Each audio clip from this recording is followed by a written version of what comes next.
Hello everybody, welcome back to Wappleville. Welcome to the Misty Mountains here, because that's what we're going to say is the home of our eagles here. And well, we got ourselves another couple batch eagles. Boy, I wish I could have printed these out. Oh, maybe, well, gee whiz, I guess another 10% bigger would have really done it. But I mean, we'll go with what we got. It would have been, yeah, that would have been the ideal size. Gee whiz, I must have really made that thing huge. Well, anyways. We got ourselves some eggs. We got ourselves a nest. Hey there, Armored Wolf. Yeah, I'm looking at this. I thought I had this. Yeah, I guess another 10% would have done it. Geez, I made that at least 20% bigger as it was. But that's okay. We can print out more of these nests. This was one of them. Hey there, Blades. Hey there, Dark Horse. Nice to see you again there, Landrast. So, yep, Dark Horse. It's back to Wee SBG here. So, Blades, nice to see you too. Also, I forgot all about this one. I'm pretty sure, well, these are both from Printing Goes Everon. Pretty sure he intended this one to be go out here, most likely. Thank you so much, Balrog John. Appreciate that. Oh, wait a minute. Do we actually? Oh, he's Balrog John. We did just paint another Balrog. Oh man, I wish I had that here, but we'll do the next best thing, which is that for Balrog John. Thank you so much. I appreciate that. Yes, we actually did paint a new Balrog on stream. It was from, oh, was it from Clay Cyanide?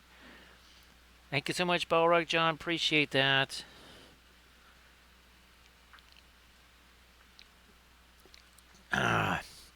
So thank you very much. Appreciate that. So Blades, yeah, these I have another one that's even it's even a taller little tree than this one here. And again, all of these are from Asgard Rising, all the nests. Right, all the nests here. The eggs too. Asgard Rising also did a bunch of trees with big spider webs in them. So, needless to say, we'll be doing giant spiders and all that kind of stuff. Hey there, Halligan. Nice to see you, boy, Halligan. Sorry that everything has just been so crazy, like for months and months. So Halligan, again, if you want to share anything in the chat, I hope you have had a chance to maybe work on some of your railroad stuff. Oh, geez, Halligan, I think oh gosh, I don't know if I actually took these pictures or not. But one of the 3D printing buildings I made, I actually brought that to my brother's house and we put it in his train set there. I still have to finish that building off. So here's the other one. So that's an even taller tree with more stuffs going on there, more branches and everything else. So I was just prepping these last night into today. So great to see you there, Halligan. I hope that again that things just start getting to be a little bit better, a little bit easier. Well, Blades, I was glad. I guess I should have took pictures at this stage too, right? It's kind of nice to have those. Now, of course, last night, that's what we were working on for our Halloween celebration right there. Now, again, that one's from Titan Forge. And I've got, well, I managed to find the rest of my bases because, again, that's the old style GW base right there. And of course, Halligan, I don't know if you had a chance to see these yet. So this is what we did on Kathy's birthday. That one, that's the Gumlum. Here's the Gumladriel right there. And then, of course, we did this Kathy figure right here. Another tribute one. So again, oh, thanks, Balrog John. Yeah, Balrog, I want to say it was maybe last Friday or something like that. Or maybe it was either that or 2 Fridays ago. We painted the Balrog. We also did this cave dragon. Where is he? Oh, we also did a bunch of gobos too. So yeah, we did this, and we did a new Balrog, and we did 6 little goblins because little goblins, right? Can't ever have too many goblins. So let me just get this thing out of the way. There we go. Yeah, Halligan, I know you were telling me. Oh, yeah. It just I hate to say the hoping for just like at least a little bit of a break, right, from the trajectory. You'd say, yeah, maybe things could just be a little bit different. once in a while. It would be nice. Now here, I'm gonna start this way here. I've got actually a couple of those reclaimed earth cores out here. This one is a combo of the, well, I got me some Mars red in this, but then the Mars, well, it's essentially like Mars violet. I mean, that's pretty close to what it is. And of course, Blades, if you want to share anything in the chat, please go ahead. Actually, Blades, it's kind of, gosh, I forget who it was that sent me a message, said that, oh, by the way, I think actually it was Kate Creates, said that, oh, by the way, did you know that there's Lord of the Rings Muppet figures? And I was telling Kate, I said, oh, those have to be the ones that Blades was painting on stream. So actually, Blades, I'm gonna, if those are the same ones, they were STL files. So I'm gonna have to, well, maybe even if they're not the same, I should probably look them up anyway, right, Blades, and see if we can give those a try. So Balrog John, glad that you're here. Now, of course, the reason we all know why we came up with we SBG, right? Right, Dark Horse. Now, this was very interesting here. I was using, and this is one of our recent videos. So using what I learned in that video, I was able to, I mean, that is wood texture right there. Yeah, that took no time flat. So I might have to I'm going to have to see if there's a bigger container of this. And you know those trees that we've been doing? The made out of the tree supports? I don't know, I might have to use that in some instances because that was kind of sweet.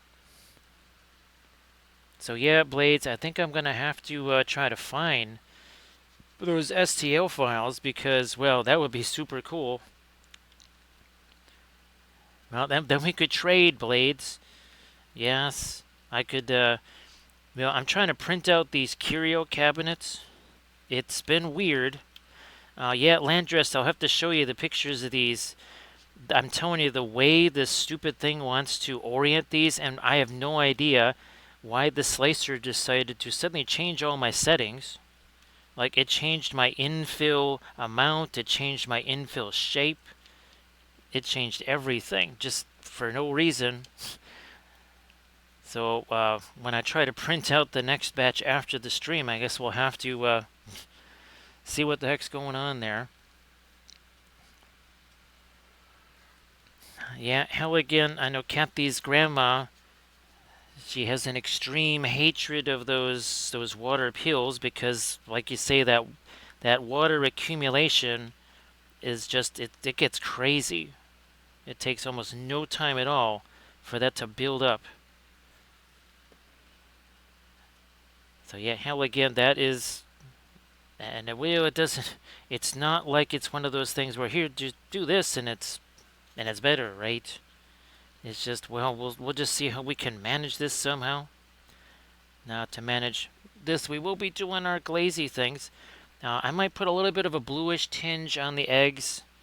Again, now that I've done these things, I'll print some things bigger, I'll print some things smaller. Because I was thinking of maybe doing this as a series of videos.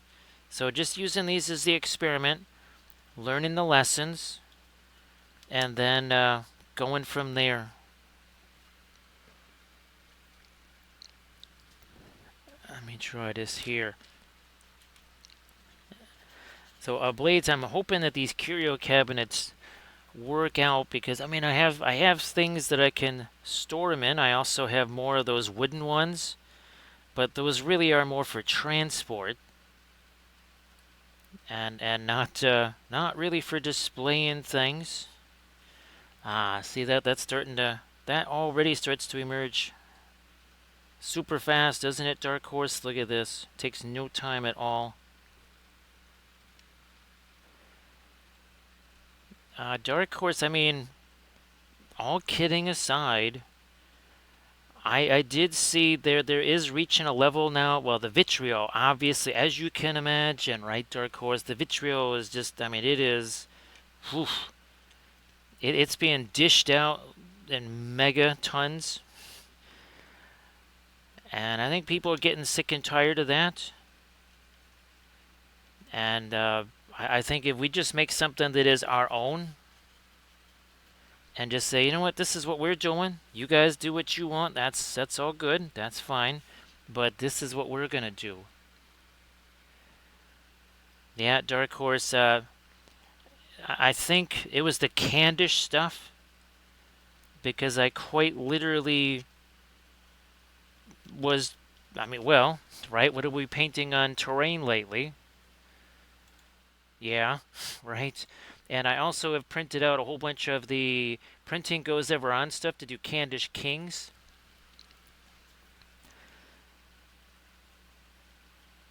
Actually, well, this is kind of a call out there for whoever might be familiar with this. Remember when I was talking about using AI to create just background music for videos, especially like our Lord of the Rings, well, anyway, just their army showcase vids, whether it's Conquest, Song of Ice and Fire, whatever. I mean, this right here, that's a seam. There's a seam here. Let me do this here. There's a seam right there, and it was very visible. I mean, it was like visible from space. And I didn't have to sculpt anything. All I had to do was just brush this stuff on. And I did use a brush that had some messed up bristles, and that actually created some really nifty tree texture. So, Armored Wolf, let's see. Someone was telling me that that plastic putty, the reason why it's a different consistency than the green, well, liquid green stuff slash green putty, whatever, is that they actually use something like powdered marble. So Armored Wolf, I wasn't sure if A, you can get marble, and B, can your same thing that made the crushed glass powder marble? Like just basically turn marble into a powder. I don't know what the binder is in this thing. Oh, water-based marble dust. It even says it right here. Yeah, water-based marble dust. So Armored Wolf, now I'm starting to think, is that something that we could make only, oh, like our homemade texture paste with the tile grout? I don't know if that's possible, but I'm starting to think I like the idea of doing that because not so much, oh yeah, I don't want to have to buy anything. It's just if I am going to do those trees, I would need a gigantic bottle of that stuff. And I wasn't sure if there's I'm sure there must be other places we can use that too. I mean, well, gap filling, but now I'm starting to wonder could that almost be a sculpting material? Valfairy, you'll have to shoot me a note about again. This is I think maybe you were the one saying it, but again, it's oh, come here. So acrylic, so water-based marble dust.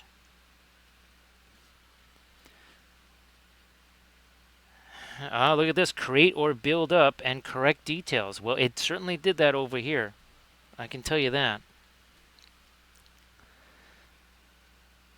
So Armored Wolf, are you thinking what I'm thinking, that you combine that stuff and heavy gloss gel or just heavy gel, and all of a sudden we might have something there? I mean, we don't, it's not like we use heavy gel for 20 other things, right? Yeah, so that would be so inconvenient. Obviously, I would probably ditch the glossy and go with matte, but that might just do it. Again, I just wasn't sure if your grinder, I mean, if it can crush glass, that fine. I'm guessing that it can do marble also. I just don't know where the heck you get marble. Glass, a little bit easier to find. So Velfir, are you doing the? Is that the same game that you were playing? Was it yesterday or the day before? I don't even know what day. Oh, today's Friday, so it must have been. Couldn't have been Monday. It must have been the Thursday stream.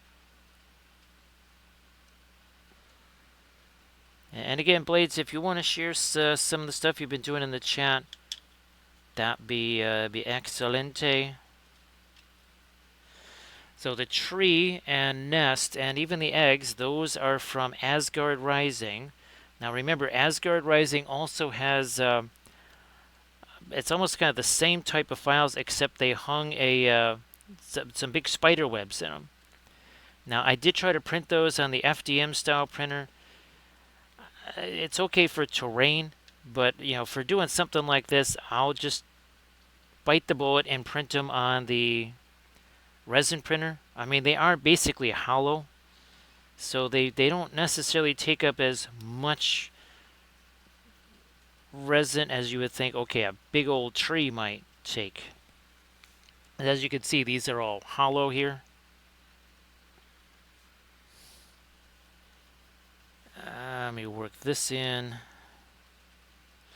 So we're doing our lighter stuff here, like we always do. And we'll work in our glazy stuff after that. I'm just hoping to have each eagle have a little different coloration, if that's possible.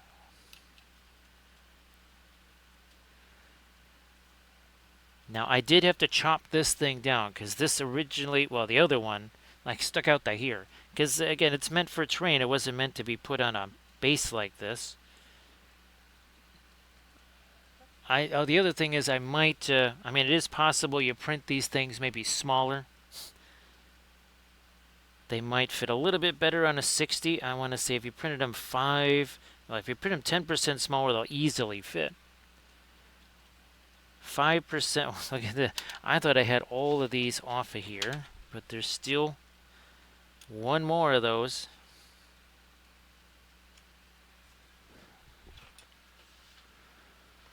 We never really did a whole bunch of stuff back here. How's about we do that? So yeah, Dark Horse, I think it behooves me to really almost try to create a whole different game around what we're gonna do here with the whole big strategic campaign and stuff, instead of just, well, we're just playing old school. We're playing Lord of the Rings Old World or something. Yeah, I don't know if I want that to be the case. I think we want to do something that is different.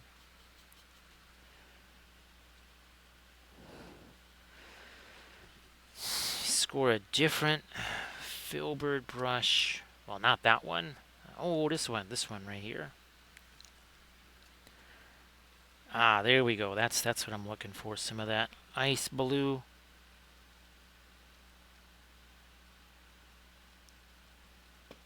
You hit these over here.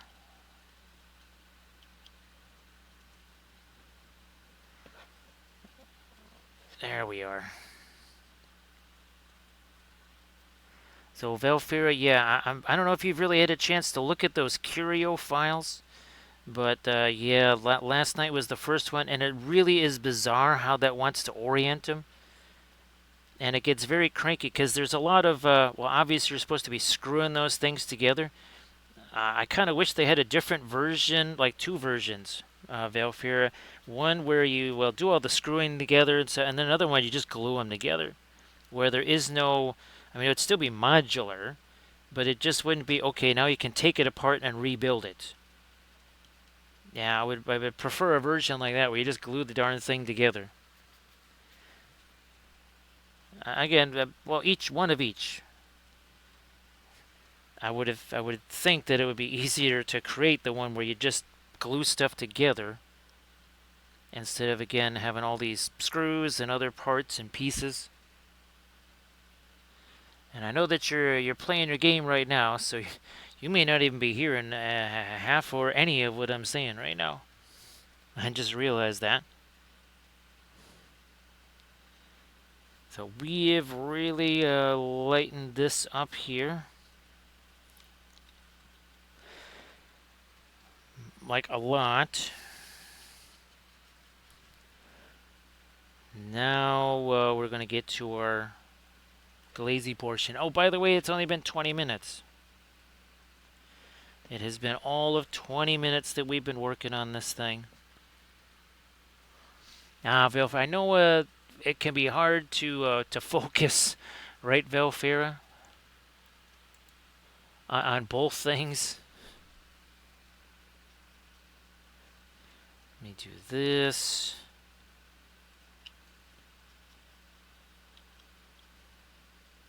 I'm gonna try to get me a little lighter down in here. Don't know if it can, but yes, we can.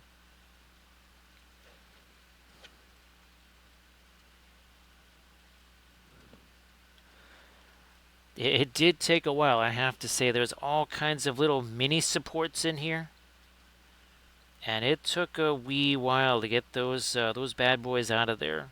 Well, like you saw, I had to get rid of yet another one. Then I went, oh, look at that! Didn't see that one there.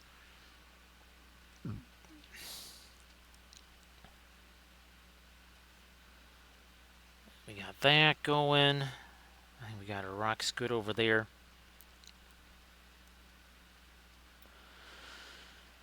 All right. Man, I still can't get over how this completely just annihilated these seams right here. I cannot see them at all, and it doesn't look anything like, that I actually tried to sculpt over those with anything. If I had done that with green stuff, you would be able to see it. It would actually be more visible if I had used green stuff, which again I find pretty amazing.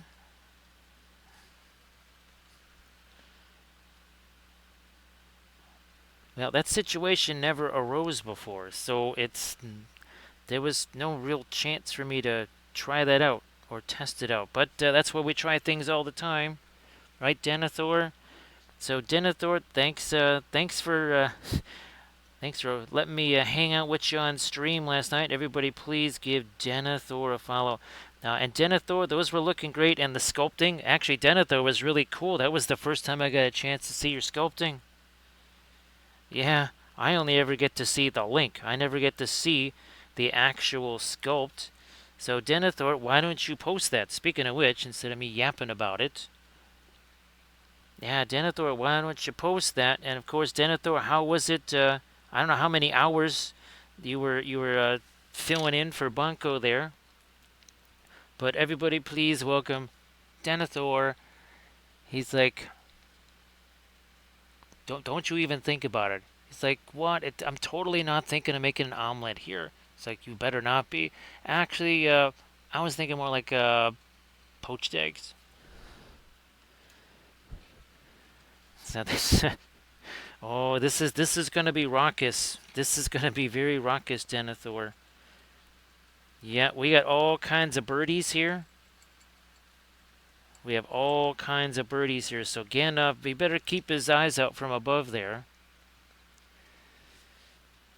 Well, Denethor, I was really hoping that it was fun, and you got the chance to again show off some of that fabulous sculpting there. And again, if you want to share anything in the chat, please go ahead and do that, because again, it really looked magnificent. Now we are using, this is one of those reclaimed earth colors that we're using here. We're going to go with this. We're going to go with a little Van Dyke. No. I'm going to go with some of the asphaltum and a bit of the VDB there, some Van Dyke Brown.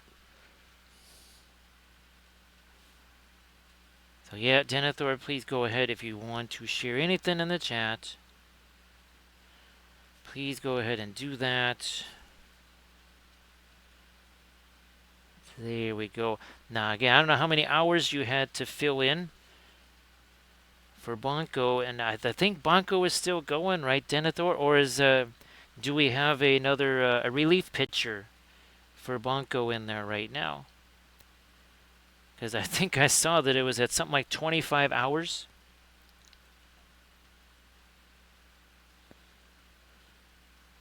So if anything, just say hello to Bonko for us. And everybody, please give Bonko Buckus a follow. Hey, Sarge. Nice to see you, Sarge. Wow. It's like you had a half day at work or something there, Sarge.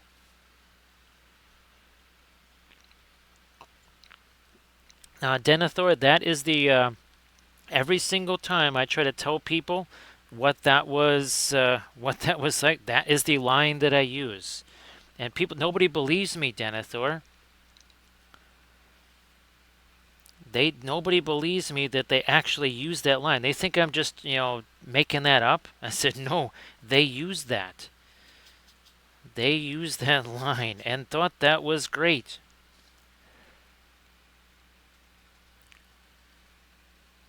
Now we're gonna hit this tree here too. Now Denethor, so I saw it was like 25 hours. So how much? How was Den? Was sorry was Banco planning on doing another 24?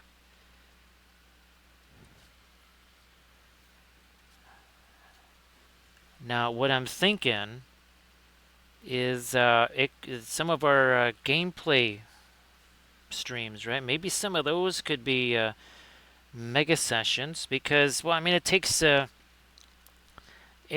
while just to kind of set up a game right and kind of obviously we would have to be talking through what we're trying to do. So maybe if we're going to do some super long mega things, we could do something like that because I would be moving around, right, instead of just sitting in a chair hunched over for 40 hours.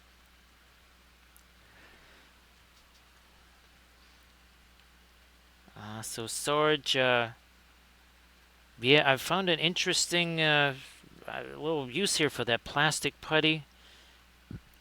Oh, and Sarge, we were thinking of making our own plastic putty, getting the marble dust, and then use our heavy gel, not necessarily heavy gloss gel, but yeah, the heavy gel, and see if we can't make our own version of that.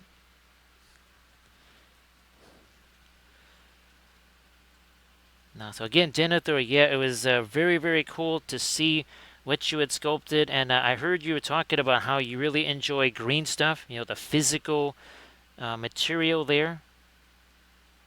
Ironically enough, Denethor, we sculpted at least two great eagles, possibly three, doing all the feathers and everything with epoxy sculpt. Now that's my favorite medium. I mean, I've done some green stuff, but yeah, the epoxy sculpt, it's kind of my favorite. And Denethor, now I don't know. Oh gosh, Armored Wolf, Brian. No, Bryce. Bryce was saying that he likes to mix the green stuff and the epoxy sculpt together. I don't know if you've ever done that, Denethor. Again, I kind of like the two for their separate properties, if that makes any sense. So everybody please check out that Instagram link that Denethor just posted. Now, Armored Wolf, first of all, can you kind of go with different ratios to get different results? Kind of like, more yellow, more blue, get you this or that. And I guess, does it kind of create that, well, you get kind of the best of both worlds? I guess Armored Wolf, we might have to do a video on that. Right, just an experimentation. I have things I have to sculpt. So maybe we haven't done a sculpting workshop in a very long time, so that might just have to be it. The ultimate experiment. Denethor, it's kind of funny when you say, I tried mixing it too, but it fell apart for me. That's one of those things where it could mean so many different things, right? It's like, it just didn't work. The whole situation fell apart, or it literally fell apart.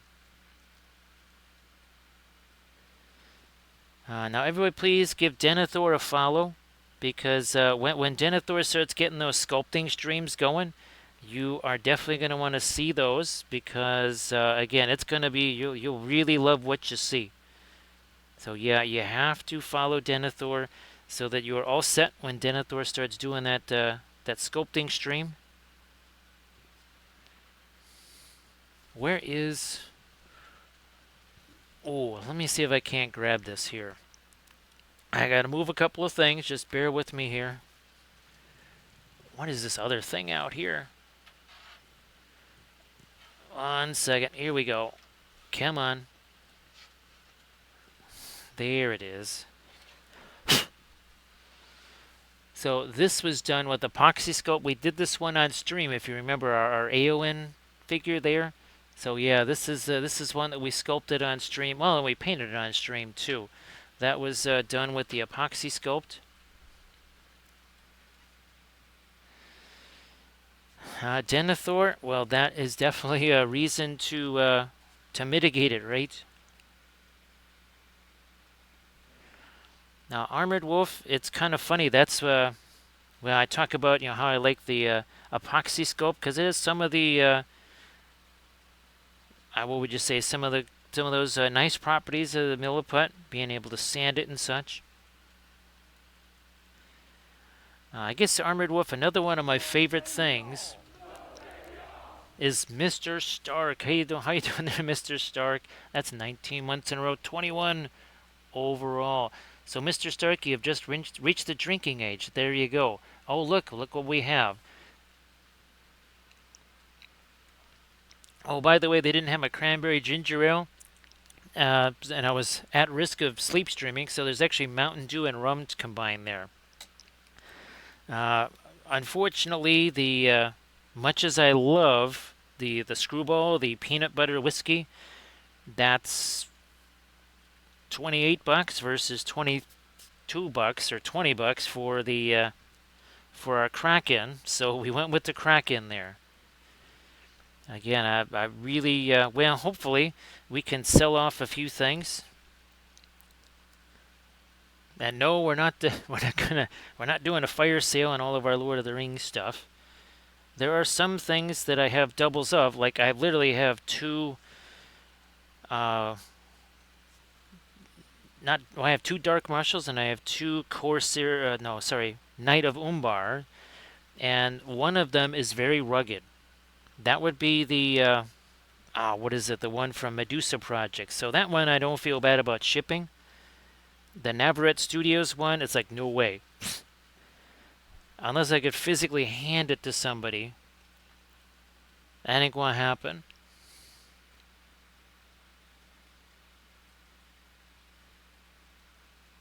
So Mr. Stark. Now, is that just your bog standard Barks Ripper? Because now there's several kinds.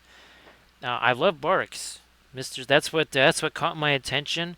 I've tried rum and Coke, and I was like, nah. I was never somebody that liked Coke or anything. So that's a good reminder. You have to give me a reminder on that, Mister Stark,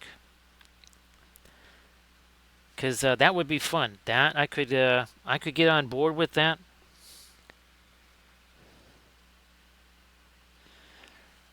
So Dark Horse, well, I mean even these, right? Maybe these experimental ones, because I might want to reprint these so that they're just a little bit closer to the actual size that I want. So if I reprint these or something like that, well, these are pretty solid. I mean, again, I feel okay about shipping something like this. Again, some of the other things, a little too fragile.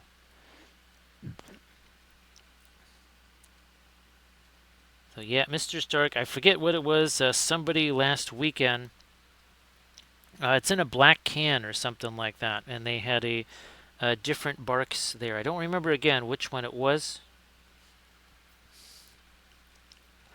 But I think regular Barks, even my tiny little grocery store will have regular Barks. So that should work. You can see how this is, see how it's not so shiny anymore.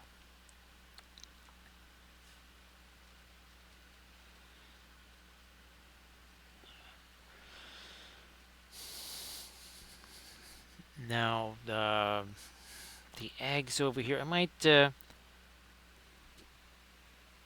we have our Endanthrone blue.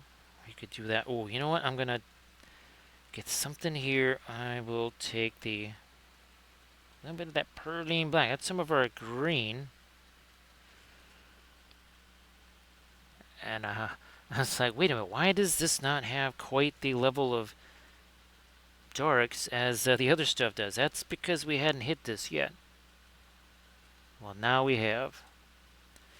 Alright, so all good there. All good there. Now what are we doing over here with this? Thanks, Mr. Stark. The nests are 3D printed. I almost said from Make It Epic Basing. These are from Asgard Rising. Now this was printed at 100%. Now I still need to make the birdies bigger to make them GW sized. I still might knock the nest down about at least 5%, probably 10, because then they'll fit on these bases without me having to chop stuff away. This is the Printing Goes Ever On. Also another one from Printing Goes Ever On. Still got to do the basing stuff here. I'm glad I didn't do this yet. I'm just hemming and hawing about doing wintry theme here. I might still do that. I might, because this doesn't have foliage on it. And this, I don't know about hanging icicles from them. Maybe I will. Maybe we'll go. Actually, that would be a nice little contrasty thing, I think, if we do the white there. Well, snow.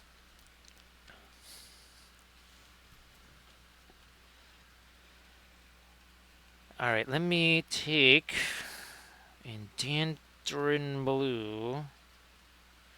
We are going to really... Well, that's got some green in it now. Yeah, actually, we just toasted our Indian yellow right there. Might have to put some new stuff out there. What I was hoping... You know what this feels like? Blades. Does this not look like we're coloring Easter eggs? Pause, right? The P-A-A-S. That's what this feels like. It literally feels like I'm coloring Easter eggs.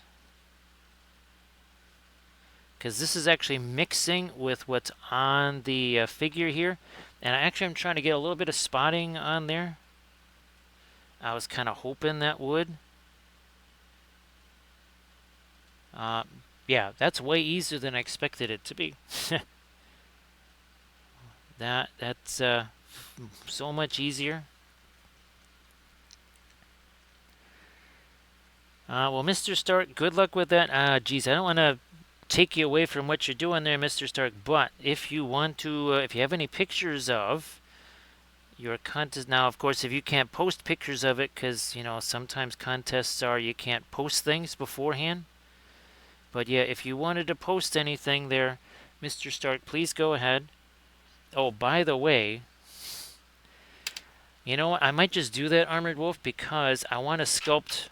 I actually have 2 different Eowyn things that I wanted to sculpt. Like a full pose miniature and then maybe another portrait style thing.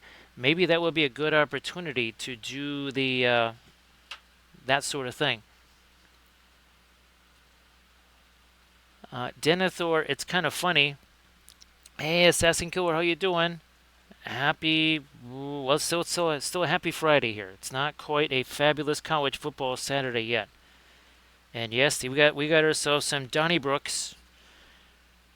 There's going to be some Donnybrooks tomorrow. I predict. Oh, that's good, Mr. Stark. So Denethor, I think you heard me talking on the stream the other day about, oh, I never looked for that Armored Wolf. That little compressor, that I don't know if I'm ever going to get that from Ken. What do you think the parameters would be? Cake decorating compressor on Amazon there. Everybody please check out that Instagram link that Mr. Stark just posted. And of course, Sarge, if you want to post your link to the tiger, to the tigre, please go ahead and do that. But yeah, Denethor, yeah, I was talking about I can't make videos with the noise of the compressor, and of course, you know, if I'm doing anything heavy duty, like you say, well, you kind of need some kind of filter, mask, both, all of the above. So that's a bit of an issue, right? Thanks, Denethor. I did some. What were pterodons? I did some pterodons also. I had to find my pictures of those guys. But Denethor sculpting is really, I guess too. What's it like, Denethor, when you paint your own sculpts?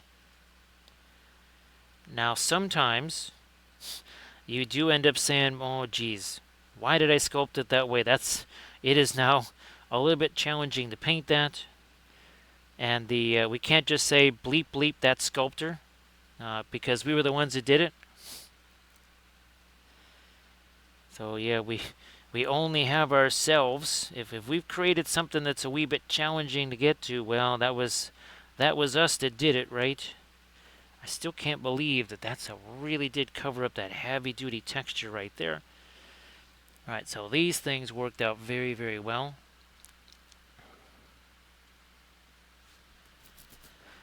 Yeah, Denethor, on all of my videos, that's one of the things that's driving me nuts. Because on one of the new machines where I'm trying to create a new filming station, the noise I can't do the noise cancellation. Every other machine I've ever had, no problem. I can do the noise cancellation, but not this machine. And of all the machines I really need it, that is the one. Now I'm getting me a little bit more on my dark in here. We're going to start putting some lighter stuff. We'll just start working on our ego here. We're going to let all this stuff have a chance to set. Oh, by the way, we're 41 minutes in. I'm not saying, I'm just saying. Yeah, that's 41 minutes right there. And again, I'm thinking of going. Actually, my other ones have much more yellow and gold in them, so I want this one to have a bit more of the red. How's about we also welcome in the Dork Depot? All aboard the Dork Depot train. So Dork Depot, thank you so much for that raid. Appreciate that. Let's see. 42 minutes ago, this was just primer. We're working on a little combo of 3D printed things. So the birdie is from Printing Goes Ever On. You see it right over here in the corner. This is also from the Printing Goes Ever On. This also painted on stream right here. How about we get a little visit from the Chronicler as well? So, hey, Bodacious Pie, nice to see you there. So, Bodacious Pie, you really... Uh-oh. Thank you so much, Wagger. This is going to be a very interesting conversation. Nice to see you there. It's like, yeah, are you looking for a ride? He's like, no, not really, not really. It's like, you sure? Are you offering? Sure, I'll take you to Mordor. Really, that's kind of a long way from here. It's like, well, I was going to drop you in the volcano. I knew I never should have showed up here. Thank you so much, Preacher. So just you got a different robe on, I see there. He's like, yeah, that was Gandalf the Grey. I'm Gandalf the White. It's like, you're still looking to hitch a ride, aren't you? He's like, well, maybe. Yep, different robe, same guy. We haven't had a double roll in a while. So everybody please please also give Visit the Chronicler a follow. Now we have 2 Gandalf 6s to roll here. Not 1, but 2. Somehow he manages to survive both rolls. Well, Pipeweed was not mentioned. So Dork Depot, thank you so much. And everyone please give Dork Depot a follow. Now, let's see, what is some of the stuff we've been painting on stream? Oh yeah, well, all during October, we were painting named ring rates on Felbeast. This is one of 11. I'm not kidding. We did 11 of these bad boys here. These are all 3D printed. Let me get my my nautical one here. This one is from Medusa Project. That other one was from Navarrete Studios. So again, that is from that's from Medusa Project. Again, that is the Knight of Umbar. Now, last night we did something a little bit different for Halloween. We went back to our Tomb Kings here. So this was very fun. This is 3D printed from Titan Forge. We've done a bunch of these. We've done Titan Forge. This is also from Titan Forge. Little sneaky snake over there. We've done, these are from Highland Miniatures. Right there, these guys. Oh, and where's our Watcher in the Water? We did this for Halloween too. Let me see if I can grab this one here. So yeah, that's the Watcher in the Water. We did a cave dragon. Also a bunch of gobos. No, we're just gonna leave him there. So again, everybody please give Visit the Chronicler a follow, and Dork Depot as well. And of course, if you guys want to share anything in the chat, please go ahead. We are working with traditional oil paints here right out of the tube. We'll just kind of show you that we call them the big four. We used to have the big three. Now we refer to it as the big four. There's our big four. So those three, Gamlin, Richardson, Windsor, Newton, pretty much in the same category when it comes to price, when it comes to quality. The Williamsburg, that will set you back more, but it is a fancier paint. This is when they say hand ground, they mean it, and that does make a difference. It is a little bit of getting what you pay for. Let me see. Yeah, Denethor.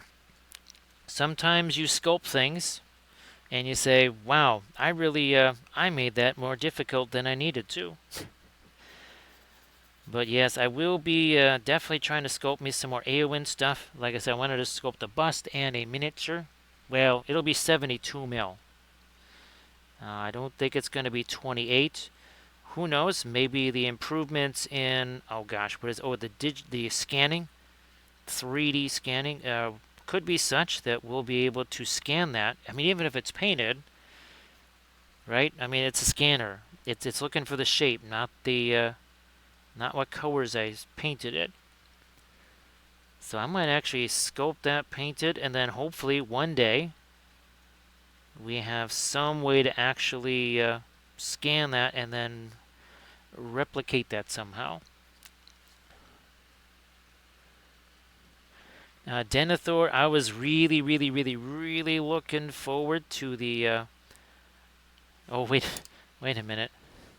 It's like, where was he?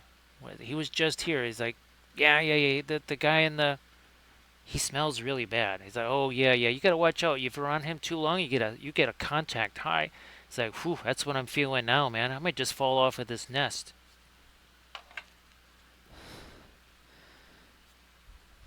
Needless to say, in Wappleville, the relationship between Gandalf and Gwahir is, well, it's taken a significant downturn.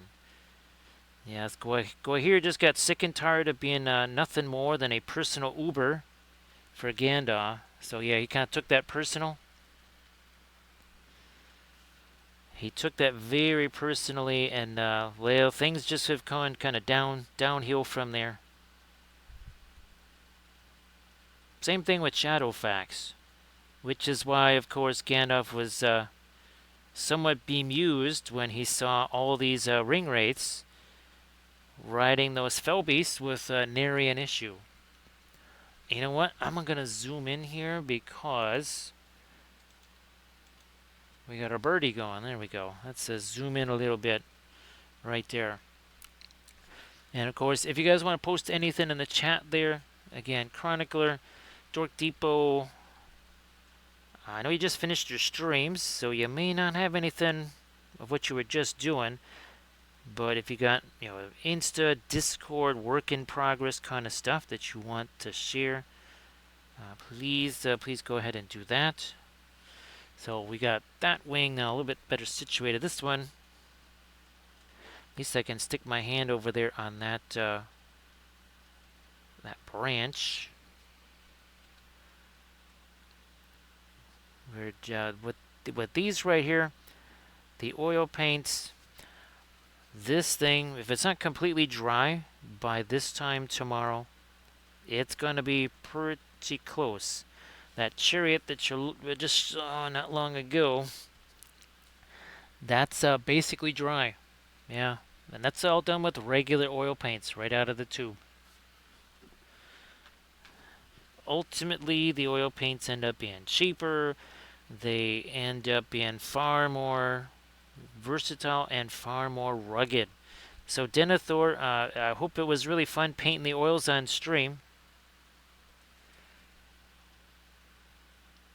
Actually, Denethor, is it kind of nice that you can be painting with the oils, and well, okay, there's a raid, there's whatever. Now you have to be doing chat stuff for a while. You come back to it, and it's like you never ever stepped away. Now, obviously, if you're not streaming, you may not. You think, well, I'm not going to enjoy that benefit, but if you have pets, if you have kids, they tend to, shall we say, insert themselves into the process as far as getting attention goes. So, maybe having something that makes you impervious to interruptions, not a bad thing. Because again, the pets and the kids, they will find a way.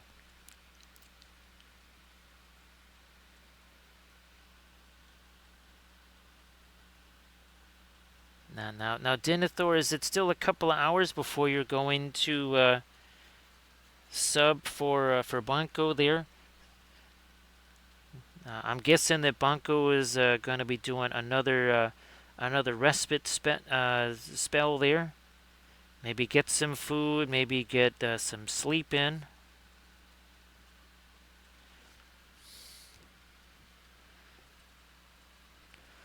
So you can see now we're starting to get the little bit of difference here in these feathers. We're not all just going to do the same reddish brown. We're going to also grab, that's the basically supercharged burnt umber. We'll do some of that as well. Again, we're just waiting for all of the glaze things that we did on the nest to have a chance to set. What are we looking at time-wise? So 52 minutes ago, this had no paint on it. We've already done the dry brush stuff. We've already done some glazing stuff. And now we've already spent at least probably 10 minutes doing some of this lighter mid-tone stuff. I am just using synthetic brushes. Don't have any sable brushes. Don't even own any. At least I don't think so. Now, Denethor, I did see a somewhat different looking Saruman there. That was definitely Saruman of many colors for sure. So I guess the silly Marillion is out in force tonight, right, Denethor? It spans the globe. That's the power of the silly Marillion. It extends beyond. It's not restricted to just one continent.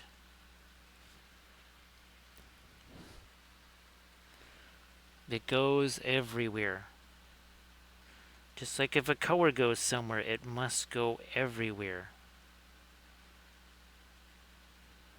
Also, take a look at how our fingers right nowhere near the metal ferrule, because, well, we would have a tough time reaching that, wouldn't we?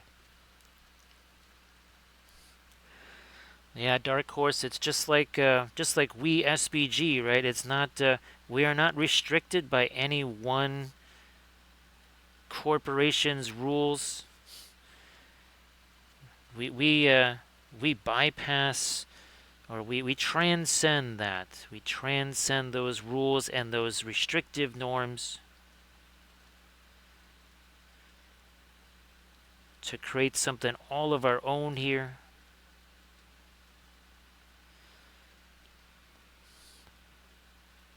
That is very, very fun.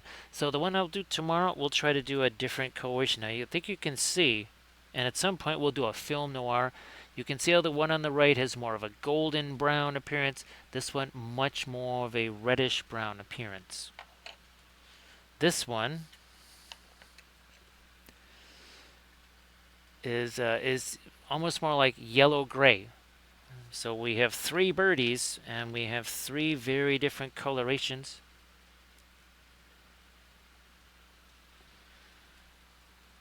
I do like that comparison. Actually, Dark Horse, that sounds like a meme in the making. That sounds like a meme. So, um, in that case, you would have a whole herd of oh, what are they? Black Templar Space Marines marching out of Isengard, and then a whole bunch of 40k orcs driving out of Mordor in like buggies and shootas and stuff and stompas. Yes, yeah, the stompas would be they would be the trolls.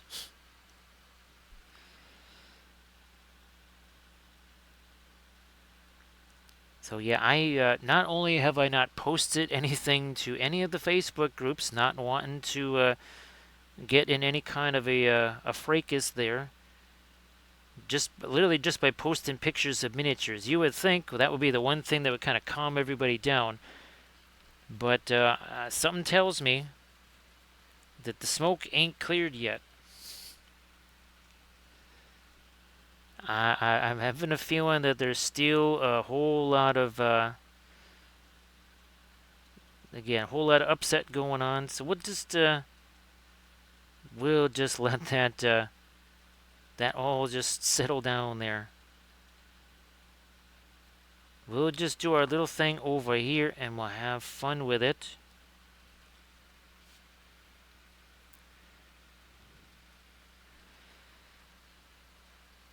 Let me do the rest of this. So Elite, if it's going to be, you almost have to say, is it FDM or is it resin style? Because FDM, just by its nature, takes longer. Now, I believe the longest FDM print, and I've tried to keep this down to as close to 24 hours as possible. I think there was one resin print that was about 21 hours, maybe. But I know there were a couple of FDM style prints. That's basically the terrain printer. I think there was at least one of those that was over 24 hours. Now, as we swing this around, you can see the difference, right, between this wing and this wing. So let's get over to this wing now. Let's do that. So Elite, there's really never more than between 5 to 6 hours of painting on anything. Now, of course, if it's an army, for one of my army painting series, that's going to be 5 episodes. So something like that. But any one individual thing, I do think that could change, though, Elite. Well, with Smaug. Yeah, that'll change with Smaug, because that could end up being one single thing where I potentially spend maybe 10, 11, 12 hours painting that. So that would put it in the higher range. That might be as far as just an individual figure. But of course, it's Smaug, right?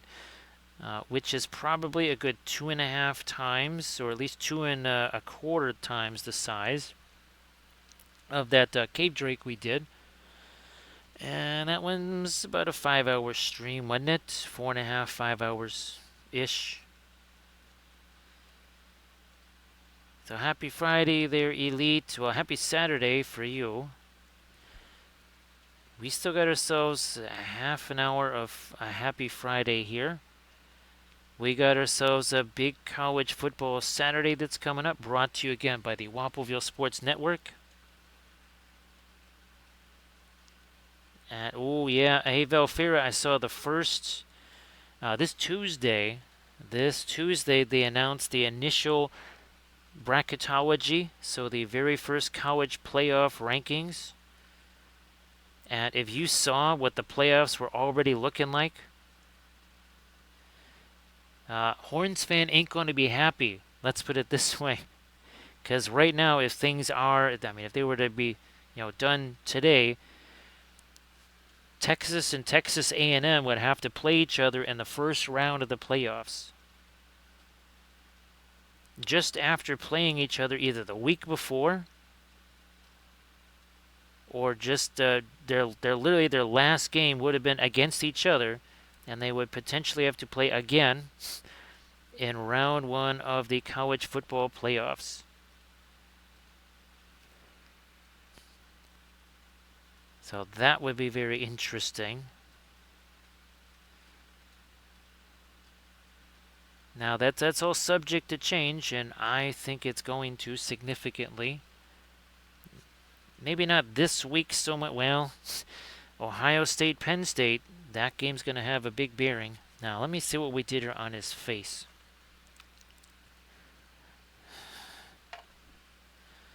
And get a little something underneath his eye. We also need, I want to get some cooler gray here in some of these feathers too. Okay, look, we're holding this here brush. It's closer to the end of the brush than to the front of the brush.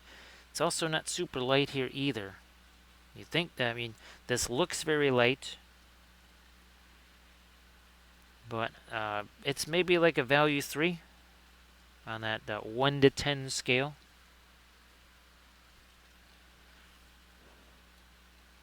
Let me get some more of my little feathers down here. Maybe a little something on the leg there too.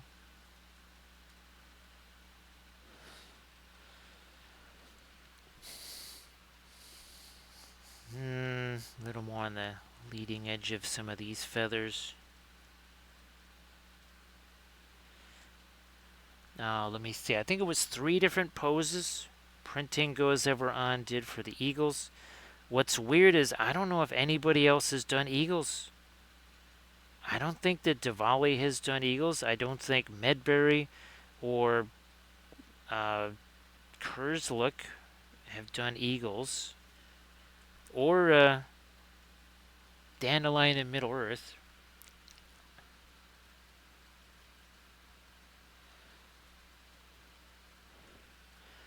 Now, I just went with the fast mat way here. There are some parts I might also maybe try to add a little bit of our yellow to it also.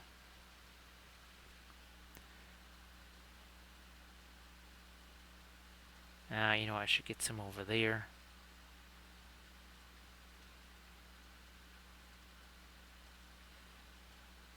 We'll still come back with our some of our dark too. Probably something like a Van Dyke brown, maybe even mixed with a little Perlene black, or yeah, some of the Perlene black. That's our dark green. That is not black.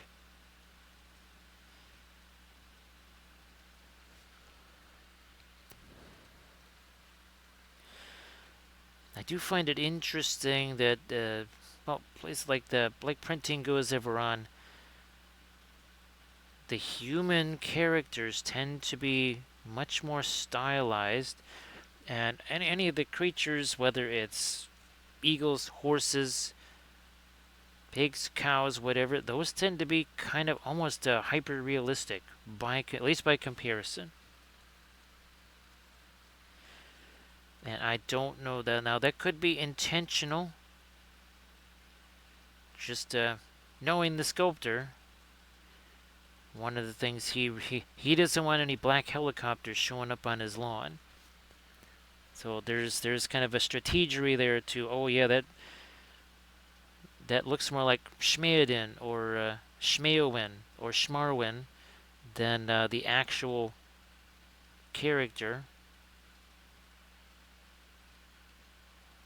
And that's very much intentional because he's very concerned about running afoul of that kind of thing, which well, makes sense because it's not like G-Doby and some of these other guys, though. They never go after anybody. We all know that. They never go after anyone. So why worry? There we go. We got some of our light now on the outer portion of the back part of the wings there. More of our light right along that edge.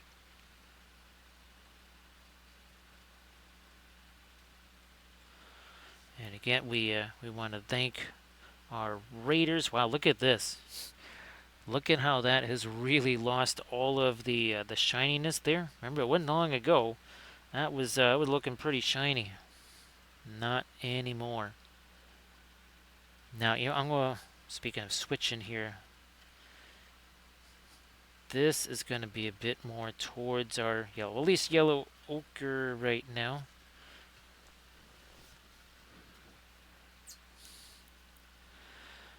Now I can just stick my finger on that nest. So we'll definitely do everything on our birdie first before we start fooling around with nests or even the branches, so that I can just kind of set my hand wherever I need to and not have to worry about it.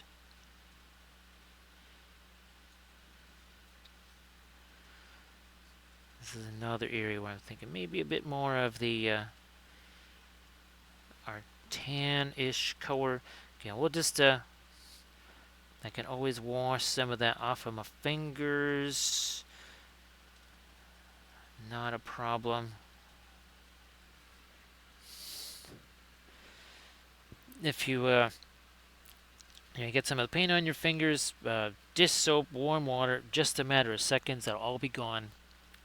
It's very easy to clean that. Now, if it gets in your clothes, and I'm talking certain colors like, say, Indian yellow or Egyptian violet, that gets in your clothes, well, that's a little different story. That might be a wee bit tougher to get out of there. Or say, a carpet or whatever.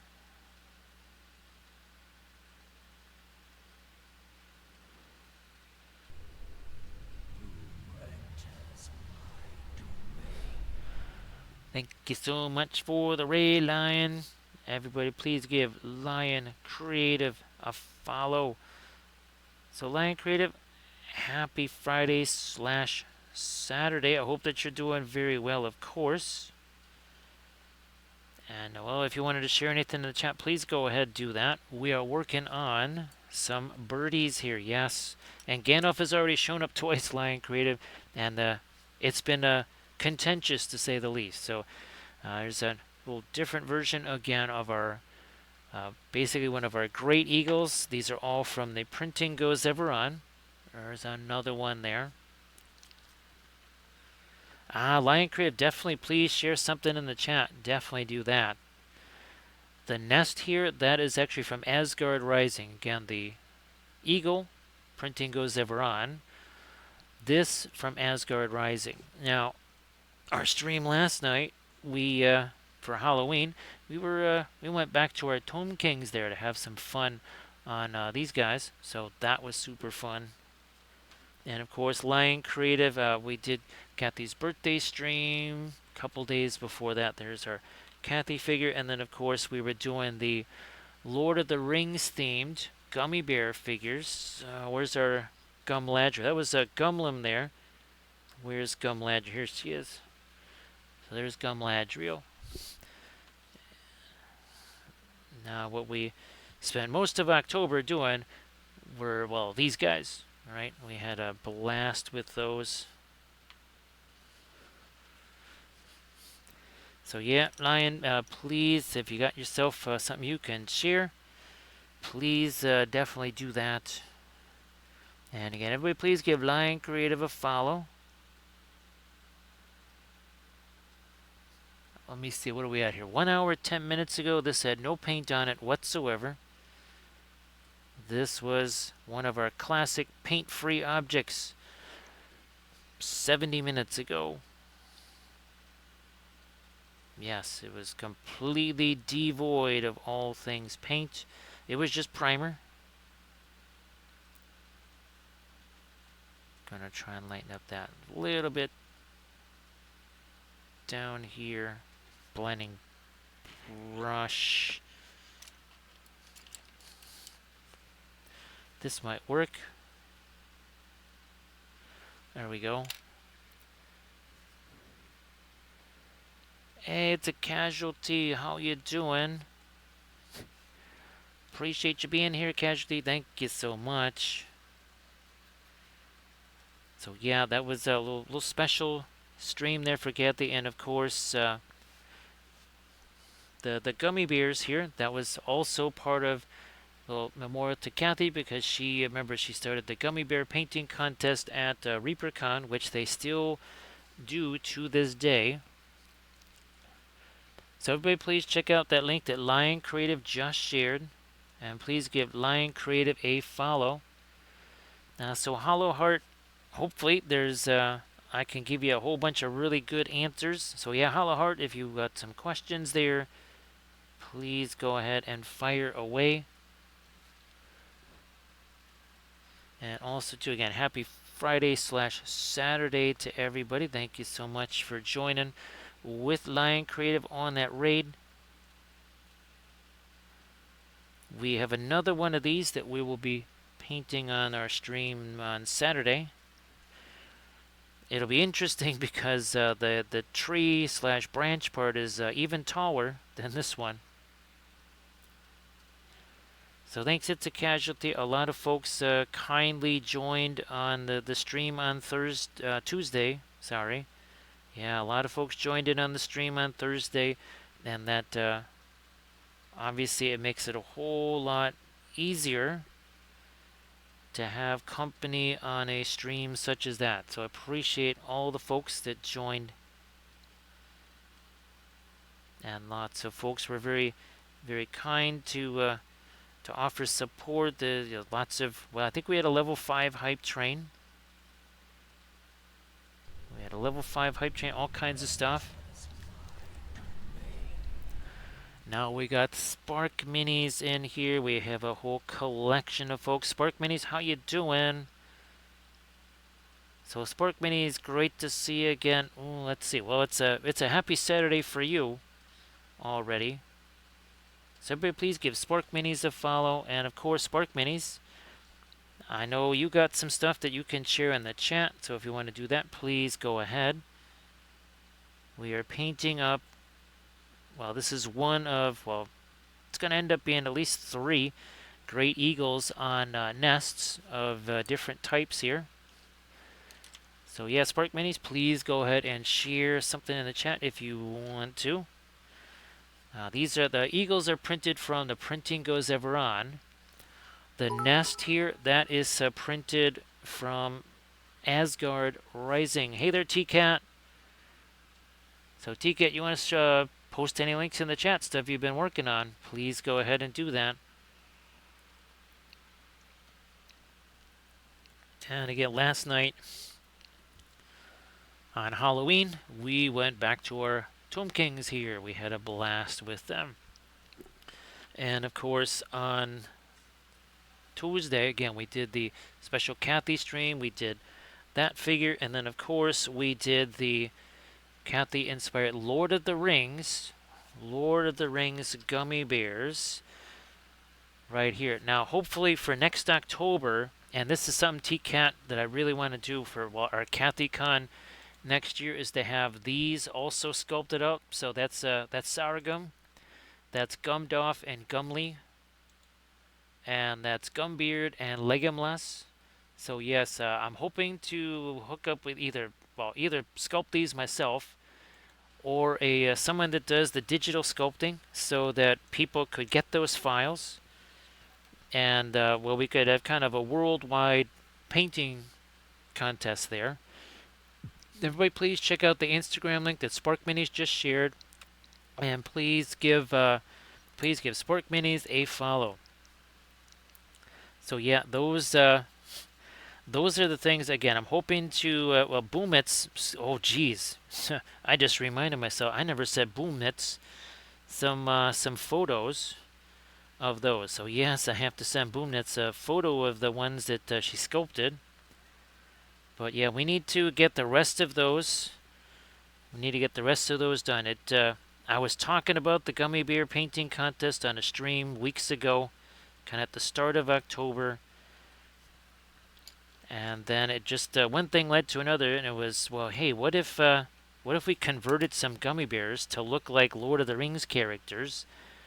Then it went to a bunch of us going into AI and typing in, Gandalf as a gummy bear, or Elrond as a gummy bear, or whatever, and it escalated quickly. Like the saying goes, it escalated quickly. And I just thought it'd be really fun if folks could maybe have an opportunity to paint something like that themselves, and that would be again just part of our CathyCon. We want to have people doing stuff in Discord, playing RPG stuff. We want to be doing painting classes, all kinds of fun things, and maybe have it be sort of like a week-long event. Not just some weekend-long thing, but just an entire week of events. Oh, thanks, it's a casualty. Now, of course, if I had a 3D scanner, I could sculpt those, and then we could just scan those guys, and then we would have them, and again, we could just send those files to everybody around the world. Because it's an STL file, right? That's the beauty. That's the beauty of the STL files.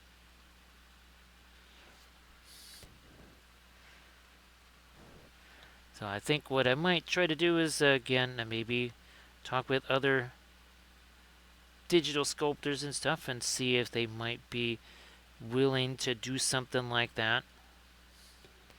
So again, we're trying to get a little variation here. We got the reddish brown, and we've got, you can see it's got a little bit more of a gold to it, right? Hey, Green Fairy Studios, how you doing? So Green Fairy, yeah, Armored Wolf has sent me a few links to different ones. Armored Wolf, wasn't one of them about 5K? I think it was a Kickstarter, wasn't it? Obviously, that's not even the bamboo. It makes the bamboo look cheap, doesn't it, Green Fairy? And of course, Green Fairy, if you want to share anything in the chat, please go ahead. Here's hoping that you get a chance to, well, either play some games or work some more on your Carnival. I know you've been working on some other different stuff. If you want to share any of that, Green Fairy, please go ahead. And again, if TCAT, if you wanted to share something in chat that you've been working on, sorry if I didn't mention that already, my apologies. Doing some Carnival stuff tomorrow.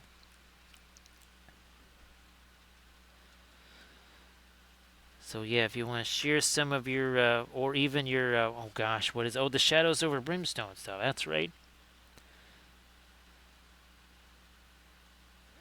Let's see, now Landress, were you going to be playing, oh gosh, were you going to be playing some Frostgrave this week? No, you're playing the other game. No, you're playing that other game this weekend, I think. Not sure, well no, M-Toys is probably not there with you right now. Get me, no, we'll leave that for just right now. Trying to find me a little bit more of our lighter stuff here in this chat. That's a different from what we've done on some of our other Eagles. Again, I want to try and do something a little bit different on each one, just for funsies. Well, Green Fairy would just say that the Carnival thing, how many, I'm trying to think of how many terrain pieces you made for Carnival. It's a good dozen or so, maybe more. Hey, maybe it's like 16 pieces or something. But I know you made a bunch. Boy, those that was so easy. We'll try to get some lighter stuff on the eggs too. Let me see. Should I just go darker on this? Nah, you know what? A little bit of light doesn't hurt down there. Still gonna throw in a little bit of the dark there to really catch those edges. Now, other thing I need to do is on the eye there, and I think you can probably see it here. Yeah, we gotta get maybe some of our Indian yellow working. Well, that's got a whole bunch of green in it now, so we'll get some more of our. Now we'll use this. Let me see if this will work. Some of that and some of our naphthol scarlet. You know, that might just do it. Maybe a little less thinner though. That's our Hansa yellow.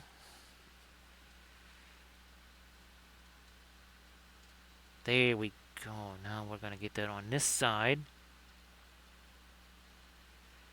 Maybe a bit more than I wanted. It's okay, we'll come back with our dark here and get rid of that and that.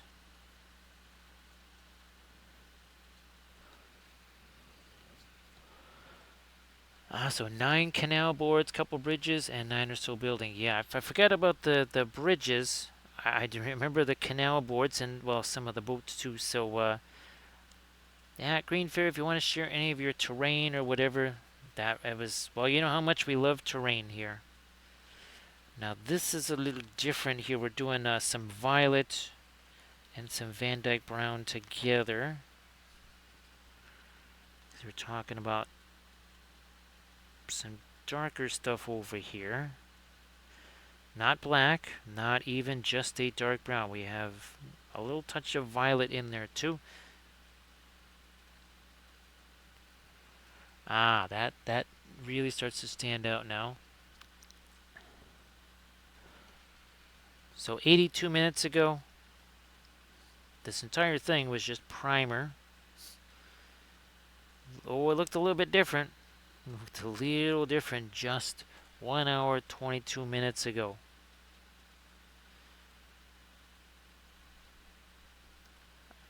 More of our, yeah, let's, I'm trying also to sharpen the edges on the feathers, but this is even creating the tiniest bit of shadow. So this line gets thicker right as we get to this point of the feathers. So that's where the feather's a little bit raised and it's casting a shadow instead of just, oh, we're doing a line. No lines. We want shapes. Shapes, not lines. Sounds like some kind of weird strike sign that somebody would be carrying. Okay, we'll get. I'd like to get a bit more of my. Just a touch of the lighter yellowish orange on that eye before we put in the pupil there.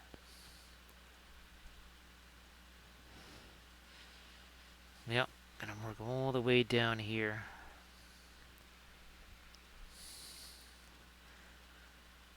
So Green Fairy, would it be a kind of heavy-duty Proxon usage for making the rest of that terrain, or is it you won't have to do as much foam cutting for the new stuff that you'd want to do?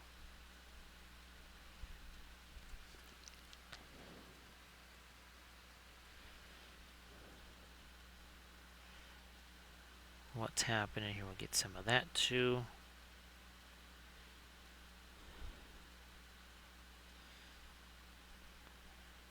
Something over here.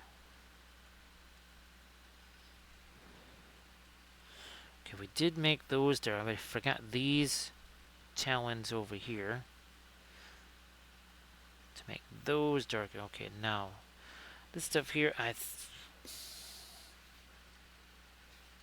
Not let me make it lighter. Let me do the lighter stuff, then we'll do the darker stuff here. Green Fairy, now that would be super fun. Now, would you do, I guess, first of all, what's the size of the board? Is it 3 by 3, 4 by 4, 6 by 4? And then I guess, if it is 3 by 3, do you cut it into 4 sections? Or do you do 9 sections? Each one 12 by 12? Because that is something I have to contemplate maybe for Lord of the Rings, potentially doing some 4 by 4 boards that so instead of just using a gaming mat, we'd still use our buildings, but the 4 by 4 board, just something that maybe has some hills to it, mountains, whatever. That ain't quite light enough. I'm going to get me a little bit more of my fast mat white into that.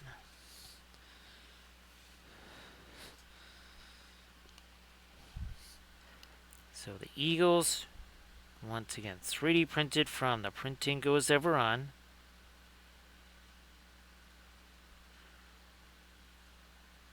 The trees, well, the tree / nest, that is from Asgard Rising. I also have been printing out, and I think I'm just going to print them with the resin printer now. Again, some trees with spider webs, because, well, and of course, Mirkwood is yet another one of those. I guess they took away spiders. Well, they took away half of the game. So, again, that is why we are adopting We SBG instead of Me SBG. So yeah, no Middle Earth. We're just doing We.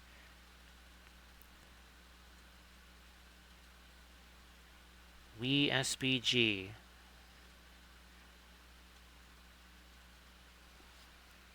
So generally a 2 by 2 or 3 by 3.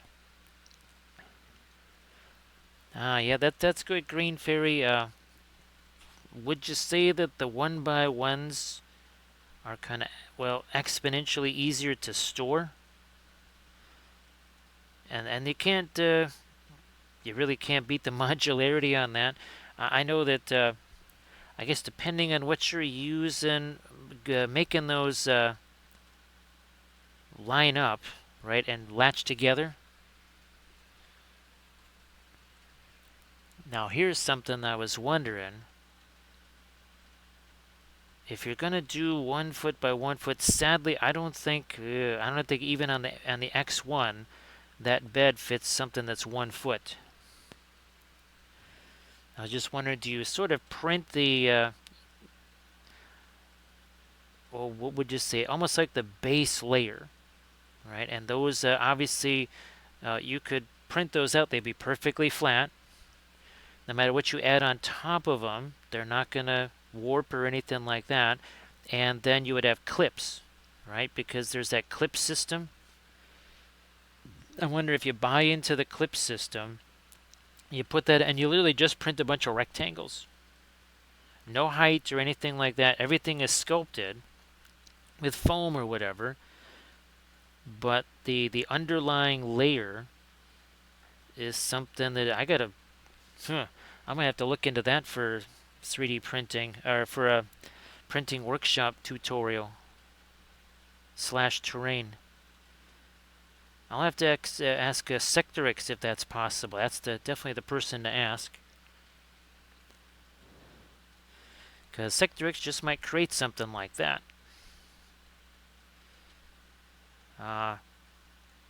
Armored Wolf, I don't know if you would mind sending me a reminder to ask Sectorix about that. Or Velfira. Because that's something I'll forget. Thanks, Velfira, for the reminder that you sent me the other day. So Green Fairy is using the MDF 12-inch tiles as a base. Oh, it helps if you put a neoprene mat upside down.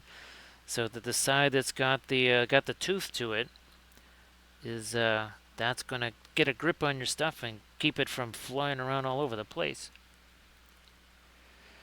So Landrest is the open lock. It's free to download. Now Landrest, I think I remember asking you once, is Conquest. I think that's what Jacob uses, right? Landrest is the open lock system.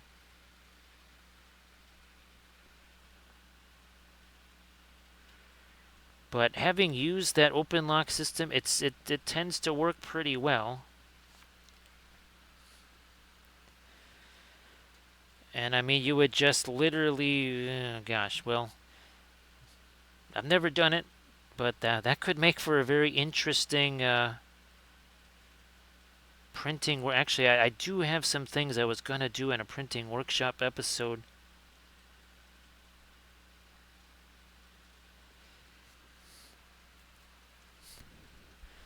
Let me work on this right here to get a little bit more of our light on these feathers, but it also has, again, a little bit of the yellow in there. A little bit of our yellow ochre. That would be the Mars Yellow Deep.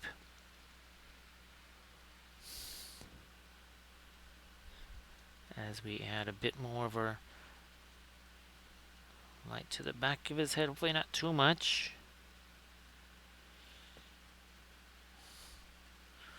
Now let's do the dark stuff like we did over here, right, to almost kind of create some of those little shadows there. From Printable Sceneries website. Geez, Landress, that reminds me. I got to print out some more of their boats. Printable Scenery does some really nifty stuff, right, Landrest? Did we get... There's still a wee bit of thinner in there. Okay, I think now we got just about the right consistency we need here. This is not a pin line wash. I want to say it's 80% to a pin line wash, maybe. It's close, but not a pin line wash.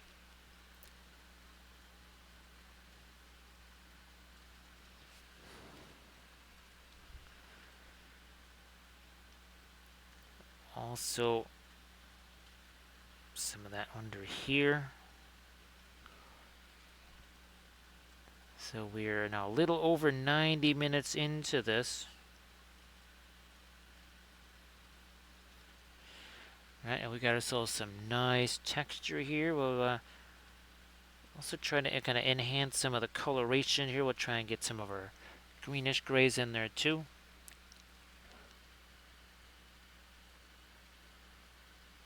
So Lizardmen all the way, Dark Horse. Obviously, as much as I like painting Tomb Kings, the Lizardmen always, that'll be it was my first Blood Bowl team that I had any kind of success with, and it was my first fantasy army, so it's always going to be Lizardmen. Skaven, never actually played them.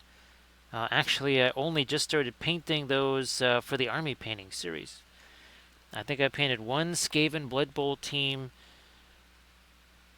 20 years ago. Or no, more than that, probably 24 years ago. Dark Horse, oh, you just reminded me, Dark Horse, I have, now these are not STL files, although I'm sure somebody does that. I'm sure if you were to go on My Mini Factory and type in Birdmen, there'd be some really nifty files. But I actually have some resin ones from Mears Miniatures that I never actually had a chance to paint. I have no idea where those are, but I do believe I actually have Birdmen. I know I painted a bunch of the Mears Miniatures Birdmen. Those are on the blog. But if anybody knows of STL files, again, My Mini Factory, Cults 3D, whatever, of a printable Birdmen, well, that would make an interesting army painting series, wouldn't it, Dark Horse? especially if we painted them, well, printed them up and painted them different ways, like Blue Jays or Cardinals.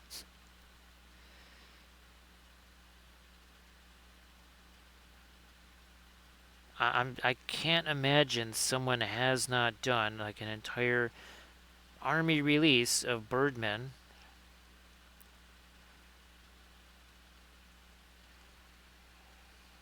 I would have a blast doing that. So Denethor is going to do a little bit of a search there. Hey, Sectorix, how you doing? Actually, Sectorix, we just summoned you. We just did summon you because I was proposing for terrain to do modular terrain. Not necessarily 2 by 2 squares, but maybe 1 foot square, or maybe I guess maybe 10-inch squares or 9-inch. I'm trying to think what would be the size, either that or eights or something, where this would be something with the open lock system. And the idea is that you print out something that's maybe, I don't know, well, ideally a 12 by 12 that's maybe, I don't know, a 1/4 inch, that maybe 3/4, no, half an inch thick or so. As we welcome in Banco Buckus, I thought Banco was still going to be streaming. How you doing there, Banco? Great to see ya. Everybody please give Banco Buckus a follow if you could. That would be fantastic. So Zechariah, how you doing? And of course, again, everybody please give Banco Buckus a follow. So, well, it's like happy birthday 2.0 there, Banco. And again, great to see ya. And of course, Banco, if you want to share anything in the chat, please go ahead and do that. So Sectorix, I was going to shoot you a message about this. I'll shoot you a message later, maybe. We are painting some birdies here. These are 3D printed from Printing Goes Ever On. 1 hour 37 minutes ago, this had no paint on it. Working with our usual oil paints. Here's another one of our eagles from Printing Goes Ever On. And you can see we're trying to do a little bit different coloration on each one here. Now, so Banco, on our Kathy stream on Tuesday, we did some of those Lord of the Rings gummy bears. I think you actually had a chance to see some of these, right, Banco? I think that you did. And of course, the inspiration. We did a bunch of AI searches, and there you go. There's Sargum. There's Gumly and Gumdolf. There's Treegum and Legumless. So I thought you had a chance to see those. So again, everybody please give Banco Buckus a follow. Last night, for Halloween, we did this. That's kind of scary. Some mummified horses hauling some mummified dudes and a chariot. So that was our Halloween episode. And of course, all month long, we've been doing scary things. Scary things that look like this. Everybody please welcome Lethal Shadows Gaming. Everybody also please give Lethal Shadows Gaming a follow. Lethal Shadows, if you want to post some of your products there in the chat, please go ahead.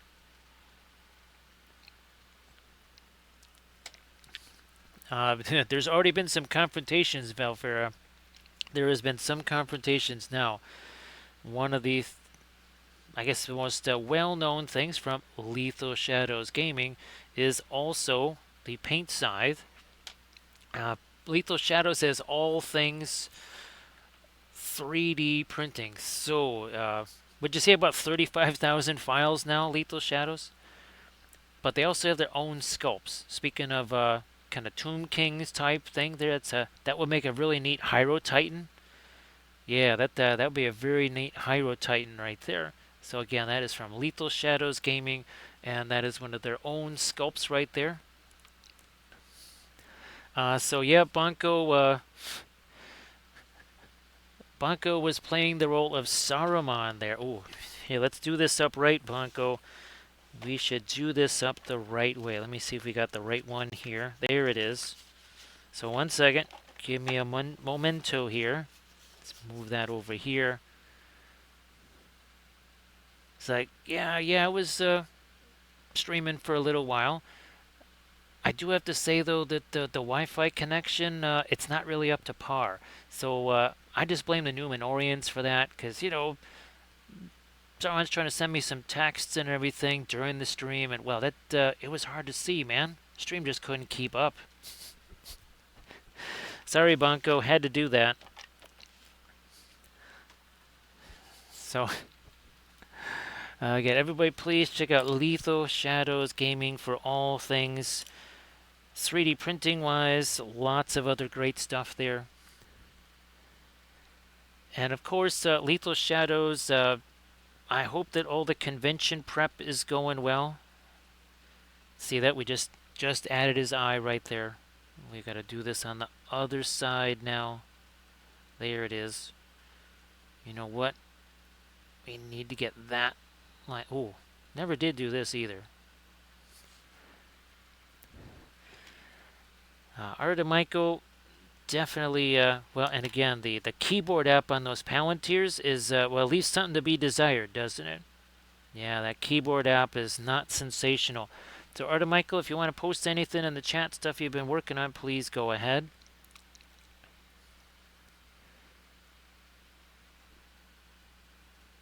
Again, and so Bunko, I know you got well the eyebrows too. Don't forget the eyebrows. Yeah, those are some pretty serious eyebrows.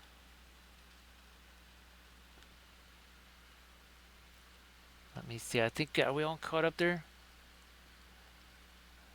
So everybody, please check out that link that the Lethal Shadows Gaming just posted, because it's not just the painting demos in the booth. Now there's also some painting classes added. Again, those are from Lethal Shadows Gaming. Lethal Shadows, have you added any more paints to the paint line? I know that you've been super busy. And yeah, Lethal Shadows, I have, oh geez, so much stuff I gotta fill you in on here. So hopefully after PAX Unplugged and things calm down here, we'll have a chance to do a little bit of a hangout there. Everybody check out that Insta link that Artemichael just shared. So Sector X, basically what I was trying to conceive of is either 1 inch, well no, sorry, I think maybe a ½ inch would probably do the trick, and you would have the open clamp system there, right, that you go from printable scenery, and this way you would have these 6 inch, 8 inch, 9 inch, 12, whatever that's going to fit easiest in a printer there. And you print these up, you can clip them together, and then you can glue whatever terrain, foam, whatever, because any kind of board that you use, inevitably, it warps, it gets dinged up, it's maybe heavy. And I was thinking, what if we could 3D print basically a generic flat system that clamps together? You put your foam, you build up whatever, your landscape on that. It clips together, it's easy to store and break down. Well, that sounds good there. Actually, Artemichael, well, that's what we're going to be doing here, right? Especially now with what has happened in the realm of MESBG.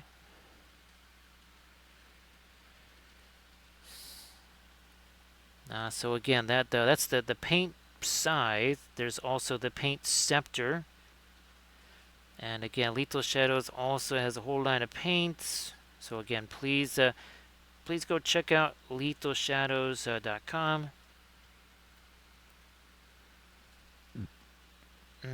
We need to get that a smidge lighter down. There we go. I'm gonna have to put some more fast matte white out here. No big deal. I mean, that's something that happens very frequently. So yeah, now he's got himself quite the expression on his face. It's almost like Gandalf is here already. Look at that. You know what? I'm going to try to put a little bit more of this. Maybe even get some of the yellow into that. Yeah, we better thin that down some more. Let's just break this down a little.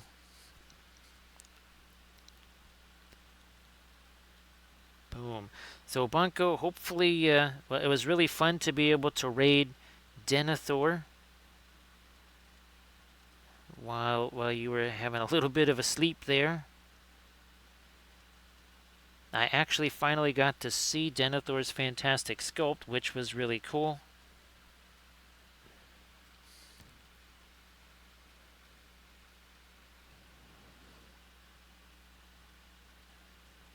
There we go.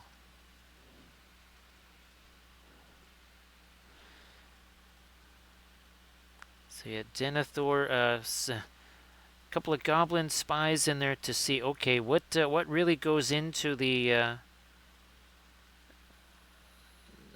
fairy dust paints, right? Yes, that would be the radiance. Ah, there we go. A couple of little lights up there too. So yes, Sector X, I don't know if something like that is viable, but I just thought, well, if we could print some kind of just completely flat whatevers that could be clipped together, it lets us do, well, basically attach whatever kind of terrain we wanted to, stuff that's very, much more fragile, tend to warp on its own, and certainly not just, line up very nicely on a board, one piece next to another, and just use the clamps, because those, again, the Conquest Creations terrain uses those, and that seems to work fairly well. That'd be good, Sector X, thanks, appreciate that.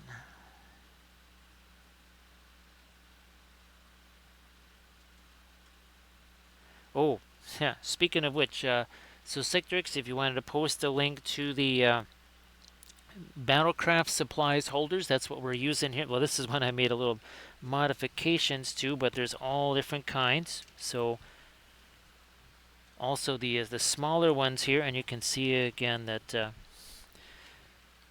there's also a new type being made where you can open this up and put weights in there just like these, right? You unscrew this.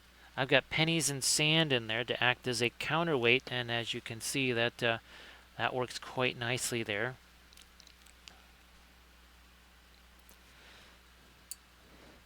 You know what? Let me get some of my fast mat white out onto the palette. A little bit more of that.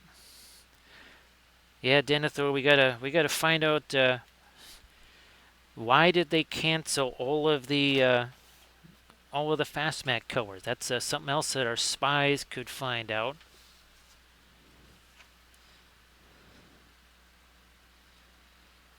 Back to our much lighter color here on the chest.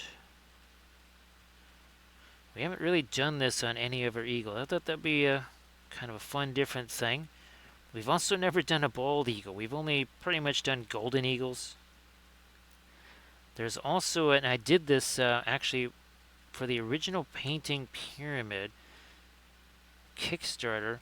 It was like an African eagle that was mostly white that had some black markings on it. I mean, if I'm going to do a bunch of different eagles, I'm certainly going to try and get different markings and colorations on them.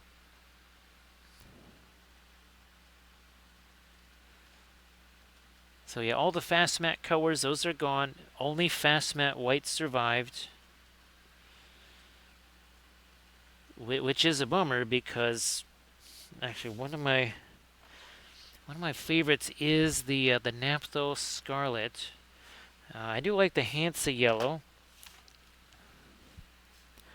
Now the Griffin colors, those are okay, but those tend to be a little bit grittier than the Gamblin ones. Now you can get the CAS Pro, but that's, as far as price goes, you're looking at like Williamsburg and beyond pricing.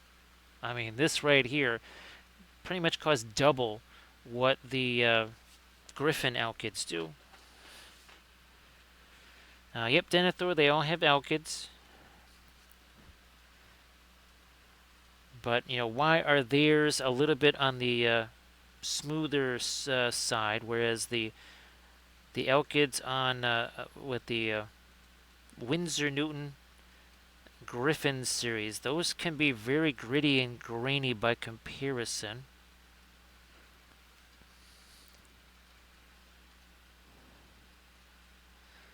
So everybody please check out, it's the Etsy page for Battlecraft supplies. That's where you can get these very nifty holders. Lots of different configurations that you can use. You know what, let me see if I can get me a little, no, that'll be a little too late too fast. Let's do this first. Let's do this first here. That's got a little bit more of our gray in it. Where's my... We'll use this as a blending brush here. You know what? I might actually use it for this too. There we go.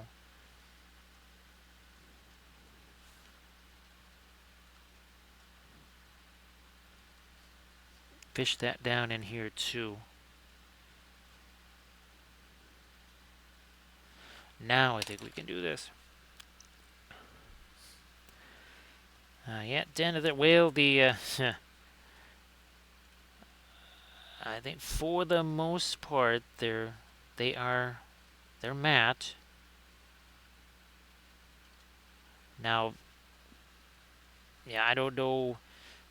Let's see, what are some of the colors that tend to be shiny? Well, even the phthalo colors tend to be very shiny, so I'm not sure. The fast matte phthalo green, that, well, or is it the, no, that's the Gamlin one. You know what, maybe there's not as much of a difference as I thought, but this can be kind of on the glossy side. So again, that's the fast matte color there.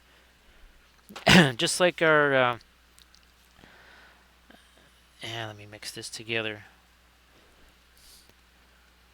I think the Radiant series, those are also Series 2. This is, all the Fast Mats were Series 2. I think Fast Matte White is just a Series 1. Could be wrong.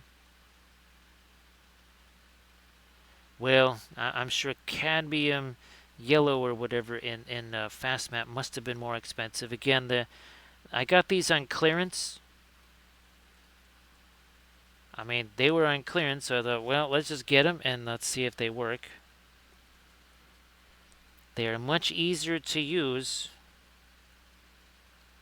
than the Alkyd Medium. Now, of course, if you're not filming or streaming like me, the massive shininess that imparts not going to be as big a deal.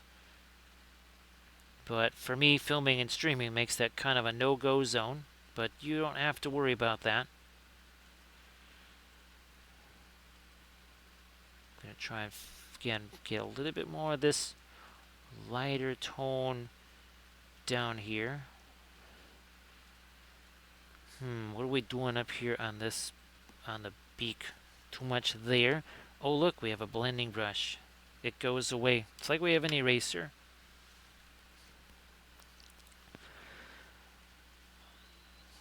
Tempted to play around with something on the eggs, but I think we'll leave that alone.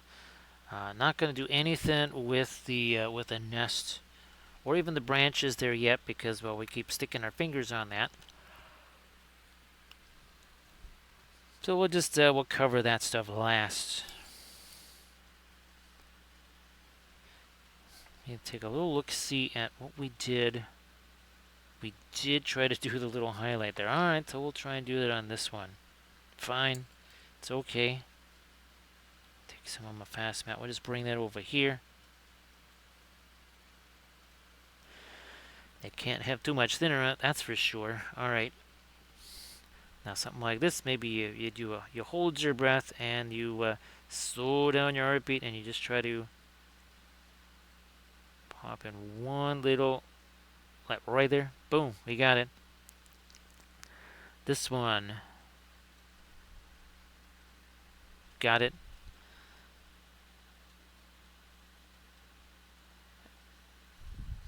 try to put a little more of our light down on the chest here, maybe. Yeah, let's do that. Get the fast metal weight going here.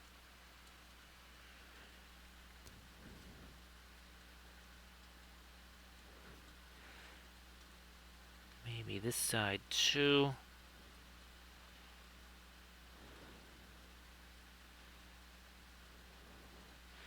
Never. Oh yeah, I didn't really get that. But boy, that looks really different from this one. That's what we're trying to do. We are going to try to different eagles on each one.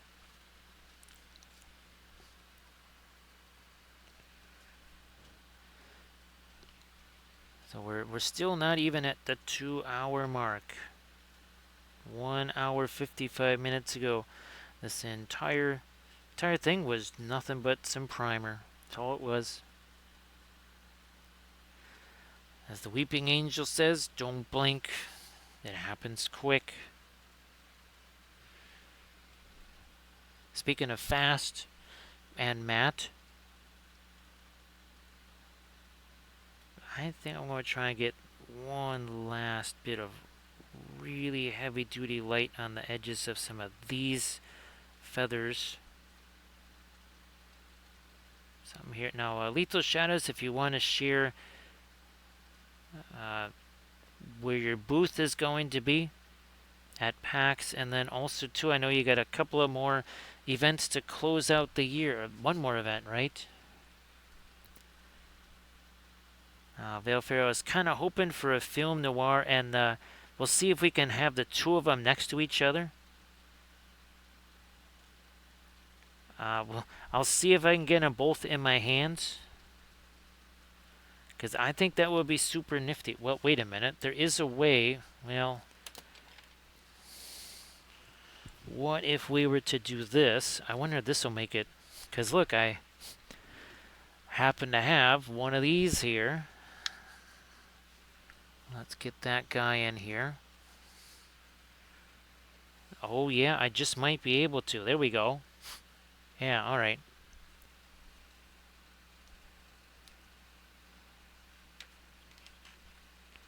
Almost got it. So there we are. So we got the two of them next to each other. And let's see if we can do a little film noir here. So we are going to take away that color. And now they're just mirror images of each other. So we took away that color. Now the chest might look different. Ah, yep, look at that. You can see that even in film noir. But once we do this, really hard to see any substantial difference. Now let me try and bring back our color. Big difference, right? Big difference there. So again, these are the Battlecraft supply holders. Now they don't have something on there. So you can screw this. And you unscrew this. Now this has a whole bunch of, again, sand and pennies down in here. And again, you got the, you can see the 60s. You can put 50s. I think we've put 40s in there too. And they are nice and snug in there. Yeah, Valefair, we lost, oh geez, well, later on we'll do another one, because I want to do some more stuffs on the egg. You know what? Let's do that. Actually, I might even grab this here. We're going to take some of that not radiant, radiant indigo. And again, this is the Lethal Shadows paint side right there.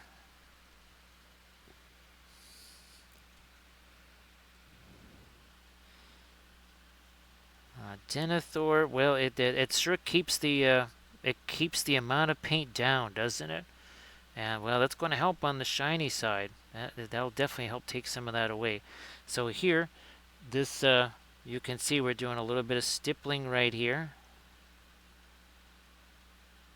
We don't necessarily want to make the eggs look completely spotted, but I was hoping to do something like this. Now, there's some Indanthrine blue on there. Now, let me get my lightest light here. See what happens. Because now there's really something for that to mix into. Yeah, there we go. Now we have... Ah, look at that. But look at how fast that changed, Velfira. I bet you they would look even more like rocks now with this little bit of texture slash whatever on them. Yeah, I bet you they would probably look even more rock-like. Now I'm going to change this around. I'm going to take some of you. Where's my green? Well, radiant green anyway.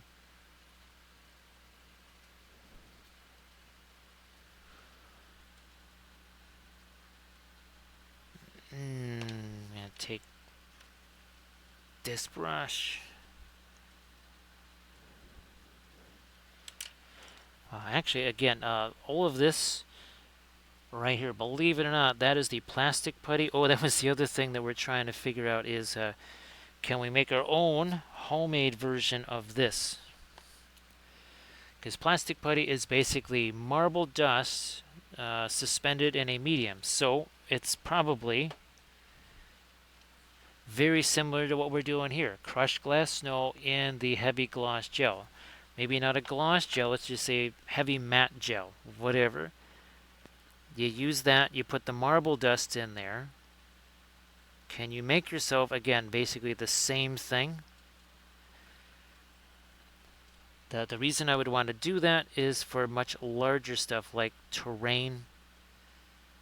For terrain pieces, for also managing the edges on those, or weird seams like what we had here and here. I think the other one we had a whole bunch of seams because that's a separate branch on there. Where's my... We'll use you as a bit of a blending brush right there. So Valfira throws out the first pun of open mic night here in Wappleville. Sometimes we're just on a wing and a prayer here, right, Valfira? So Valfira has... Valfira, is it sort of like super thick... gesso.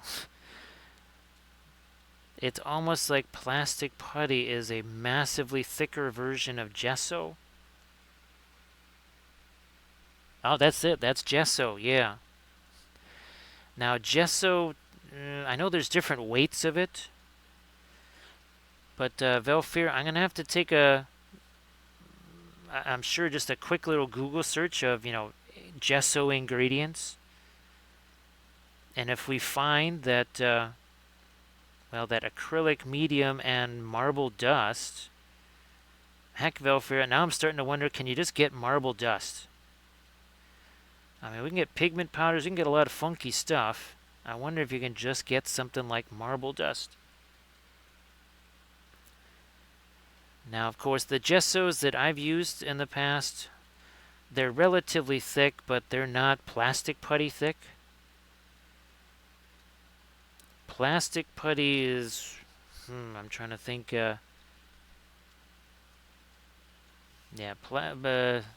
plastic putty is much thicker, much heavier, so I'm not sure. That was a little too much of our Mars Yellow Deep in there, I think. Yeah, we can just get some more fast matte white out here. No big deal. I'm just going to try and take some of this.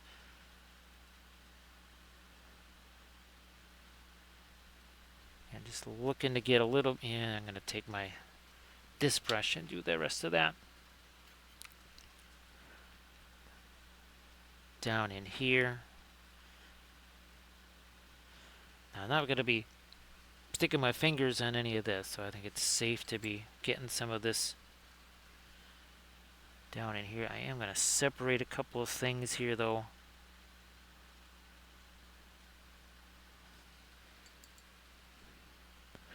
You know what? Let me take one of my beat up liner brushes.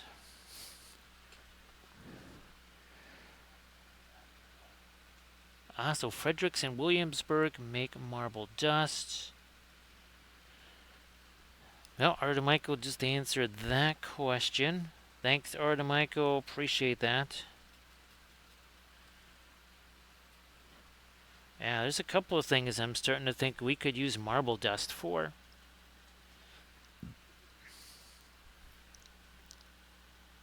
So that's going to be future experiments. Always got to keep experimenting, right, Denethor?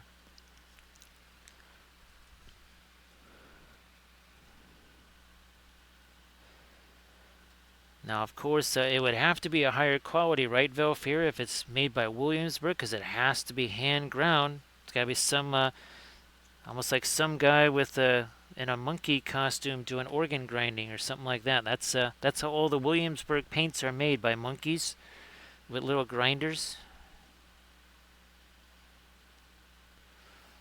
Let me see if I can get. I want to. Well, let's see. I like the idea that this is different than the red here, so I'm going to continue with this. Maybe even a little touch of the green.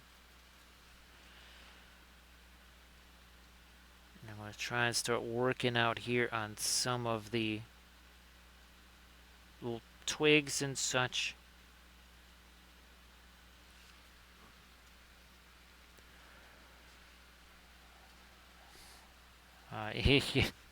That's we'll have to meme that, Valfira. A bunch of little monkeys with the organ grinders, and it's the Williamsburg Paint Factory in full swing. That, there, let me take away some of, there we go. Yeah, the edge of that just got a little too bright. We will lighten this one up as it starts moving up.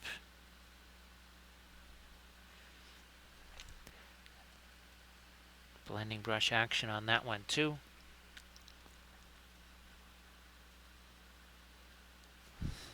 This again, we can go definitely lighter than this.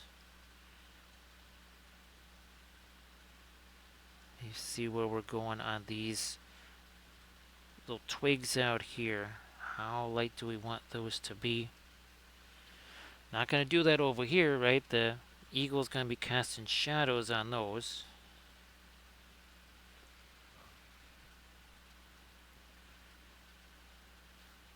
As we lighten this up over here.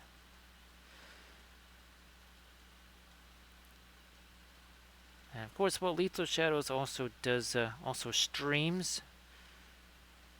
They're usually streaming some Lethal Shadows figures being painted. And Lethal Shadows, if you want to let them know about the Imperfect Bits box.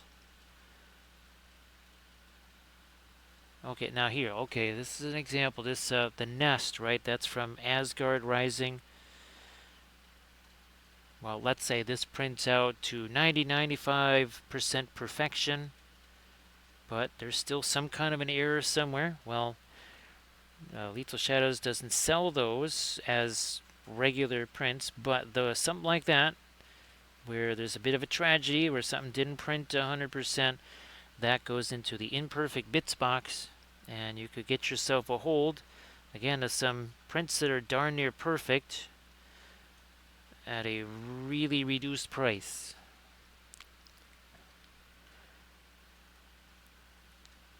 Velfira, maybe we have, oh, was it Mirror Universe? That's it, yes.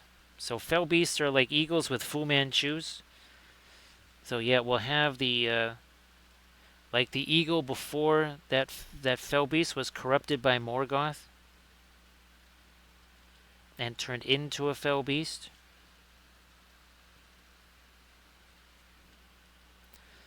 Yep, Lethal Shadows has their own resin. I don't remember what it's called. Oh, I could swear that I have one of those. I have an example of that somewhere right around me, but I can't see it. But yes, Lethal Shadows does have their own resin. Artemichael, I still have to get those, my birch bark out of the garage there and prep up some of that, and we could do some 2D painting on birch bark.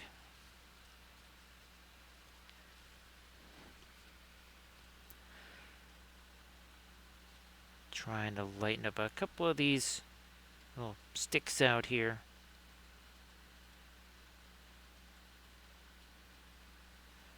Oh, gotta get these lighter. I guess that now, Bunko, are you gonna give yourself a day or two of recovery before you stream again after the I don't know, was it about 26, 27 hours, Bunko, that you were streaming? Maybe it was closer to 28. Man, I still cannot believe how that plastic putty. I mean, there was a massive groove here. Actually, it was on this other one here. There was a whole area that got. I think it was on this branch here. Yeah, because this one I had actually chopped off another branch, stuck. No, it was this one. Yeah, over here. There was big old. I just can't push it any. There we go. There was big old gaps in there, and the plastic putty. I mean, it really looks like I sculpted that on with, say, epoxy sculpt or whatever. But this is the one we'll be doing tomorrow. As you can see, it's a little taller than this one, so there's more of the tree there. Let me just get this thing put back out of the way.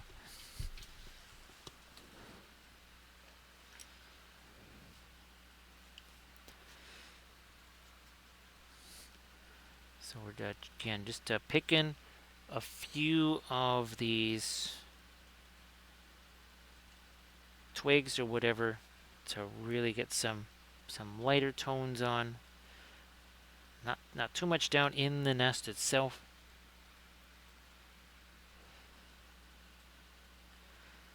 Oh yeah, is that November 3rd there, Valfera?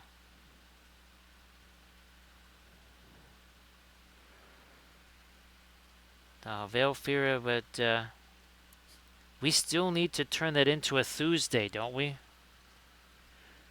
Yes, that's what we truly need is a Tuesday. To just turn the calendar back, I don't know, a couple of weeks or something like that. Just make it a 17-day work week. Then we might actually get 5 extra minutes of sleep, right, Valfera? If you were to give us 10 extra work days in a week, heaven to Murgatroyd, we might actually find some way to actually get some sleep.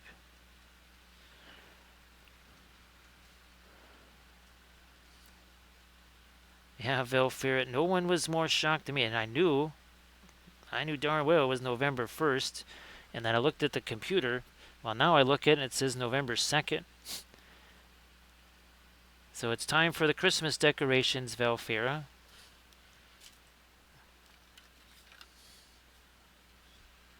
Oh, Christmas decorations? Wait a minute.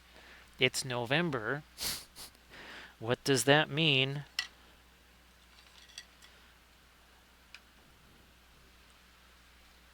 Yes, indeed. Fabulous ornaments.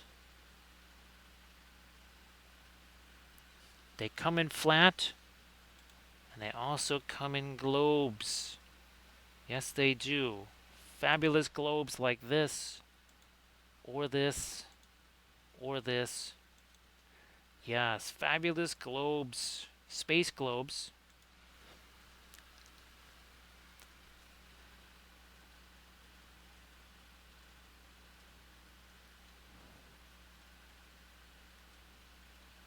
Yeah, I'm pretty sure that that phrase has not been used anywhere else, right, Velfira?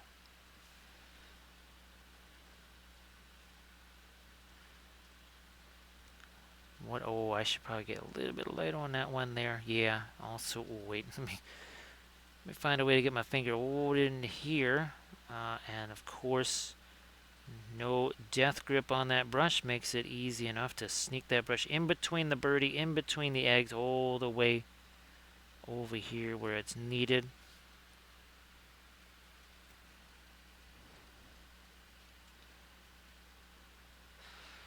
Again, I think we're gonna go probably with some snow or whatever on the base.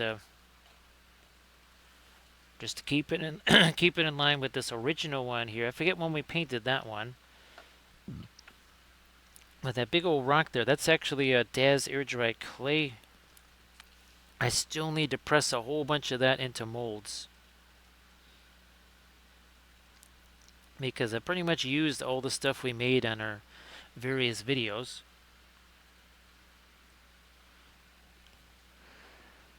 Now, Valfira, I even found, even as I was painting, I still found another little micro support in there.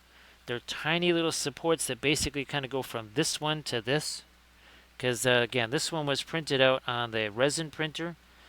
The ones I printed out on the FDM, it got interesting with those. It seems like it worked.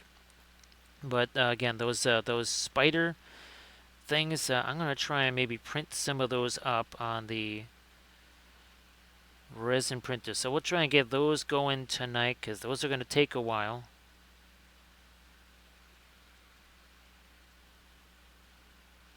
It's going to be another busy night after the stream here.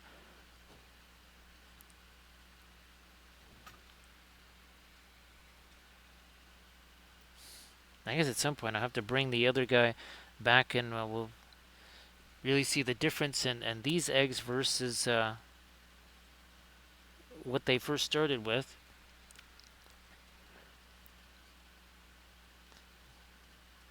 Yeah, Velfir somewhere. I have a whole bunch of big old spiders that I printed.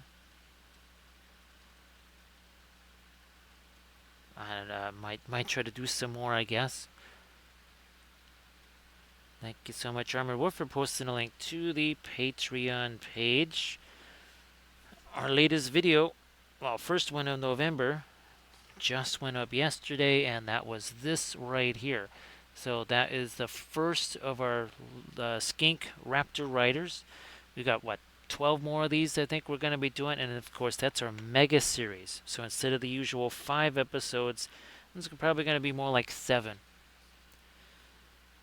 so that we can have more time to explore on basing. And of course each skink is going to have its own color scheme, so every single one will be unique.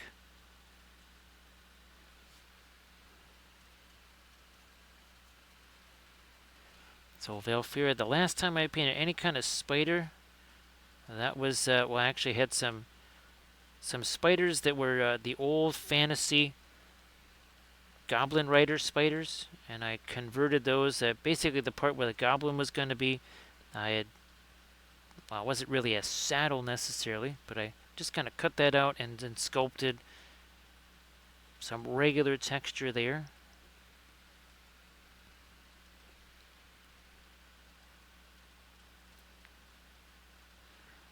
Thanks, Velfira. I think now that it's dry, I can. I want to take the.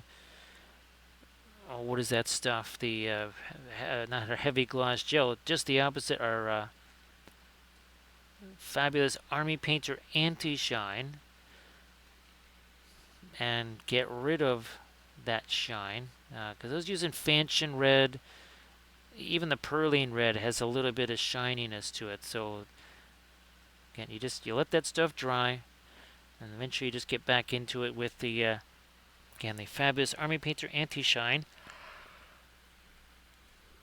like that. What's nice is you can brush on as much or as little as you want. I suggest only a little. You do not have to worry about spraying it. You're not doing it outside, so if it's cold or hot or humid or whatever, it doesn't matter. You just put it on there, and it's all good.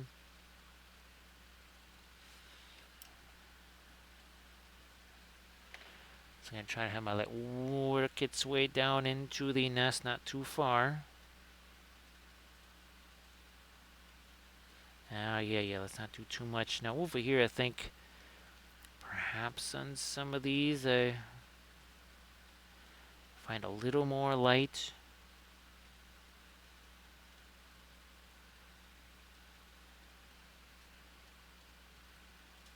Yeah, that's better. So Ardo Michael, I guess as far as your game goes, Now, is that something that you're gonna try to kind of go full on production with some almost like a Kickstarter type of thing, or is it kind of a more small scale thing?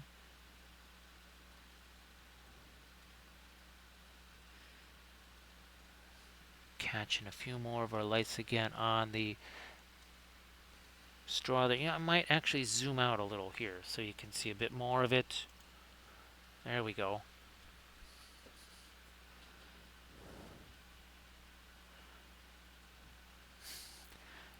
Oh, that wasn't. I didn't want to do too much there because again we've got the bird. It's essentially casting a shadow on it.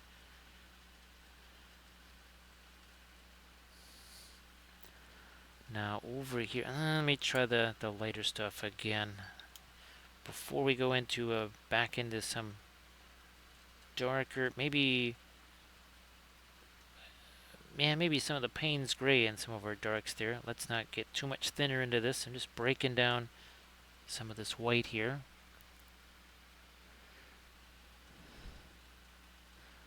Ah, that sounds great, Order Michael.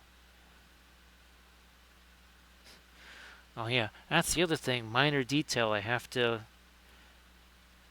do after the stream is set up that iPad, which arrived today. Supposed to arrive tomorrow. And hopefully that can resolve a lot of our the issues with the not being able to get stuff off of the phone and making it easier to be able to film those videos of the terrain boards and all the figures.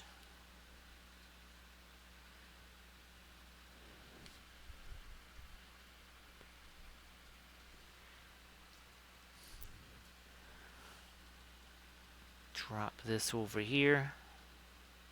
Ah, yeah, I might have to start. Oh, yeah, that's right. I might have to start printing out.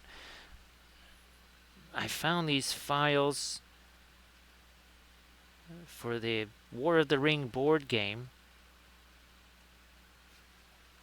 and they're all the different locations. You know, kind of the more common ones: Edoras, the Hornburg, Minas Tirith, and stuff. But there was also things like, say, Peligir and the Grey Havens. Some things that you don't normally see.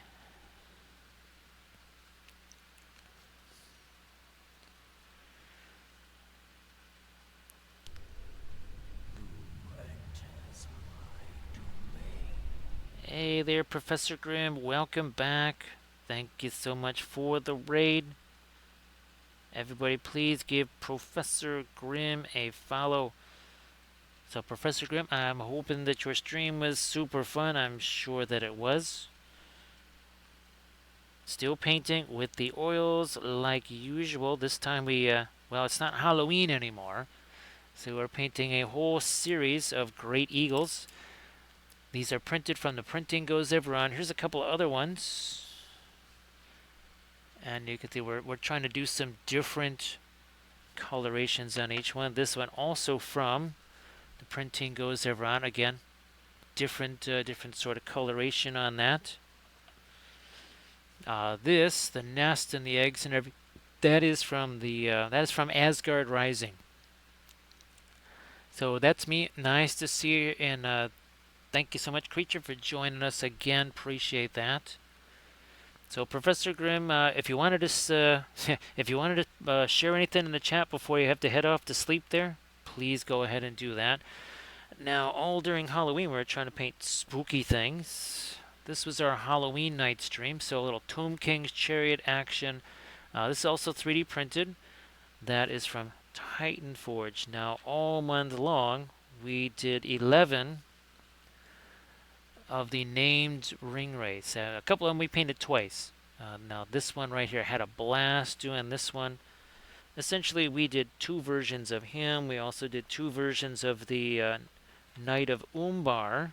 This one is from Medusa Project, and we did a different glow on each one because obviously a very different theme for each one.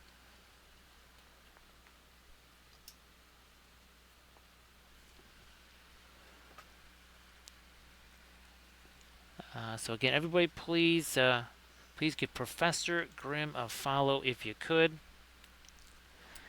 Now, we did do a bunch of Moria stuff. So you might think that something like, I don't know, a Balrog, or the Watcher in the Water, or even maybe like a cave dragon might be the scariest thing that you would find in Moria. Again, maybe like a Balrog, right? Even the Balrog doesn't want to run across these guys here. Yes, that would be the mimes of Moria. Jetez-moi, that says toss me. You can't toss a dwarf, but you can toss a goblin. You can see there's the pogo stick guy there. Right, you've got a bombardier. You got the guy with the parasol. He was, speaking of tossing goblins, that's mostly what they did with him. And they were very fashionable. These Lutan, very, very fashionable little guys. Top hats, berets, even chef's hats. Now look at that. He's got himself a toasty little baguette. For whatever reason, he's got it in his bare hand. Maybe he's not the smartest little goblin in Moria. But of course, Charles de Gaulle there, he is very smart. That's why he has 2 stars on his hat. Now these gents over here, they thought they were the stars of the team. That's Francois and Pierre. As you can tell, blocking, tackling, that very rough, uncouth sort of stuff, that wasn't really their vibe. They were master sommelier after all. So yeah, something like a Merlot or something like that, that's really more their speed. Yeah, not so much with the blocking and rough stuff. Hey there, Grogu, nice to see ya. Welcome in. Now, this was back in 2006 when, well, there was no printing. Now, it's not like here where I could print up the eagle, print up the nests. Oh no, that was metal goblins for the most part that had to be chopped up and then re-sculpted. So yeah, that's back in 2006. Actually used those for 2 seasons during our Blood Bowl league there. So Grogu, we're having some fun. Well, we're gonna have quite the Misty Mountains armor here, or army, because I think I actually have one of the GW Eagles painted. There is actually, I do have the official GW Gua here. That's the Forge World one. That is still, I haven't had a chance to put that one together yet. So let me see. We got 1, 2, 3, 4, 5. That would be at least 6 eagles. Well, I mean, we want to have a 1,000-point Misty Mountains army, right? So I think if we have, and if that's minus, we also have Gua here with Radagast. I gotta get that. Well, gee whiz then. Okay, fine. We have to get that one ready to go too. So Gua here and Radagast together. Much to the consternation, of course, to Gandalf, who's like, well, wait a second. So why all the fuss about me hitching a ride once in a while, and it's okay for Radagast the Brown, who we haven't painted yet at all on stream. I painted the old metal Radagast figure way back in the day. Not even sure that old one still exists. Well, none of it does now. It's all going away.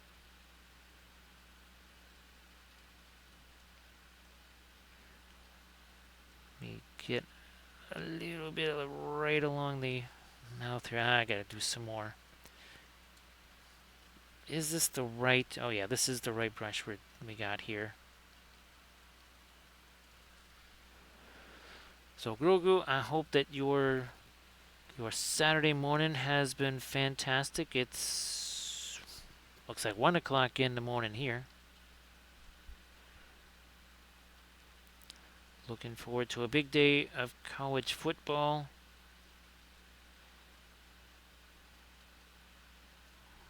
A bit more of like right down there too.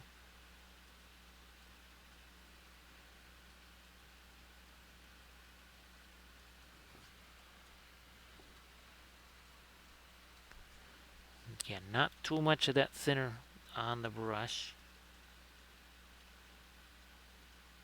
Because unlike, say, something like your acrylics, even a pen line wash with oils, you can thin the paints, you cannot dilute the paint. So that's why when we're doing our object source lighting, we can take basically a pen line wash of something like white mixed with fluoro yellow or something, and that is our brightest. We just basically do, again, a pin line wash of that really light stuff in our source lighting, because that's still going to be opaque. So yeah, there's several things with the oils. Consistency, very different. Your lighter colors, those are very opaque, whereas with the acrylics, your lighter colors are usually not the opaque ones. Usually it's your dark colors. So it's a bit of an opposite thing. Now here I need to get some. That's the Payne's Gray from Williamsburg, which is very bluish.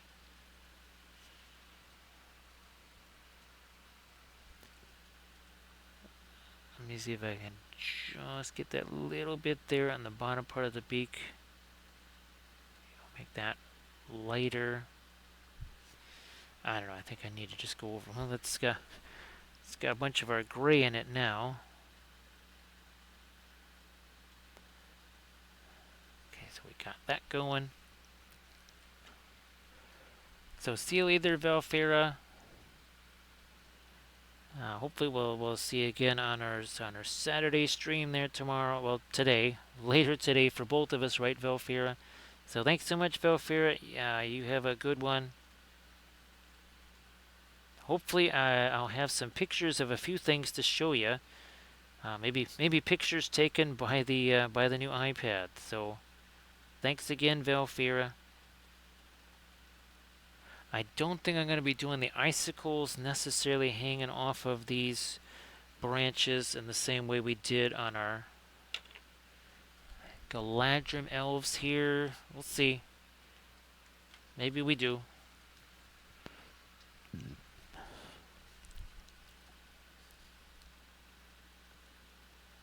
So Grogu, hopefully this weekend you're going to have a chance to either paint some miniatures, play some games, or both. Either way.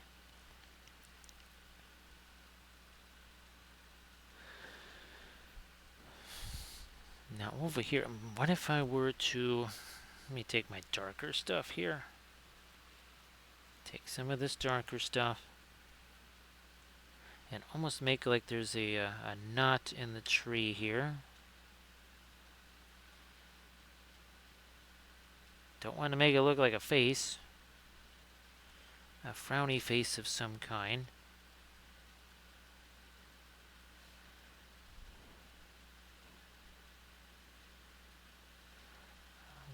You know what?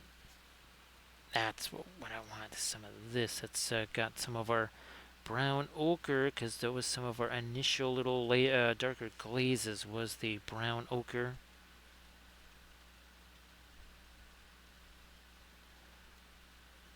Or maybe try to dark. Okay, let me take some of that away. There's quite a bit of it in there.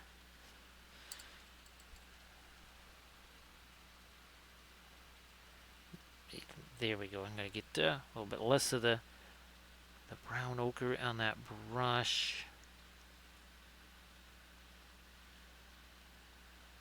Find a little more dark there on the top of his head. That makes his eyes stand out there. Also going to retone some of that down too.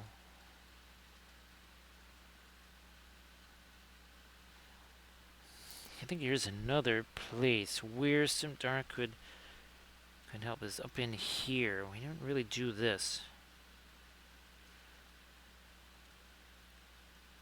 These little junction points here where the feathers come together.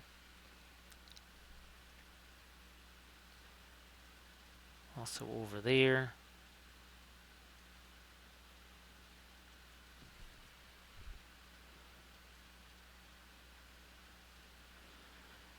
So I think, boy, that wing texture looks very different than when we first started. And again, look at all the, we have some nifty little texture here now on our eggs. Didn't have that before.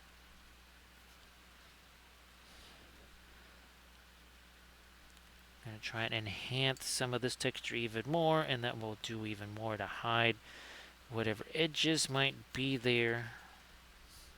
It's got a little bit of our green in there. Some of the green, some of the reddish brown color, and we're just going to carry that light down this way.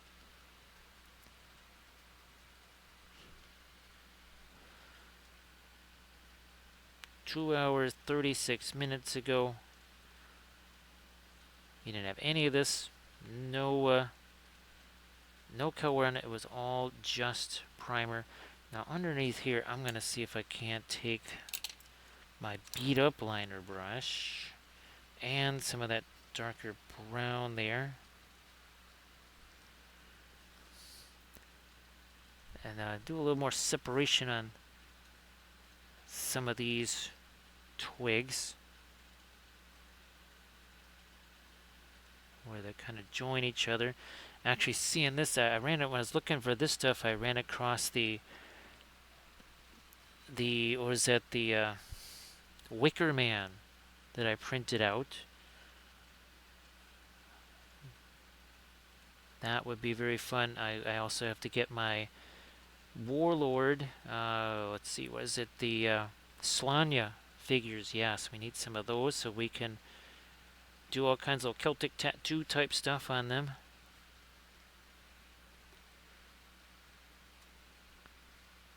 So yep, Velfero, we want to have that top 10 busted up.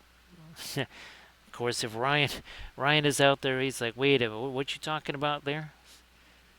We still have, I think, is it 7? I think we have 6 unbeaten teams, or 7. And as always, we are hunting those down.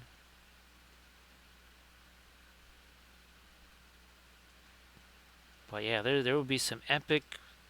If the playoffs were to begin today, there'd be some really interesting matchups happening. Oh yeah, and after Texas played Texas A&M, then they'd have to play Georgia again.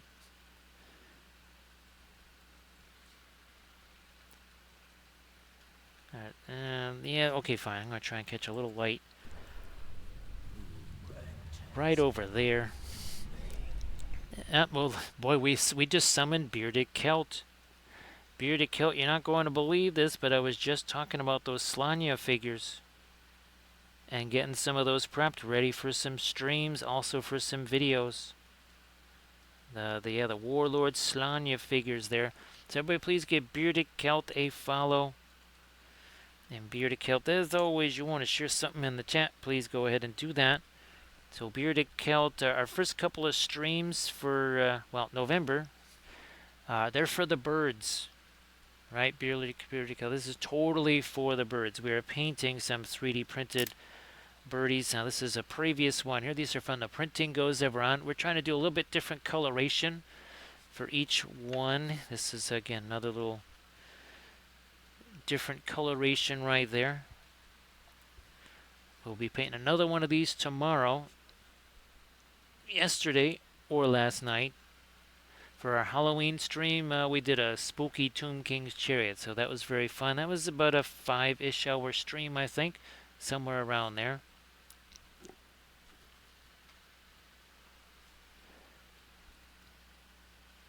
So Bearded Celt, great to see you. And again, thank you so much for the raid. That is appreciated. Let me, there's a cord over here that keeps wrapping around my foot. 1 second, let me move this out of here. There we go.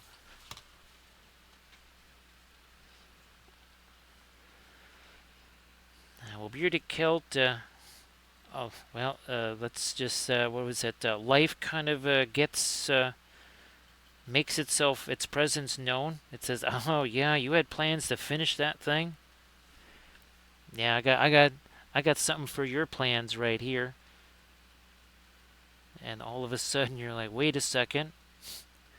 that was just about to be done, and then life just says, "Nah, you're gonna be taken away from that for a little while." And you say, "Ah, I can finally get back to it," and then life says, "Ah, you thought you were gonna start painting that again? How quaint."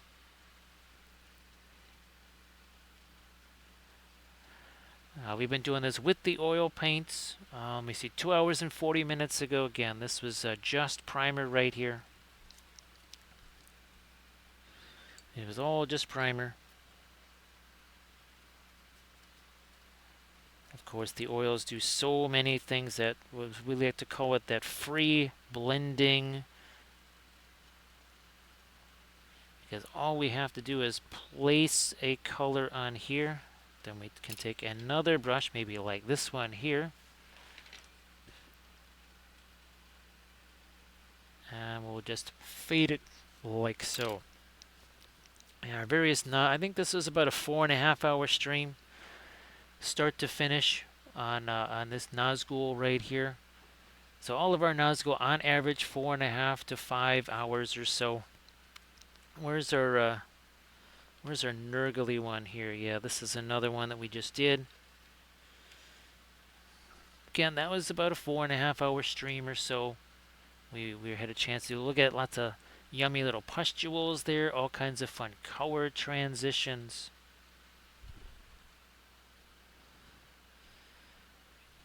Now, bearded kelp, the oils really, I mean, I know we just said it a couple of times, but boy, did they really do make a difference.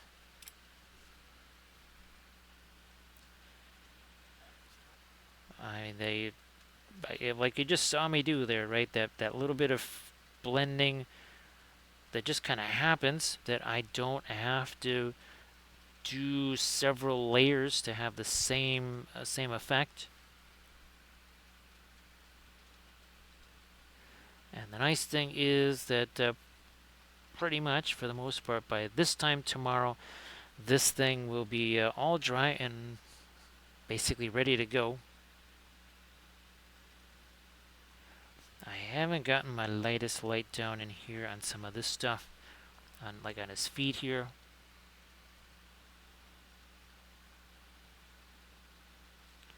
On these talons. Now let me get a bit of a lighter yellow there maybe. Let's see what this is gonna do. It's like a canary yellow, huh? See what I did there? So I'm just trying to paint some of this, mostly on the ends of these toes. This one too out here. Now you can see it. Just trying to get some more of my light down here. Might also have to get some more of my fast matte white on the palette, which is fine.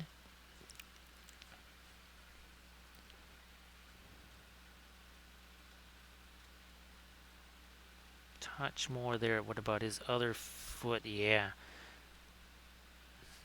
I'm going to back away a little bit more from that. Do this.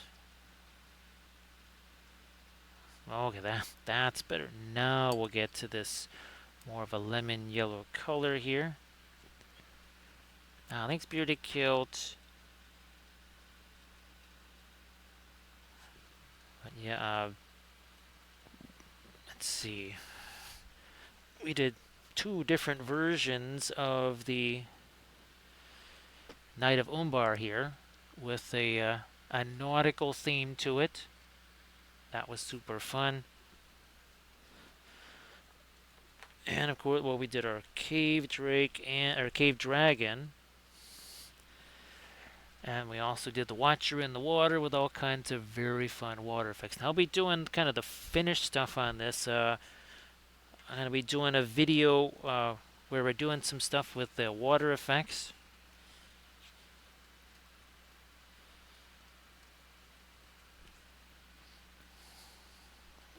Now, on his feet here, I don't know if we have to go tremendously light there, because that is also in shadow.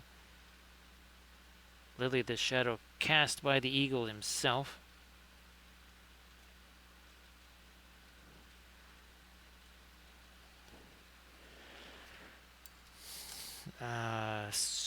smidge of light along that talon there.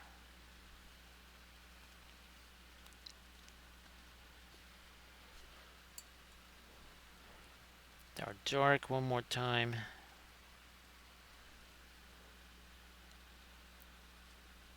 To separate the beak a little bit. There we go. Oh, speaking of birdies, I got more of those Creebane that I wanted to do for our Dunlending army. Yet another one that was wiped out. Yeah, they wiped out the Dunlendings too. Far Harad, Harad, Canned, Dunlendings. Even actually, I wanted to paint a Great Beast of Golgoroth for Halloween. That's also gone.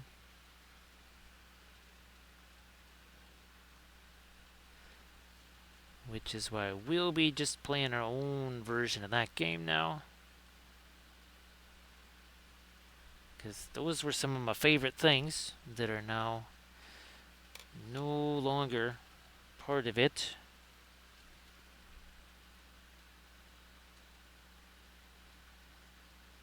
So yeah, Erda Michael will be right there with you with coming up with some rules, parameters, and that sort of thing.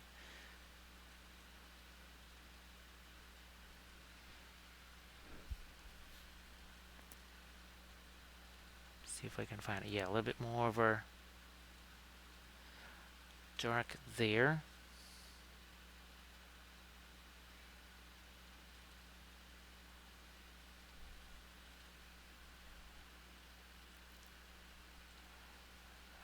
You know, I'm going to try and lighten this up some more to match that the chest. Also would like it to have a bit more of that tan, yellowish. Here, let me get just a smidge of that here into this fast matte white down here. We've been kind of doing the bluish gray. That would be the ice blue. Sort of the same color that we were putting on the eggs there.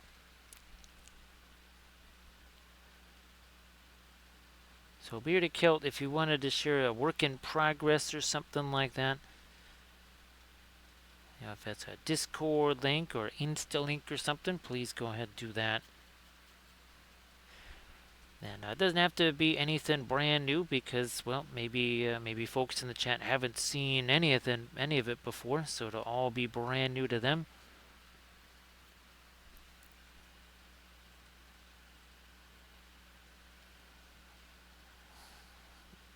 I'm gonna see if I can't get a little more of that light right on that one twig there, and now let's go back to some texture out here too. Yeah, I was sort of trying to make this look like there's a part of a little knot there or something.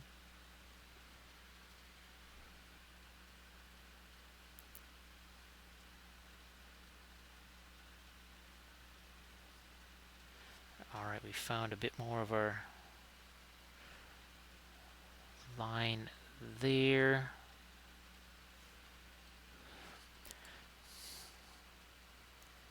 I'm going to actually add some of, well, maybe that was a little more than I wanted, but that is some of that supercharged burnt umber. That would be the reclaimed earth color from Gamlin.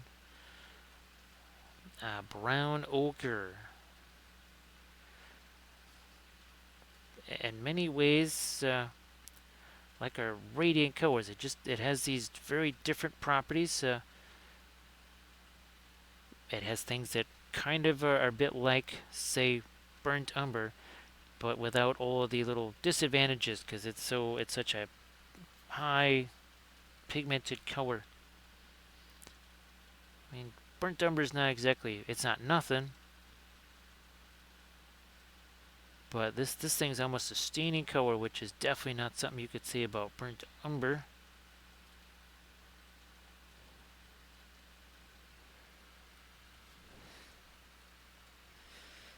what you can say is always respect the Umbar. There you go. The Corsairs of Umbar. And, well, we will be getting back to painting some ships. I might be streaming on Tuesday instead of Monday. That is possible. Let me get my fast map white out here again. Just some more of this. Mostly because, well, trying to get stuff prepped for that, and trying to get those ships printed. Maybe I try to grab some IJN ships to do. We've done a whole bunch of American ships. We've done our Regia Marina as well.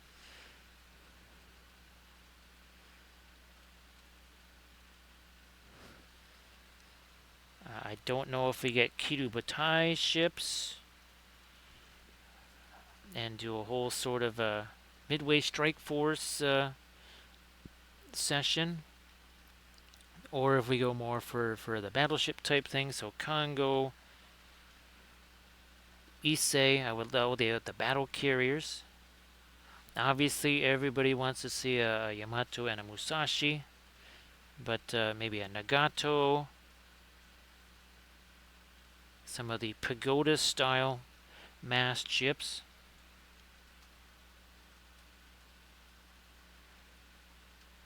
Catch a little bit more of that here.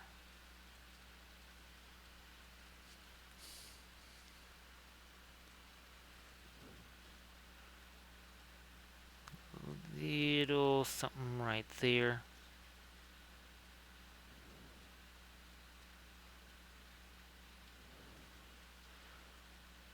But yeah, getting those printed and prepped, probably that wouldn't happen till Tuesday.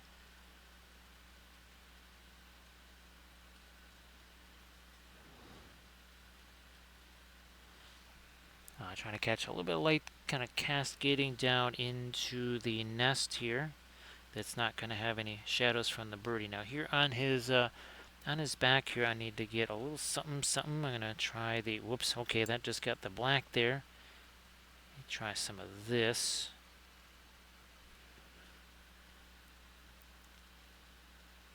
We're going to lighten that up a little here. Hopefully not too light. That's about it. That's about a middle tone there.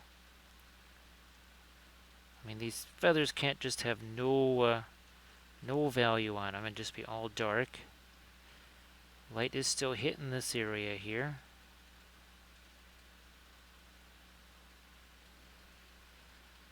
You know what? These probably could be lighter too up here.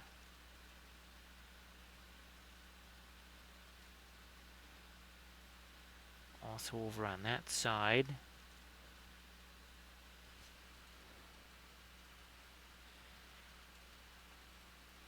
Let me grab a little more of our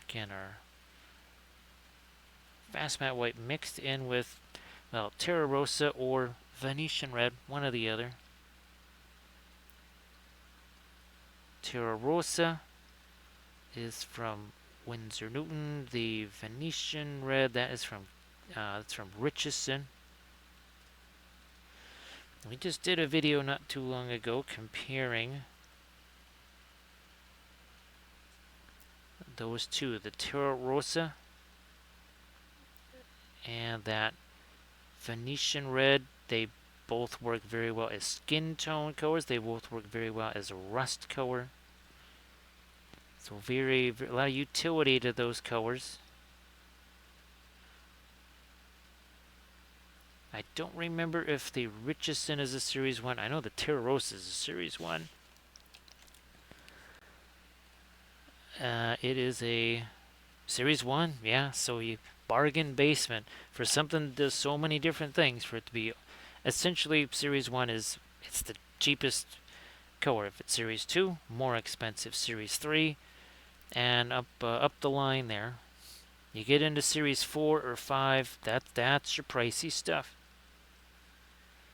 That is going to leave a little bit of a dent in the wallet, but there aren't a whole bunch of those colors that we use. As much as I like the cadmium colors, I have not used those in a long, long time. Another little disadvantage with those is, and aside from price, is that they're going to take unusually long to dry. It's the nature of things. Cadmium colors will take a long time to dry. So if you're kind of new to oils and you used cadmium colors or whatever, definitely expect longer dry times. Significantly longer. And that's even if you do use them somewhat to a minimum. If you really pile that stuff on there, then it is going to take a long time for that to dry. Now, again, what I might do here is just try to refresh the medicine super quick here. Because we had a whole bunch of, we almost had a hype train too earlier, so that kind of used up some of our medicine. So yeah, I'm just going to again get my I'll be back screen here. And we'll be right back. Don't go away, because we have to finish off our birdie here.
So sorry for the delay.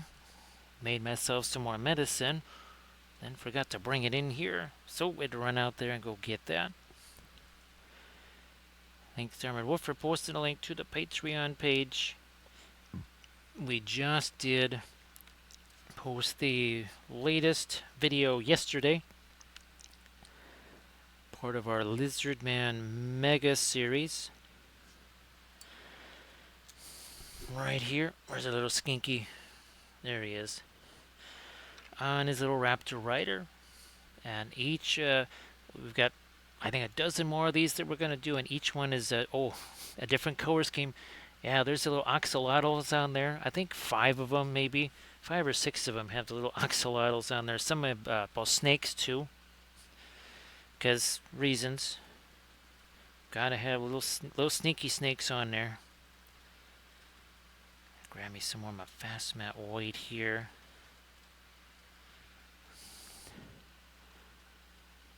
There we go.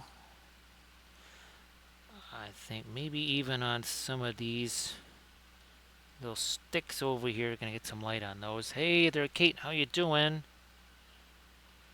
Everybody please give Kate Crate a follow. So great to see you there, Kate. And of course, Kate, if there's anything that you wanted to post in the chat, stuff that you have been painting on stream, I think you've had a chance to stream, right, since you've been back.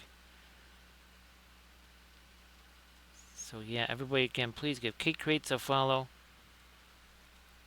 Glad that you are doing well. So Kate, we did this on our Halloween stream. Some more Tomb King goodies right there. Super fun.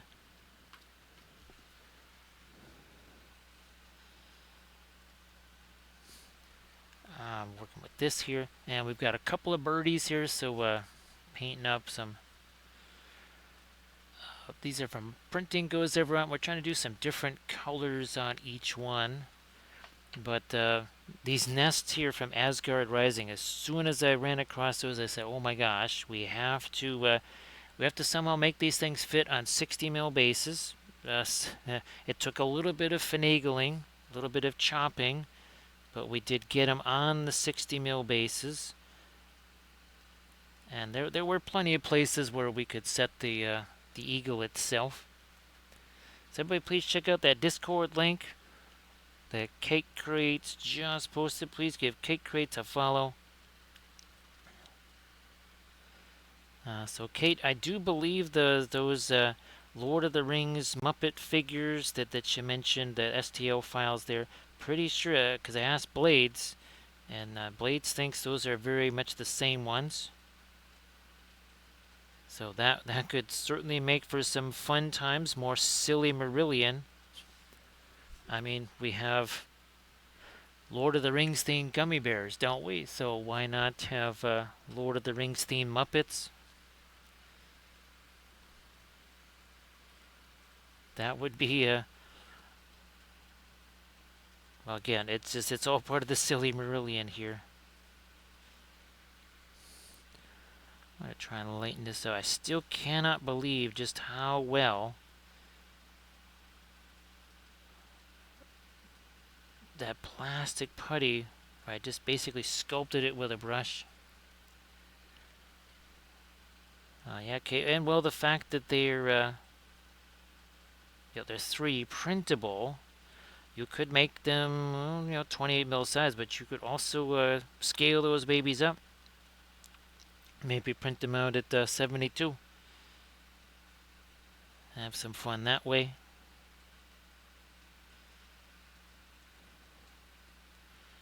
What do we... Yeah, I gotta add me some more of my light down here. I might get some of the light in with the kind of a yellow color here.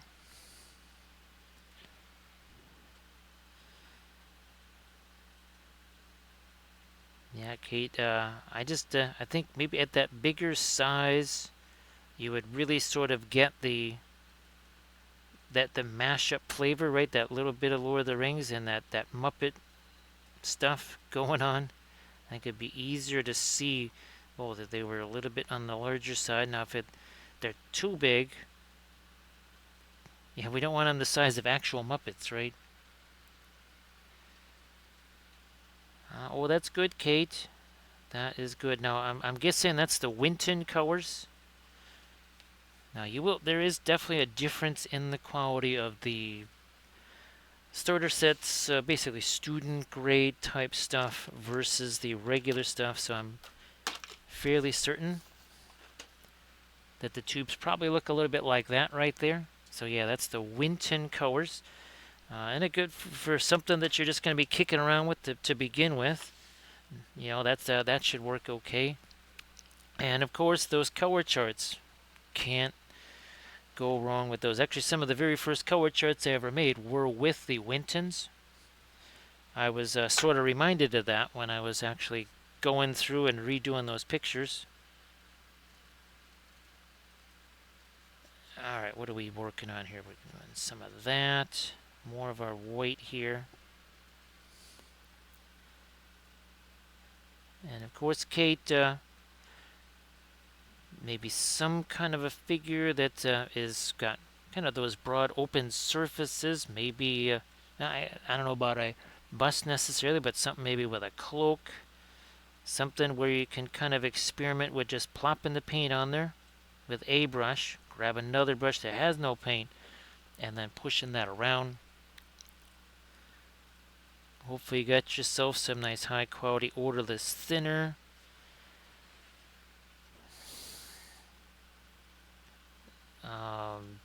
Mona Lisa might be tough for you to get, but in a pinch, something like the, oh, what is that? The MIG ammo odorless thinner. I think I even actually used the AK Interactive odorless thinner at a certain point there. Yeah, you know, that's something I missed. I should maybe touch more on the end of that beak and then maybe a little more up here at the top.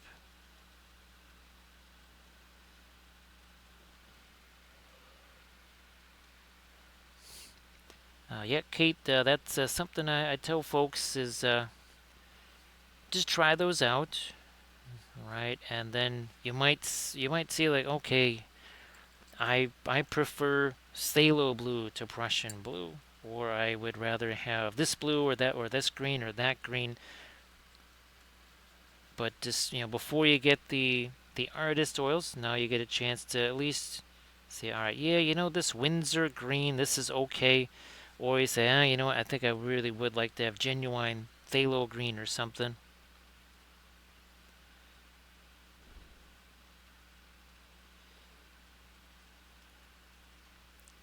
And it's even when you get those other ones, it's not like you still can't use the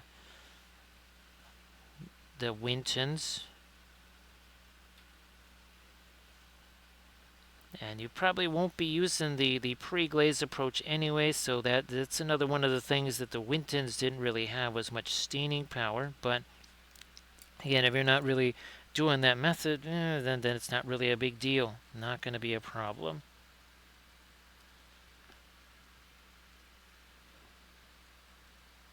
And of course, we always just use a tiny little water bottle cap of thinner. Definitely making use of the Filbert brushes for all the dry brush stuff and for cleaning the brushes. Also Winsor Newton, look at that. So dried acrylic and oils, and it's not hazardous, no vapors. So that really makes short work of cleaning those. Heck, I even use that stuff to clean super glue out of brushes. Or even regular glue out of brushes.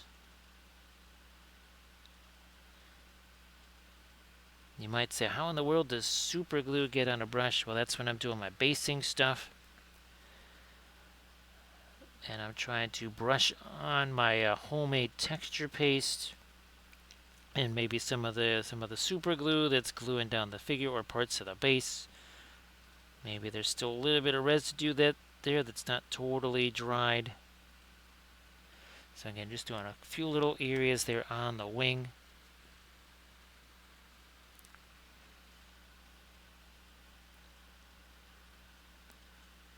Okay, so don't be surprised if the drying times are somewhat extended when you're first starting out. And then don't be surprised if those times start to come down as you get just more used to them, more experience with them.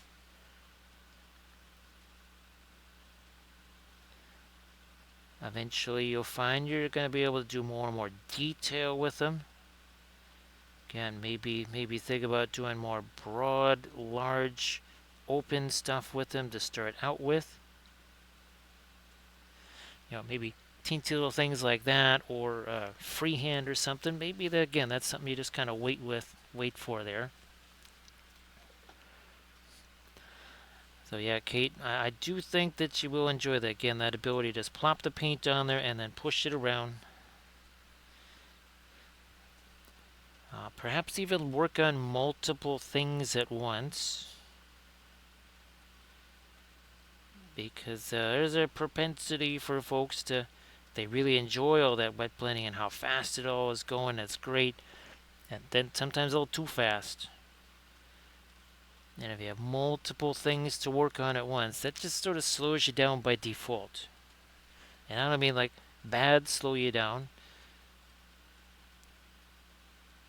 This thing here, well, and all those fell beasts that we did, they were so large. There's so many different areas, right?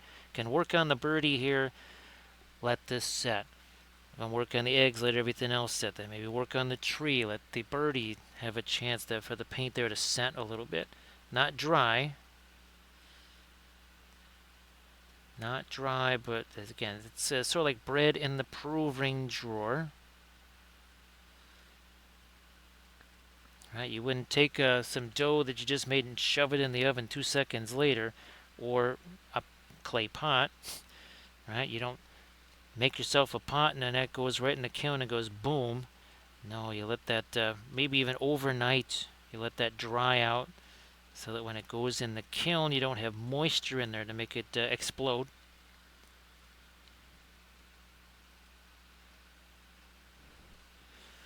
And of course, here we go. Yeah, so something like the cloak there. It's a big old cloak. With the oils, you just have to basically plop that paint on there and then push it around instead of a whole bunch of layers. So that is the key thing. Hashtag no layers.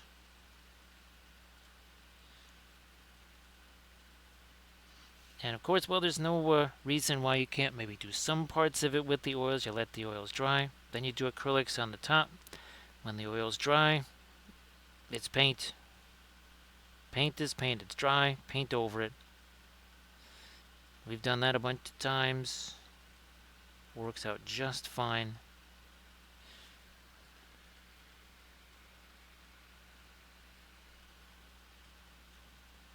It's kind of funny you should mention that, Landrest, because tomorrow there's a 3.5-pound chicken that is going into the air fryer. Not the slow cooker, but the air fryer. Yes, indeed. That's going to be cooking during our college football Saturday while we're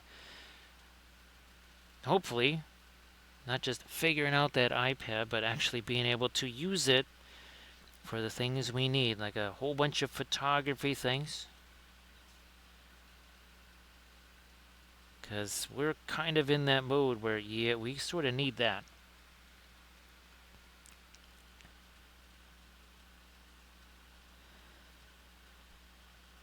I'm going to try and fish this down into that nest right over there.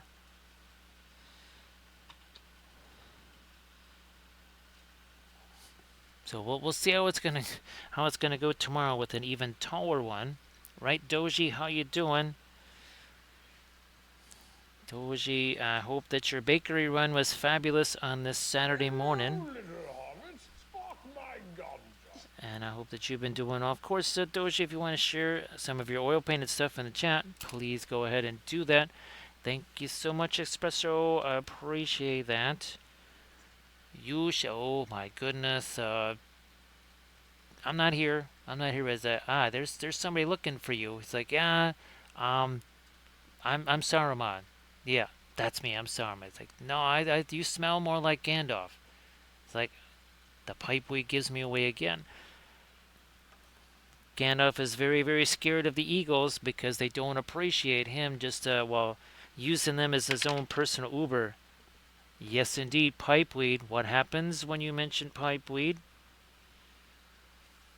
This turns into that. Serves him right. Go on, here it comes on. He says, was he just here? It's like, yeah, well, I smell him. He must have been here. He's like, yeah, man, I'm getting a contact high just being around that dude. It's like, you know what else he said you have to break a few eggs to make an omelet. I'm going to end him. So that's probably another thing Gandalf shouldn't have said. So thank you so much, Espresso Malate. Appreciate that. Thank you so much for joining us and becoming a new little hobbit.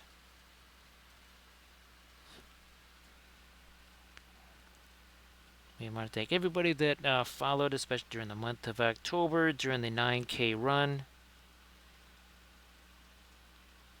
Gee whiz, maybe I should have referred to it as that. It sounds like an Olympic event there.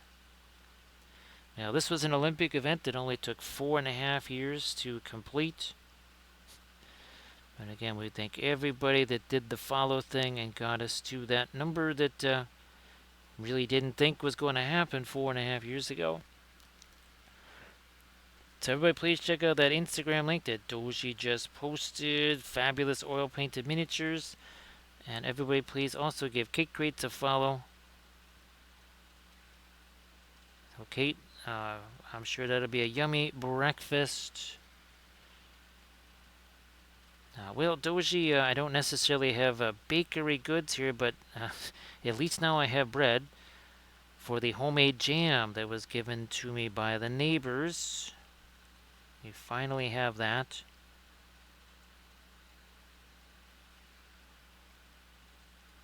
We'll have to try and bake ourselves some bread, I think, this winter. Mostly because it'll probably cut down on the sodium a whole bunch. Look at that. Some nifty little shadows underneath those feathers. Again, not looking for outlines. We're trying to arrange those shapes so that they actually do look like that little bit of a shadow coming from that feather down on top of the other ones underneath it.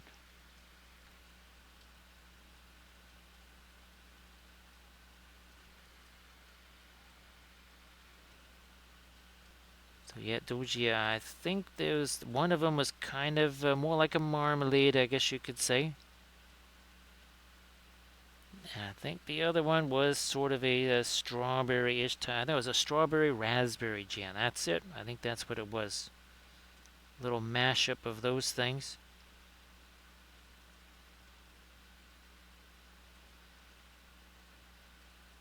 Let me hit this here.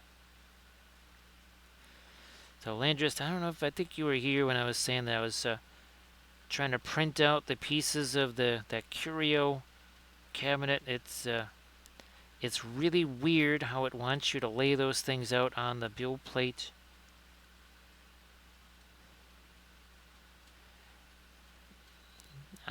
Geez, I guess I'm going to have to get myself some pieces of plexiglass too.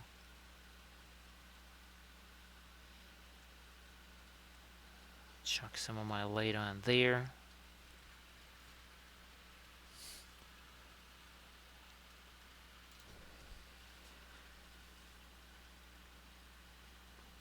Gonna get a little bit of my darker stuff down here. Now this,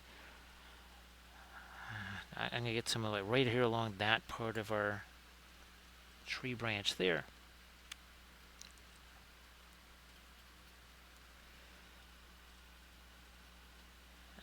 Some more of this.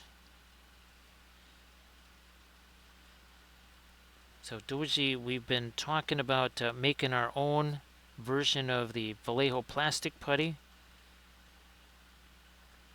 Basically getting marble dust and maybe even just do a simple combination as that and some heavy gel. We have the heavy gel. We got it.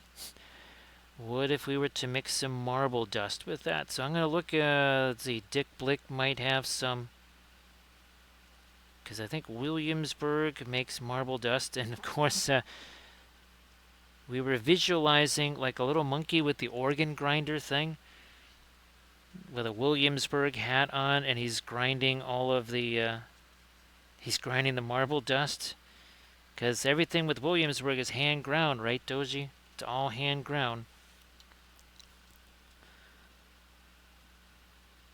I guess I don't want to don't want to go too late in this, because I think I might just want some snow on there. Because I think we're gonna stick with the snow theme, I think, for all of our Misty Mountain stuff here. Because this base never got the greenery, so yeah, why don't we just go with some snow on that? Because I think that's pretty much how it was intended to be. Pretty sure we painted that one up on stream.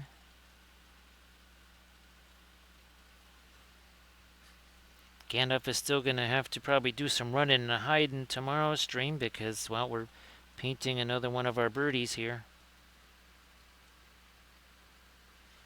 Let's not get too much thinner into this as I get a little bit of yellow in there. So Doji, remember when we were testing out the... Well, it's actually going to be a little bit like our tree video, right? Using the tree supports and seeing what works on that. Remember the sculpey version of air dry clay, which was way better to sculpt with, only we found out that it shrank like catastrophically, unlike Dazzler dry clay, which by comparison doesn't shrink at all. I am also Doji. I'm trying to compile some things for a printing workshop video because there was some more stuff learned about that build plate last night during the stream. So Nganes was kind of there on the, actually he even went to the American or the US bamboo website and found that there's differences between that and, say, the UK version. So yeah, there was some new things learned there.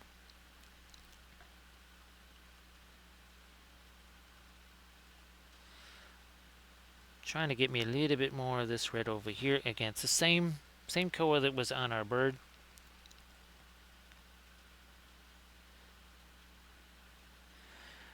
But I would, if I can make basically an infinite amount of, say, that plastic putty, it becomes like our homemade texture paste, where instead of paying upwards of $16, $17, $18 for that little container of the Vallejo stuff or the Green Stuff World,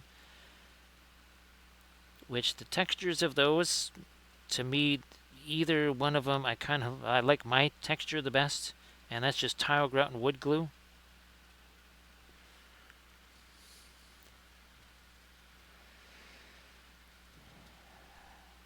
Yeah, Doji, that's for sure.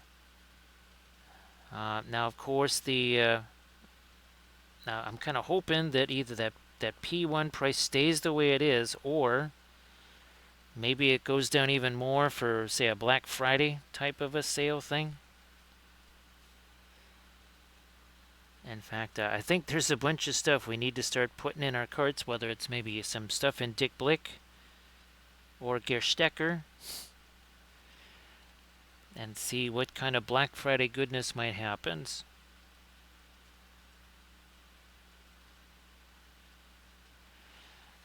there's again a little bit more of the reddish color. The color goes somewhere, it must go everywhere, right? And that color is up here on our birdie.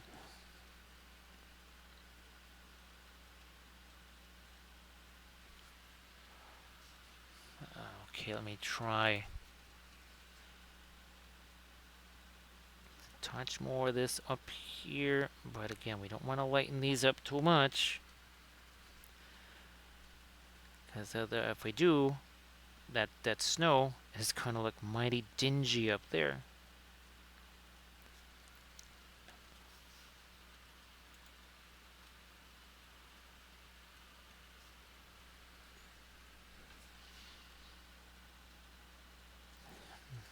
More of the. Do I need to put more fast matte white out here? I don't know.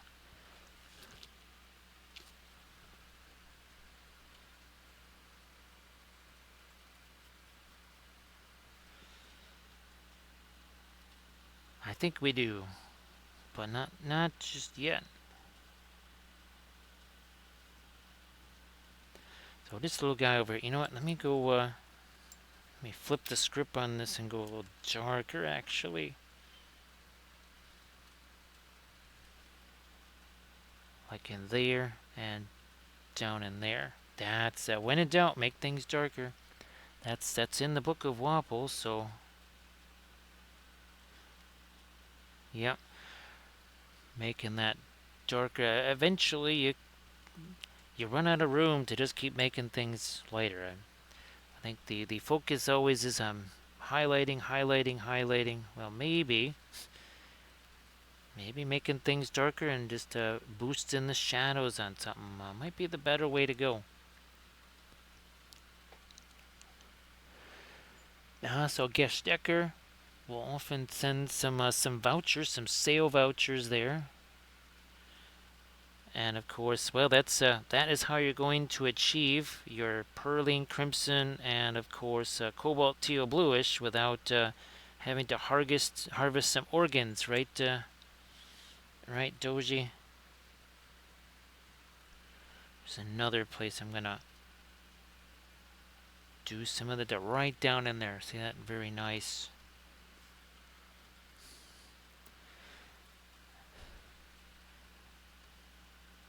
So Landrest, hopefully the printing is going well. I know yes, the other day you were saying it's time to get fired up on the printer there.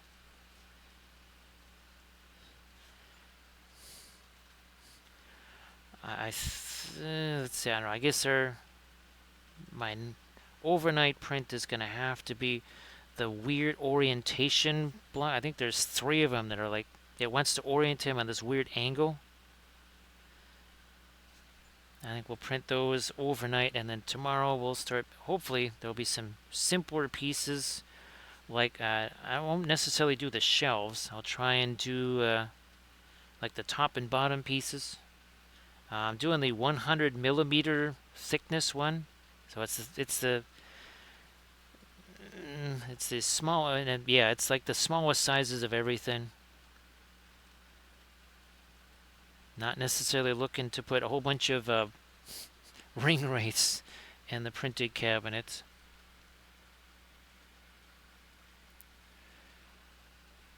Doji, it is just a weird color. It is just so unlike. It's even hard to describe. You'd say, okay, take Pearline Red and maybe Egyptian Violet and maybe a little Asphalta, mix those together, and you think you might have that. It might look a little bit like it. But as we know, like with the radiant colors, how it behaves is different. And that's the thing about the Pearline Crimson, well, the fact that it's staining. You'd say, well, violet's a staining color. Well, if you go to wipe that away, you'll wipe away all the Pearline Red and the Asphaltum, and you'll be left with the violet. Whereas the Pearline Crimson, when you wipe that away, you're left with a dark red.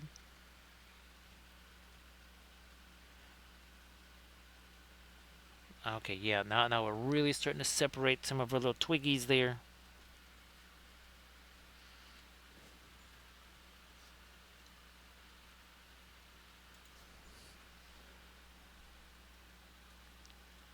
Couple little darks to go all the way out to the, here we are, the end of that branch, and I think that will definitely help to have some snow on there for sure.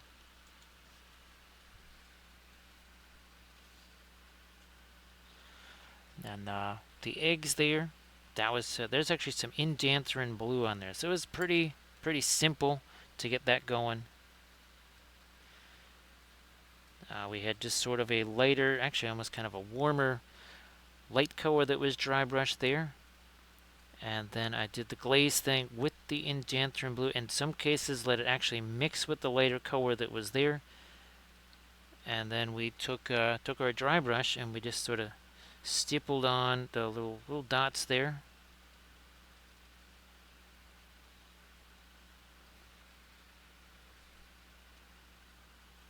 So yeah, Doji, that could be a little Christmas present for Doji there.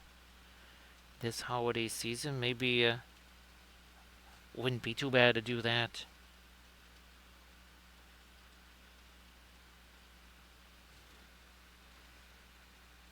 So again, the eagles 3D printed from the Printing Goes Ever On.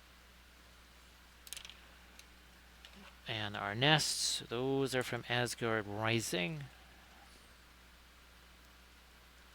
More shadow stuff here.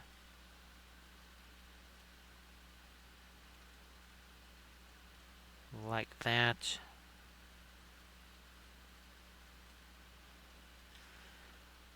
Yeah, we gotta get those feathers locked in a little bit more. Those are a little murky down there.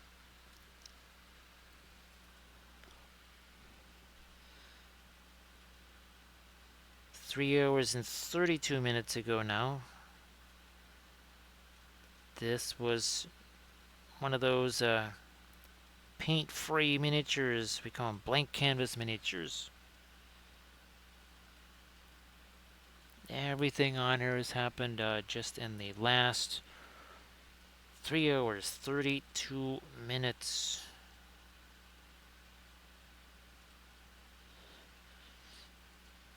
And by the time we're painting our next birdie, this thing will be, if not completely dry, it's going to be a long way towards being dry.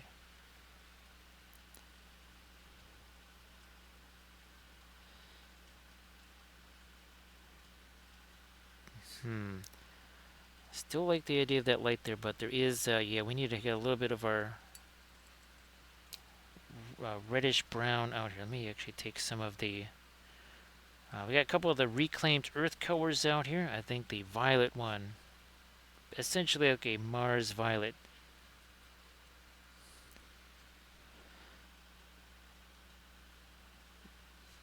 I guess I should get a little bit more of my lighter color in that. Maybe something right around there.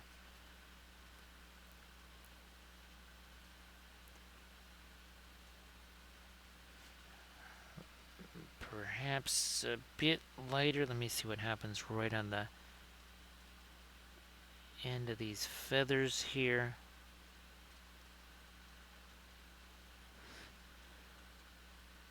Actually, that one's got a little bit more of the yellowish color in there.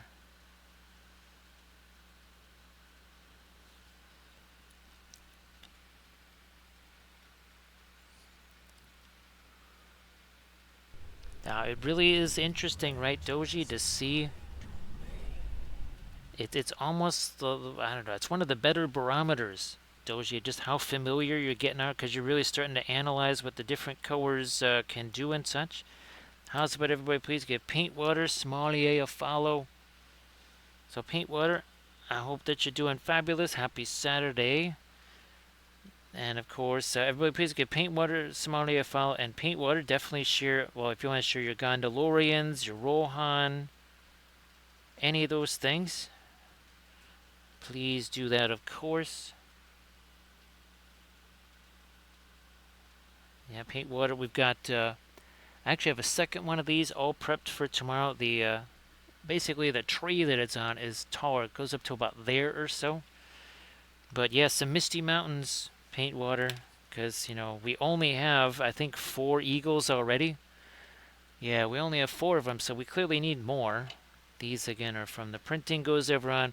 We still have to add snow to that.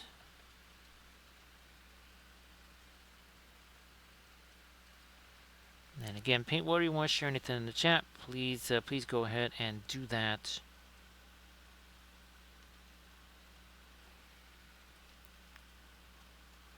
Now, Yeah, Paintwood, we've been talking about how we're going to be doing our own, as we call it, we SPG. So not me SPG, not me SPG. It's going to be all of us, we SPG, playing it together here on stream.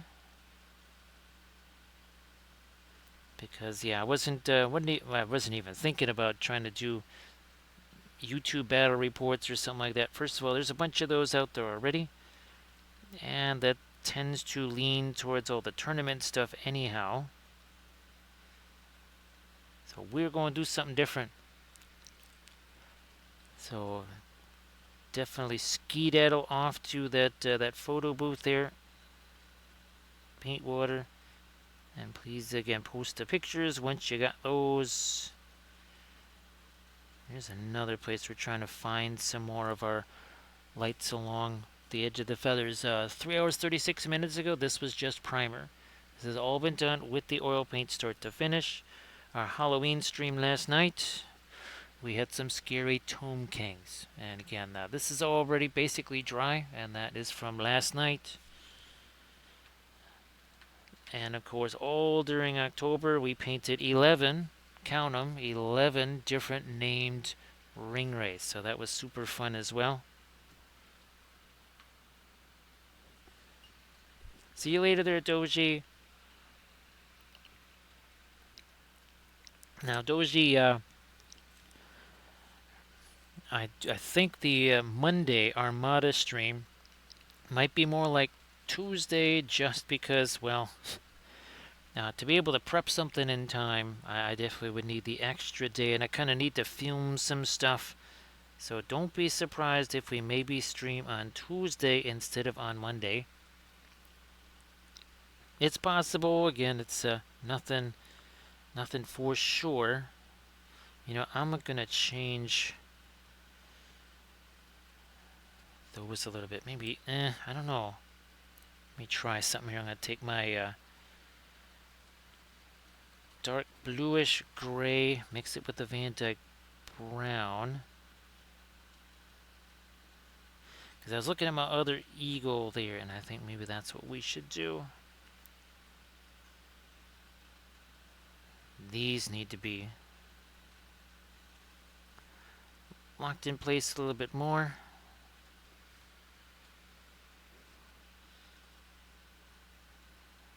Also here. Now, I wish I had printed these out maybe 10, even 5% bigger. 10%, somewhere between 7 and 10% would have been ideal. For making them closer to the GW size, but to match the nest size and the eggs. I might try printing out these nests also smaller, because I have to print out more of these. Everybody please check out that Discord link there. Discord link posted by Paintwater Sommelier. Now maybe you might also get a little bit of a Discord/Insta link from Jinx. Jinx, how you doing? Thank you so much for the raid. I hope that you had a fantastic Halloween there, Jinx. So great to see you working with the oils as always. We're doing a great eagle here, Misty Mountains. We'll eventually be adding snow to it, like this version here. So some of the fabulous crushed glass snow is going to go on there. Of course, we've been painting all kinds of wraiths here on Felbies. This is a very nurgly one. We also painted over here. Oh, these are some of the crazier things. Was the Lord of the Rings themed gummy bears? Yes, Lord of the Rings themed gummy bears. Oh, here's some of our other examples here. We still have to get these sculpted yet. Yes, that's a sour gum, as we call it. There's Gumdolf, there's Gumly. That is tree gum and legumless. Yes, eventually we'll be making all of those. Of course, well, here's again some more of those wraiths that we're painting. We did 2 different versions here. 2 different versions of the. That's the Knight of Umbar, as we say, thank you so much. Grim Dark Barbie for that follow. We appreciate that. So what was that you were saying about omelets there? It's like, oh, no, I totally hate omelets. Don't like them at all. It's like you were saying something about how the omelets make hobbits make the best omelets ever. It's like, no, no, I never eat those. It's like, I think you do. Well, that's Gandalf in jeopardy. Anytime he's around the Eagles, he's always in jeopardy. What happens to Gandalf here? Uh-oh. That's 2 in a row. Gandalf is in big, big trouble here. He's in big trouble because Guahir is looking for him. It's like he was here again. He was talking about omelets. It's like, well, I'm going to make an omelet out of him. How about I just drop him in Mount Doom? So thank you so much, Grimdark Barbie. Appreciate that follow. Thank you so much. So we're using traditional oil paints just right out of the tube. And here's our, basically our big 4 as we call them. We used to have the big 3, but Richardson kind of makes it 4 now. So there you go. These 3 right here, Gamlin, Richardson, Windsor, Newton, those are about the same when it comes to price and quality. The Williamsburg stuff, it is pricier, but it's one of those things where you kind of get what you pay for. So Jinx, if you want to share anything in the chat, please go ahead and do so. And everybody, please give Jinx Start a follow if you could. We want to add ourselves a couple little areas of dark here, trying to, I think I've set my finger on that a couple of times. Maybe wiped away some of my texture there. Hey, there's Surface Tension. How you doing? Thank you so much. And of course, Surface Tension, if you want to share some of your fabulous oil-painted miniatures in the chat, that'd be sensational too. So yeah, Surface Tension, what we did on Halloween, hopefully your Halloween was fun, but yeah, we went back to the Tomb Kings there. Given the fact that, well, of course, the Witch King is the only wraith that's left. All the other wraiths are gone. I mean, even Kamul the Easterling is gone, which, I mean, that's an automatic no right there, right? So we're going to get a little bit more of this fast matte white out here from Gamlin. Just a wee bit of that, and we are going to get ourselves some light right over here. Some of these feathers down in that area. I might actually zoom in here so you can see it a touch better. Everybody, please check out that link that Surface Tension just posted. Again, some super nifty oil-painted miniatures. So Surface Tension, I was starting to kind of gather up the materials. Remember all the snakes that we were going to do? Well, the Highland Miniatures versions of these. I was actually thinking I'm going to do kind of a basing video, well, part of our Rebuilding the Old World series.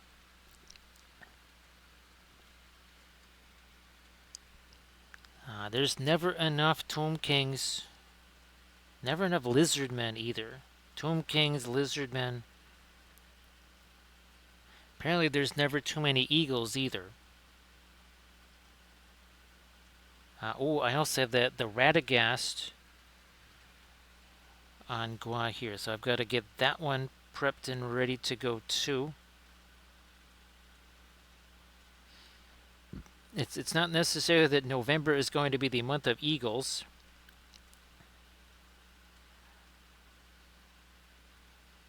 But I just I want to get through some of these guys so that they can we can have a little group photo with these, and I have all kinds of terrain that would match this pretty well. So I think that could also make for some fun videos. I guess we're going to have to make ourselves some Tomb Kings terrain. I have some of it printed out.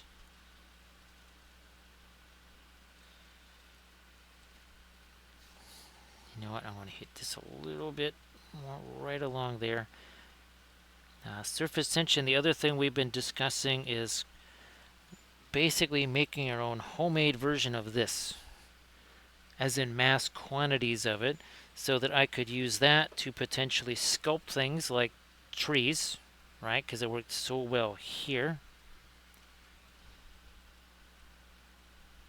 So I think there's a variety of things that we could use that for that could be really helpful.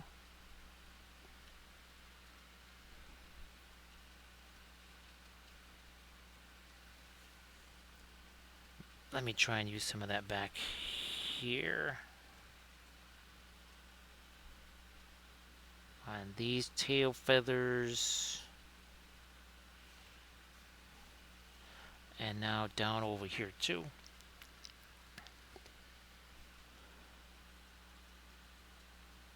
A little bit right on these edges here. These guys all the way down here as they kind of make that transition. They turn on the wing there. Right around that front edge, that leading edge of the wing.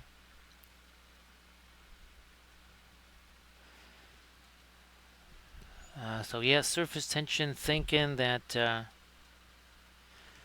marble dust, and well, basically it's the same thing we would do with our snow. Marble dust and the well, not necessarily the heavy gloss gel, but some form of gel.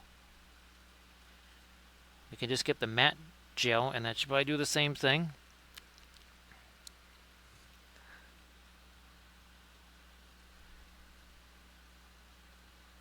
And again, it's not necessarily for just little smaller areas like what we did, although this did still take us, it used up a little bit of that plastic putty, I have to say, because I was actually trying to sculpt with it, really, instead of just fill gaps.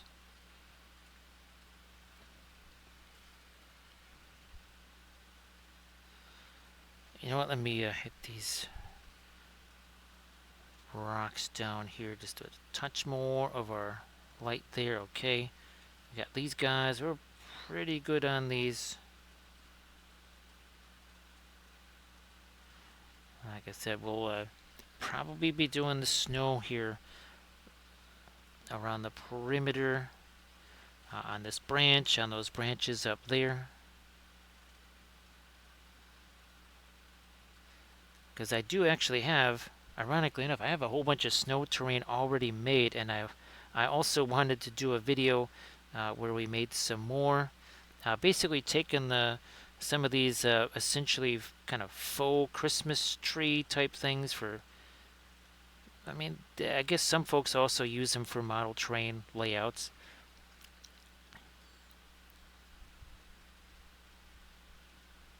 Also too for some of our 3D printed trees, and also where we're taking the tree supports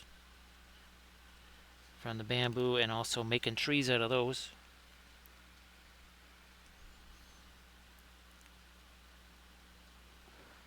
So yeah, surface tension, I just it wasn't until I was doing that comparison video that I noticed a huge difference between the plastic putty and the, well, liquid green stuff slash green putty.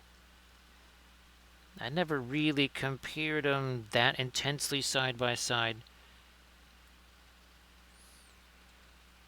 And that's when I saw just how much thicker the marble dust plastic putty was.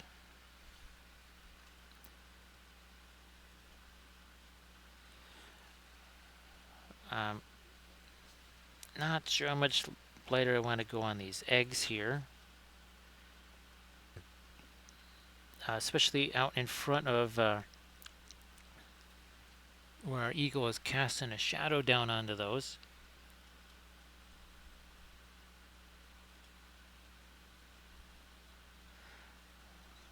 Oh, also too, I have a fog machine now that was bequeathed to me from the neighbor, because the only time they would ever use it is probably Halloween.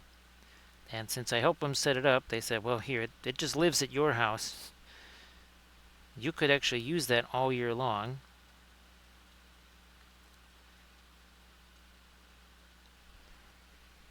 That's going to make for some interesting photos slash videos.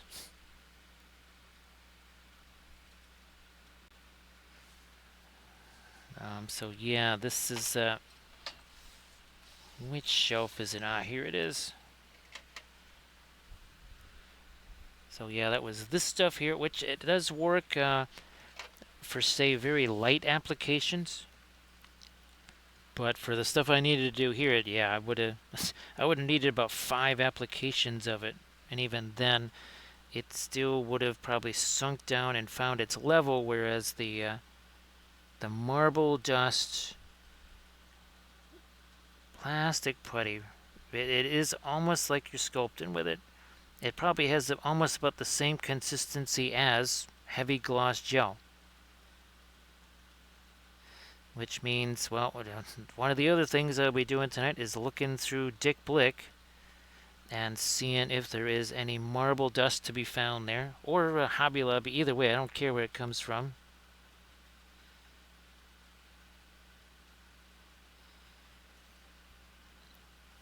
I'm thinking also too, for getting rid of support nub marks and all that kind of stuff, could be handy, right?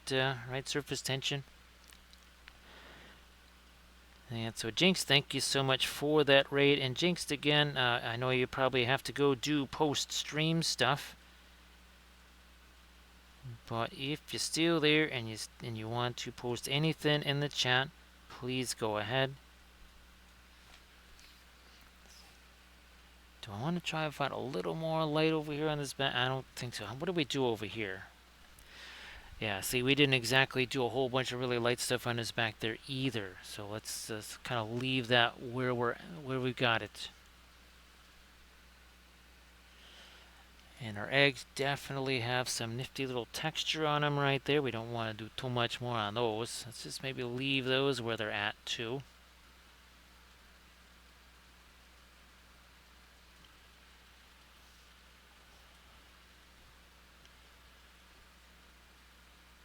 More of our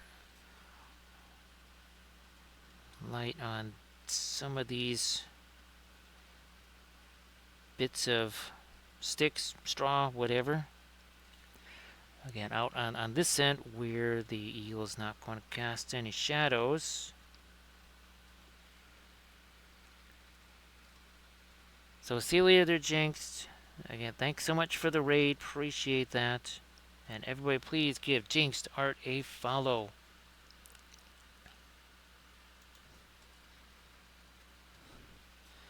Follows are free and fantastic.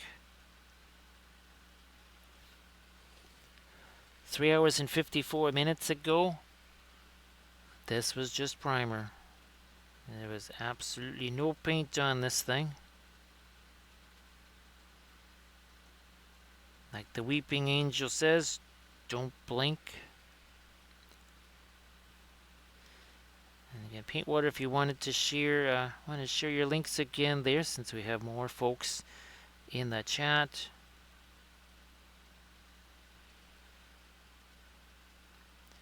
Paintwater, I was telling people, you're the little fourth age joke there.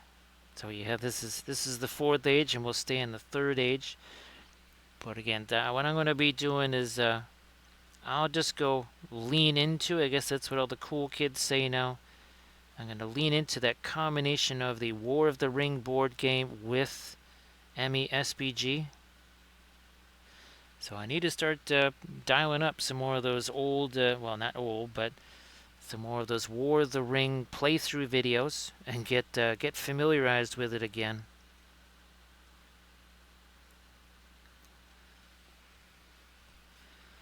And we will just use that again as kind of a strategic AI type of thing. Eventually, hoping to live stream games of MESBG here on the channel.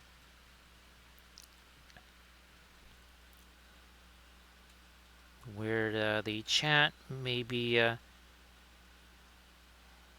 gets to decide, well, Thaden's got 1 point of might left. How is he going to use it? Or does he save it?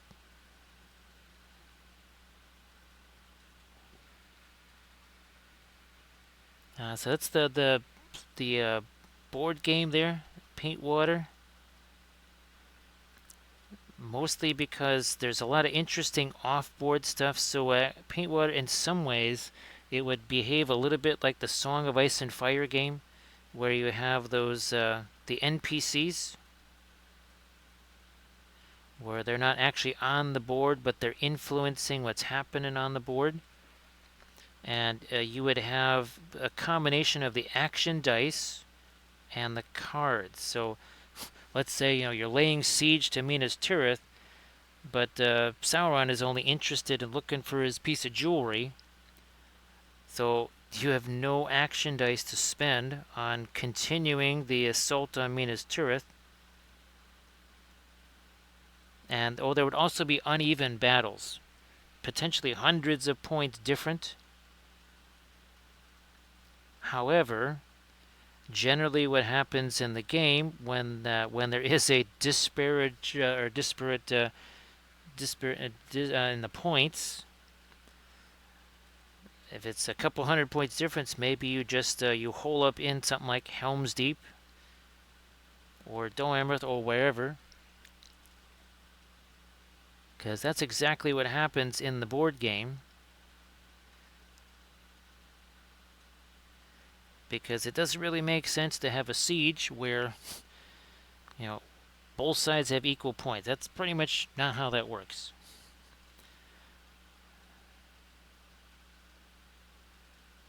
And also, too, any named characters from either side, if they get killed, they don't just come back for the next game. It's like, wow, Theoden has died 10 times, yet he keeps coming back.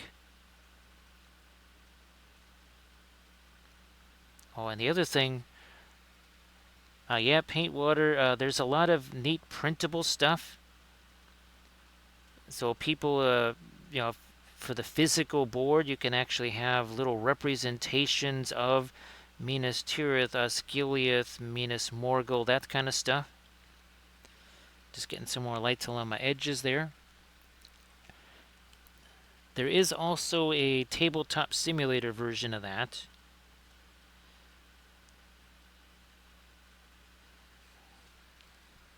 But yeah, you've got action dice and you have those cards. And what's fun about that, again, you've got the good side can even win a military victory. So it's not just the hobbits getting the ring to Mordor, but it definitely does influence that.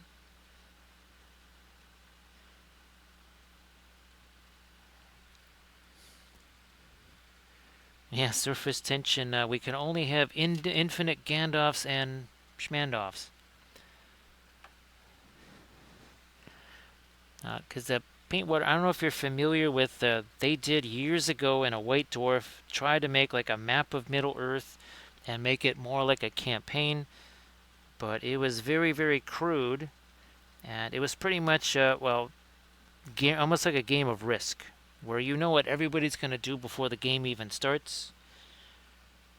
Here, there's just so many different locations, and again, you don't know what's going to happen with those action dice and what you'll be allowed to do. And of course, nobody starts out at war. I just thought it would be a way to make it much less obvious. Like, okay, well, right out the gate, these guys are going to hit here, or these guys are going to go there. And even midway through the game, depending on kind of some of those special things, you might say, well, everything we've been working towards is not working. And I thought that would be a neat way to, again, also encompass all these, different, why are we actually having a fight over here in Erebor or near Dale or something like that? Or Rivendell or Lothlorien. Insert location here.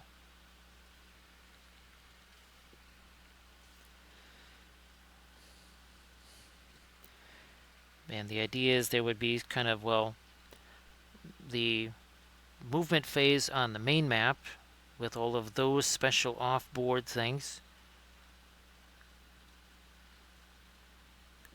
Think of it almost like using Battlefleet Gothic to lead to games of 40k. So depending on how things work out with the Battlefleet Gothic overall strategic map, then on the tactical sense you would have a fight that would happen between whatever forces.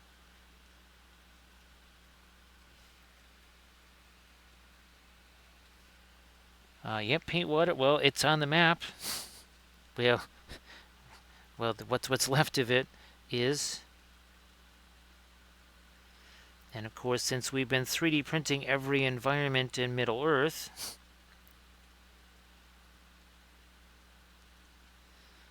let me catch some of this over here.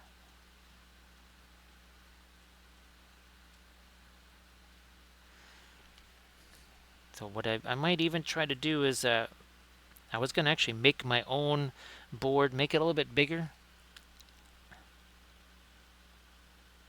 instead of just the board that it comes with, and then we could maybe use some 3D printed stuff.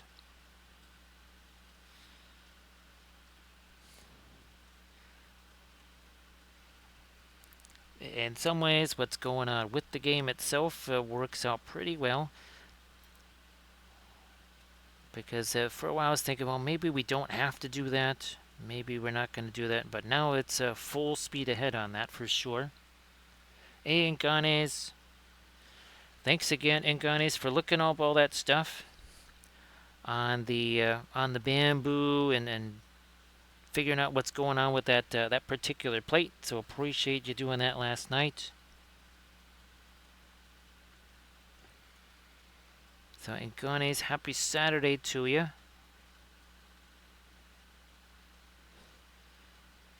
I might try to find a little bit of light on this edge. I'm actually going to go back more towards that reddish color also. Of course, again, Inganes, if you ever do want to share what you've been doing with the oils and such, please go ahead. So yeah, see, now we have a little, that just need a little bit more light, not too much, again, because look at this. It's in shadow, right? It's in shadow from this thing. Now we will be painting another one of these on our Saturday stream. Now, heaven forbid it's about an inch taller than this one. Yeah, I think the tree goes up to about there. So we'll have to move our camera boom again. That should be interesting.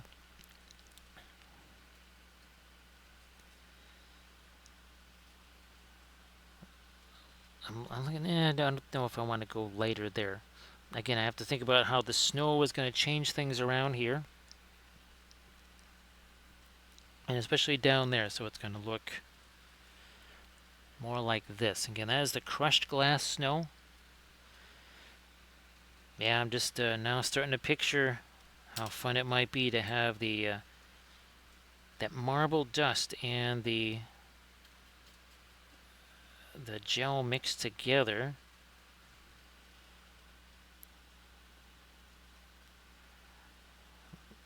Might even, okay, one last little bit of light here on the edge of that part of the stump. Again, this all is in shadow from the birdie here, so let's not make that too light. I think I could get a little bit of light over here. It's not really catching any shadow from the eagle there. And this we'll put some stuff out there, but as you can see, I'm kind of using that as a finger. I cannot confirm nor deny that I stuck that extra piece on there. Again, there's all kinds of neat little branches that you can add. It's very modular. Yeah, you can make different configurations. Thank you so much, Clinton Hobbies. Appreciate that. How you doing there? That is 31 months worth. So thank you so much, Clinton Hobbies. Appreciate you being here, of course.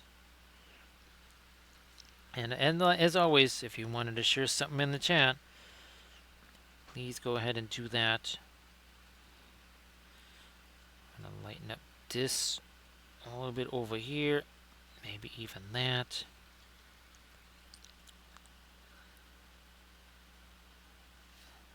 More of this up here. So Clinton Hobbies, I don't know if you had a chance to see the, speaking of Lord of the Rings here, our crazy little Lord of the Rings themed gummy bears. Here's our Gumladriel there. That's just absolutely hilarious.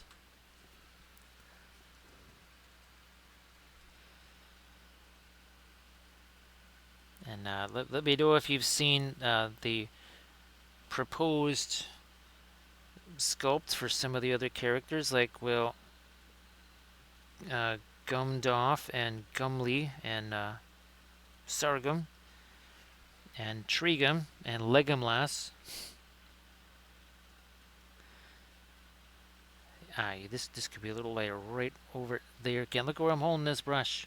It's closer to the end of the brush than the front of the brush.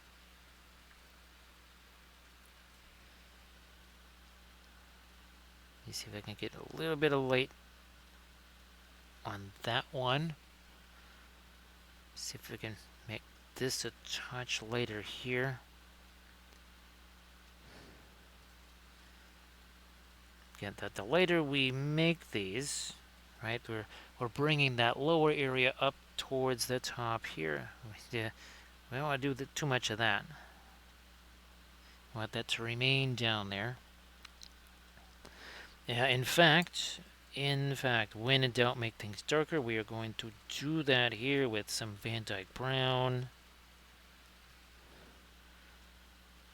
It's this, we can barely see it. Okay.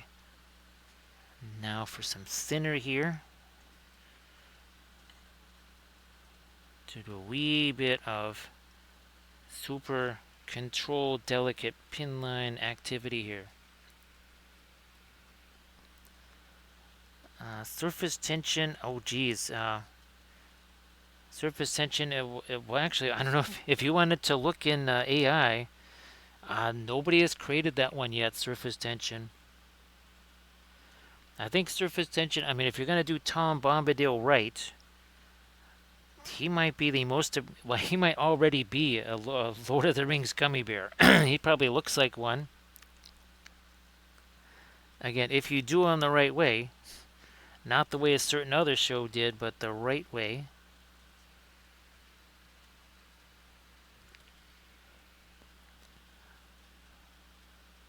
So yeah, if you got your co-pilot going there, because Rico, I haven't seen Rico yet on the stream.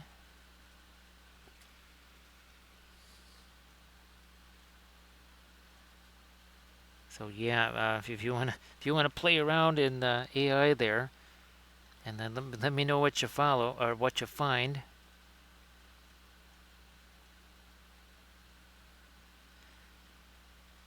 Let me see if I can make that almost into a big old crack there.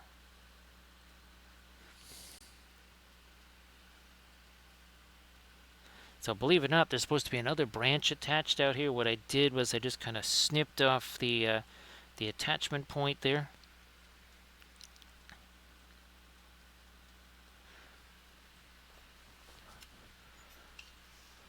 I'm just going to move there we go. I had my reference in the way there.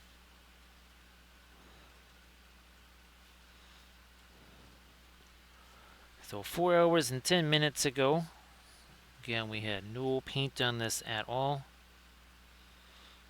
We did have our Stynylrez primer on there.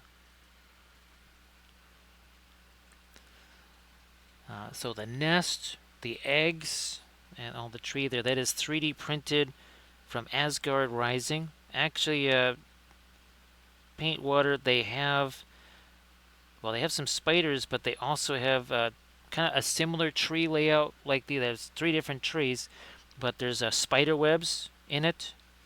And obviously I'm going to print those out. I actually paint, let's see, was RM Printable also has the same thing. So I'm printing out trees with spider webs so that we can obviously hang our giant spiders from those instead of just having them walking around on the ground. So yes, of course, I was hoping to have some of those for our Halloween streams. But yeah, the eagles from from printing goes that were on. Now these little things down here, those are Make It Epic basing bits, and I use some of my my texture paste down here too. Now these were printed full size. The PGEO Eagles, I had to print those larger. What I might do is try and print the nests again, but either 5 or 10% smaller, because they kind of barely fit on 60. Actually, I had to do some trimming. The other one's more extreme trimming.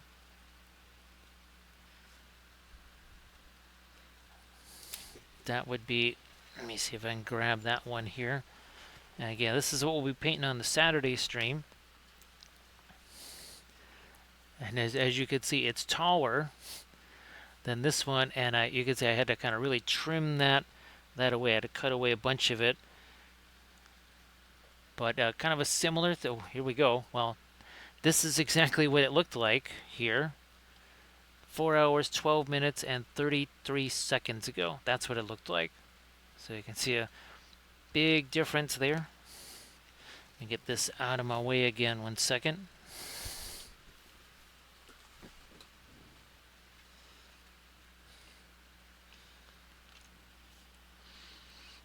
I'm actually putting a couple little darks in here in the feathers. Trying to sneak my brush in between parts of the nest and the branch.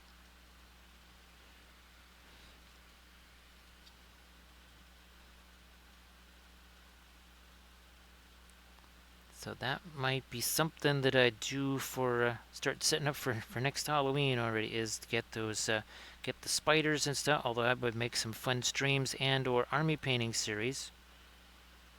Actually, might have to do that. That might just have to happen, because, well, the last time I painted spiders on stream was never. The last time I painted spiders in a tutorial video, also never. And that would be a super different kind of basing, so I think we're going to make that happen.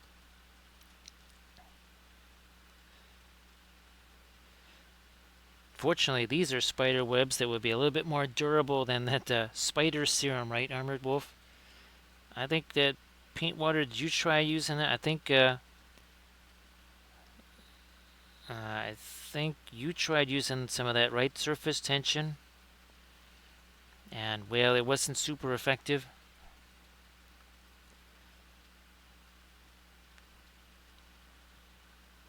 Now maybe I could start to think about getting some lighter stuff out here on the edge of this tree. Because I won't think going to be sticking my hand on that too much more.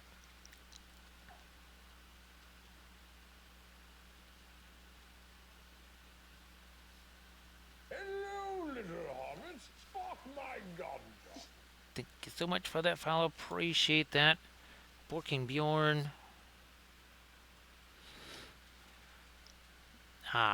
Yeah. So about the omelet stuff, that wasn't me. It's like, no, that's you. That's just you that's dead. And if Cohere sees you, I think you're gonna be like Gandalf #3. So what you gonna call yourself then? He's like, how's about Gandalf the Gone? Oh, there he goes. He gets away really fast. All right, here we are. We've had, oh, let's see. Let's not jinx it. Wow, look at that. So we went from Snake Eye to the big Gandalf 6. So he must have gotten away successfully there. So Bjorn, thank you so much for that follow. Appreciate that.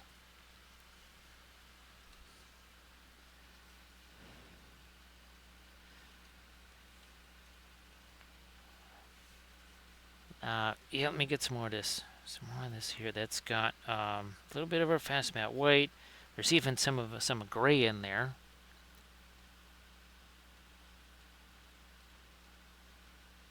There will be some of our snow on the end of this branch, so we don't want to do again too much there, right, Mom? Hey, Arid, how you doing? Everybody, please give Arid Can Wife a follow. And Arid, of course, Saturday, 7 p.m. 7 p.m. Pacific, right? Your next stream. So everybody, please give Arid Can Wife a follow, and of course, please post your Pinterest stuff.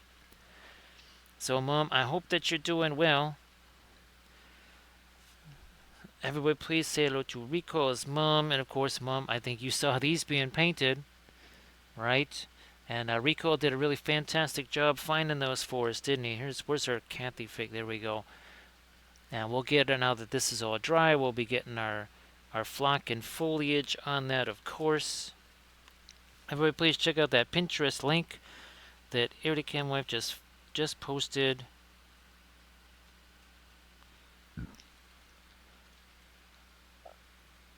So thank you so much, Mom. Appreciate that. So, Mom, well, let's see. Only a matter of hours from now, really. We got that. We're going to be doing the air fryer action again. We got a 3.5 pound chicken that's going in that air fryer. So yes, indeed. It's getting towards supper time out there. Because what is it, 2:46 here? So yeah, it's starting to lean towards supper time out there. And again, everybody, please say hello to Rico's mom. So, Mom, I was really glad that I made those Halloween cookies. Oh yeah, and Mom, that's the other thing is that we have to have Recoil help do his magic and AI to find Tom Bombadil as a Lord of the Rings character. Now, surface tension, to do some of those things, like the one with Gimli, he had to physically say, give him an axe, because the Gimli that I tried to do, he never had an axe. He had like a bow. So he had to kind of force the issue. And I think it was probably the same. No, I think Gumdorf was a little bit easier. So the nest and the eggs, those are 3D printed from, I almost said Make It Epic Basing, but that's from Asgard Rising. And again, they have trees, almost the exact same tree. However, there's spider webs hung between the branches. We will print those out and some spiders. Again, I'm sorry that we didn't get to do those during our Halloween stuff. Believe it or not, there's more printing involved in those than there was in printing out the race on Fellbeast. So yeah, see, that's the thing. Like those little extras that really make it look like the character. Sometimes they're automatically included, and other times you have to kind of force that issue. So it is supper time. Okay.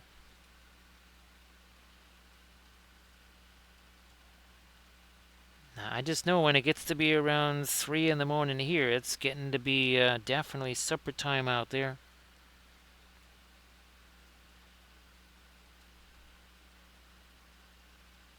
And that is going to be, and we have our fabulous new spice as well. They're not, I think they're maybe been around here for a month or so, but we haven't tried them on a chicken yet, so that's going to be fun.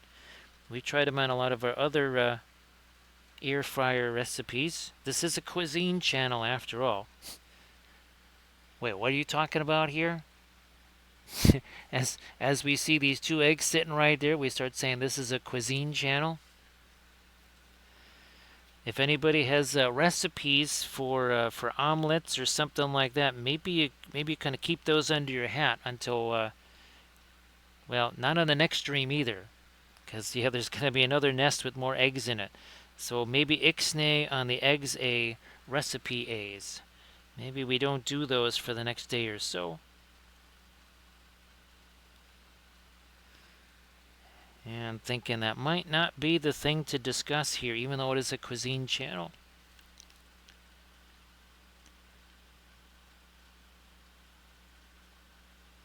Oh yeah, I have to, speaking of egg, I do have to get me some of those so I can make those apple pancakes recipe mix, or the dough mix, was given to me by the neighbor next door, but I need me some things to be able to make that.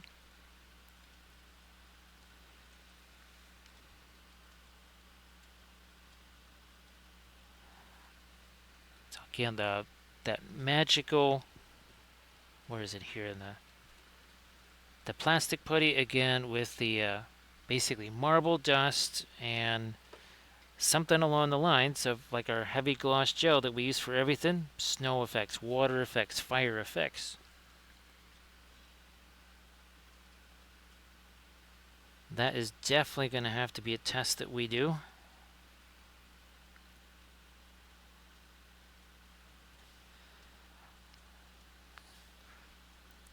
I'm gonna I'm gonna try some of the later stuff here. That's right along this edge of the wing. Part of it is it's challenging to get there. It is not easy to get the brush in there. All right, let's try that again. We're gonna sneak that brush in around the tree, around the nest.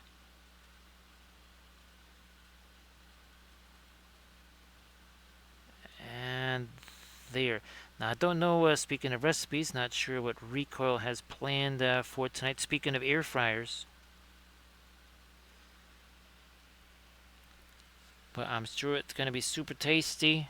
And of course, please say hello to Recoil for me. I'll shoot him a message after the stream and see how things are going.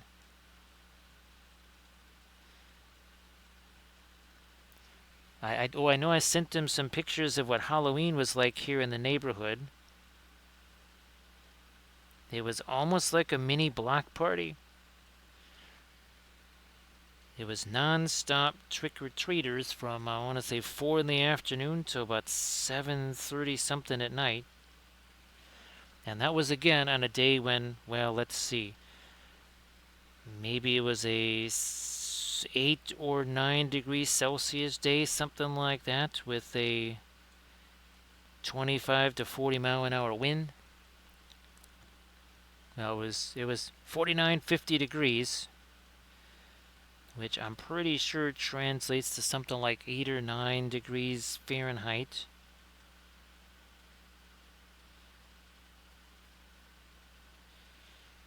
Maybe 10. Yes. Oh, and you got to see all the Halloween ugly dolls and everything else. That well, it's it's their time to come out and have fun.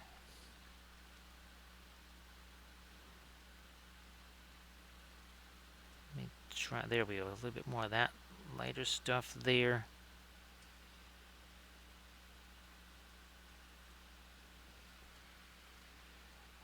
And now that it's hard to believe that it is November, but November does mean time for ornaments.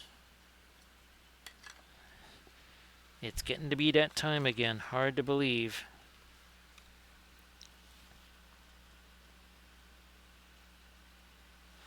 Oh yeah, what is it where the cow holds up the sign and says "Eat more chicken"? We're gonna have to have a sign for our birds that says "Eat more cows." It's like, whoa, whoa, whoa, hey, what you talking about there? Well, have fun on your walk there, and I'm sure Surface Tension, you are walking out into that uniquely wet, that Welsh kind of wet, and that Welsh type of gray. So hopefully you enjoy that, and you're not, you don't get X-rayed by that bright object in the sky.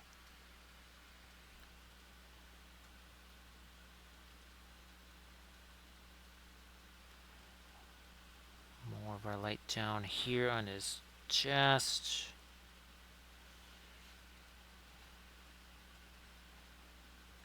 Probably do some more light up there too. On the top of this here branch. Where's my, this, we'll use this.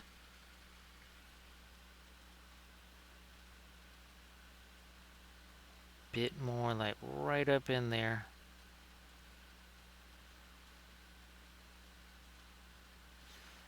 That's doing it. Yeah, surface tension. We've heard this weird, these weird stories, right? These legends and rumors about this bright object in the sky, and that the sky can be blue, right? Surface tension. We don't believe that there's such a thing as stars, blue sky. That can't possibly be right. We've never seen it, right? So it doesn't exist.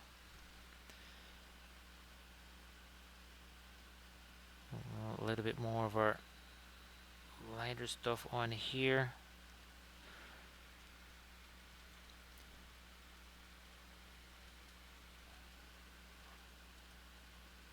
Yeah. So paint water. I was probably asking you if you had used the plastic putty, I think.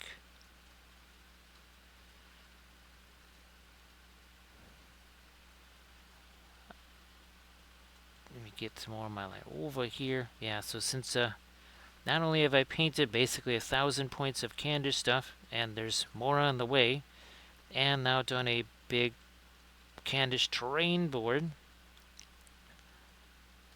The fact that they have been wiped out, plus all of our Far Harad stuff, plus most of our Harad, plus a whole bunch of other things that I've printed out and either painted or was looking to paint. Yeah, we're gonna take a different. We'll chart a different course, and it should be very fun. Now that I really did work out well here. Yeah, it's another one of those situations where you kind of have to hold your breath, slow down your heartbeat, and just kind of while everything is very tranquil, then you go ahead and put your little dot on there. And of course the oils make it very easy to do that, because unlike the acrylics, like see that line I just did right there, look at this where my hand is. None of this, right? Very gentle. The paint was thinner. It was not a pin line wash. Because remember, with the acrylics, it's water, and water has, speaking of surface tension, it has a natural tension point. It's quite literally, you could have the thinnest brush in the world, but water, you can only make water so thin. That's it. If you're using water, that's why the oils, the capillary action on the oils is so much better, because the oil is so much thinner. That's why oil floats on the water, because the water is thicker and heavier.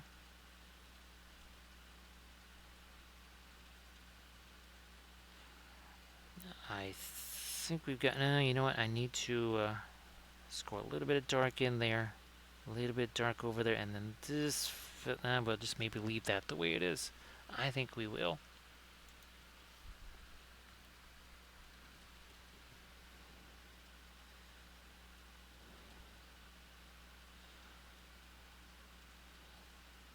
I think we've separated these pretty well with our darks. Now the one thing about these nests is there's tons of little, and I even found one of them when I was painting this here. There's tons of little micro supports in there. Yeah, this is from Asgard Rising.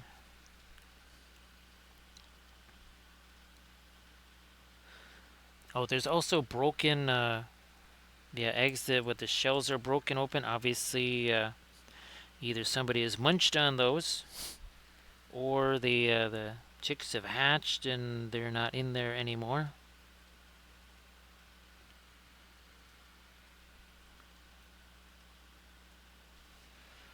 As we get a little bit more of our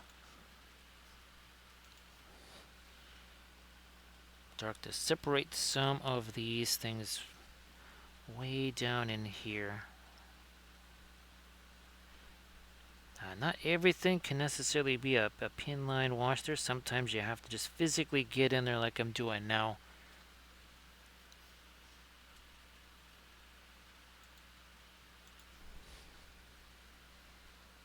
not black. We're using Van Dyke brown and even some of our violet there.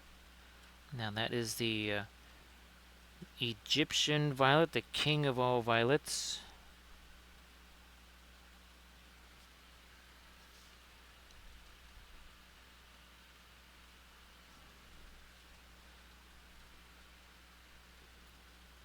More of that dark down there, and maybe even in here, down in this little shadow area down here.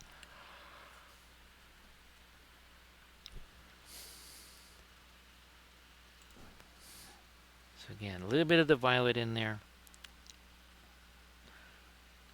Because, well, black is just, there's no color there. It's going to be really, really boring from a visual sense.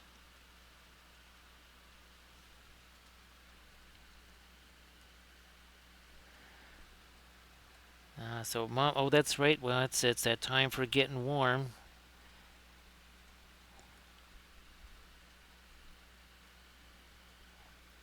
So, Mom, hopefully it doesn't, first of all, get quite so warm. Right? If we can just keep the warm down, it doesn't have the energy.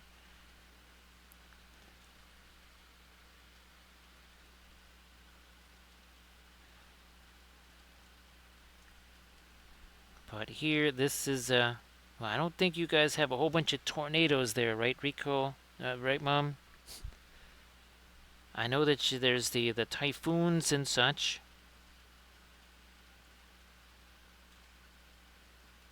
But I don't think you guys really have the tornadoes.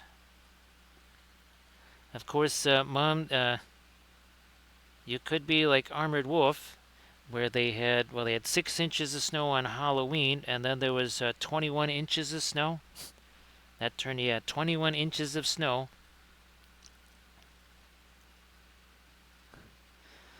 So yeah, here, because well, that's right, probably because the wind's coming from the east. But here, yeah, that southwesterly wind, and it hits the Great Plains, and there's just nothing blocking it. And dry air comes up over the mountains and can combine with that warm, moist Gulf air, and that just starts to swirl in. And there's supposed to be setups for that this coming week. Thanks, Kate. Appreciate that.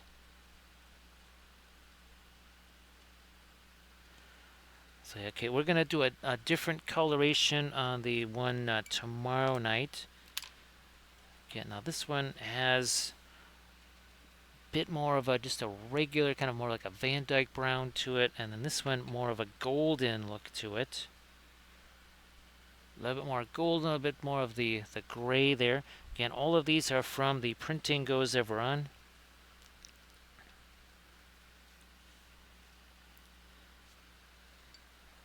Now I want, here's some of our Mars red. Now a little bit of the Egyptian red. So it really is almost kind of a semi-purple type color there. Because in here, some of these shadow areas, some of those are just the original kind of glazy thing that we did there.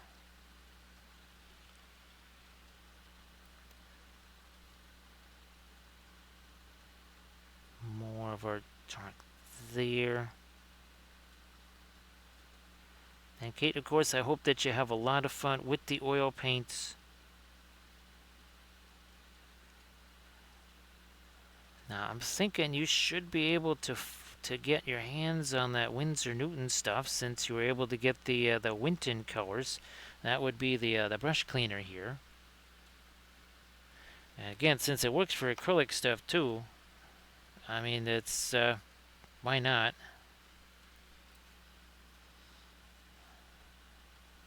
What I would like to do is get a couple little shots of this kind of reddish violet up here.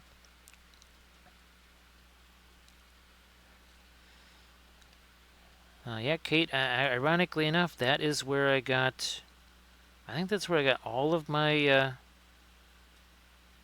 those Winsor Newton starter sets was on Amazon.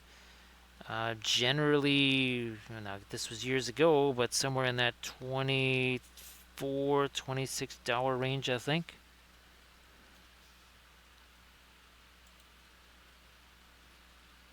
You know what? I'm gonna try something here just very, very quickly. Let me see what happens here. Now, who knows? Maybe we have to look for marble dust on Amazon.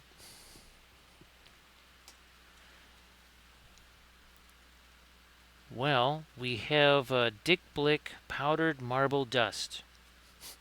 So it does exist. There's also Gamlin whiting calcium carbonate.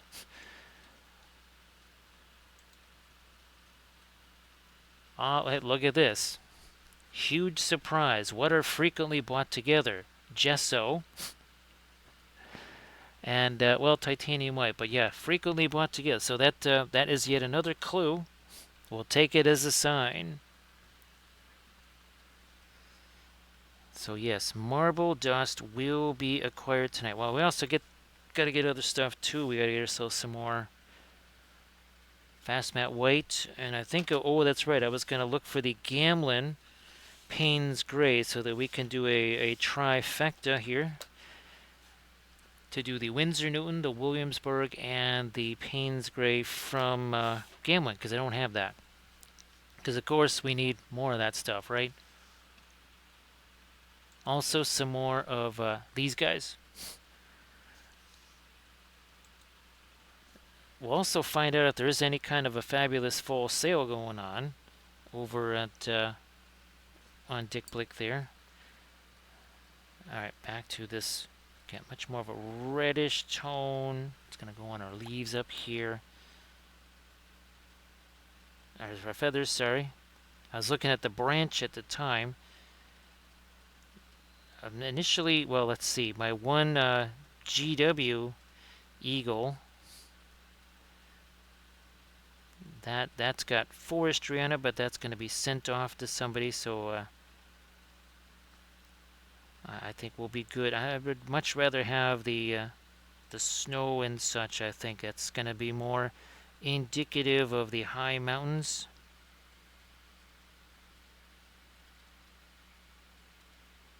Hey there, Jet. How you doing? So, Mom, I was actually trying to type in.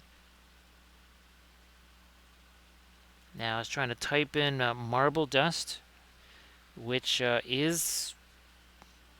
There was Dick Blick marble dust. So, Jet, I hope that you're doing well, feeling better, feeling stronger, and I know you were, getting back into painting again. So here's hoping all of that still continues to progress.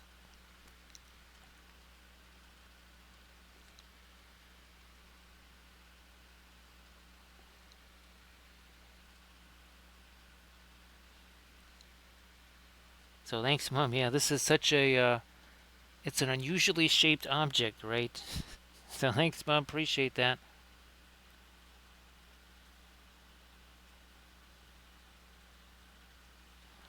I think, oh yeah, we should be there now.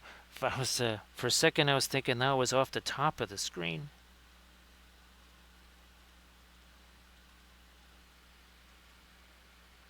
Hey, Little Net, how you doing?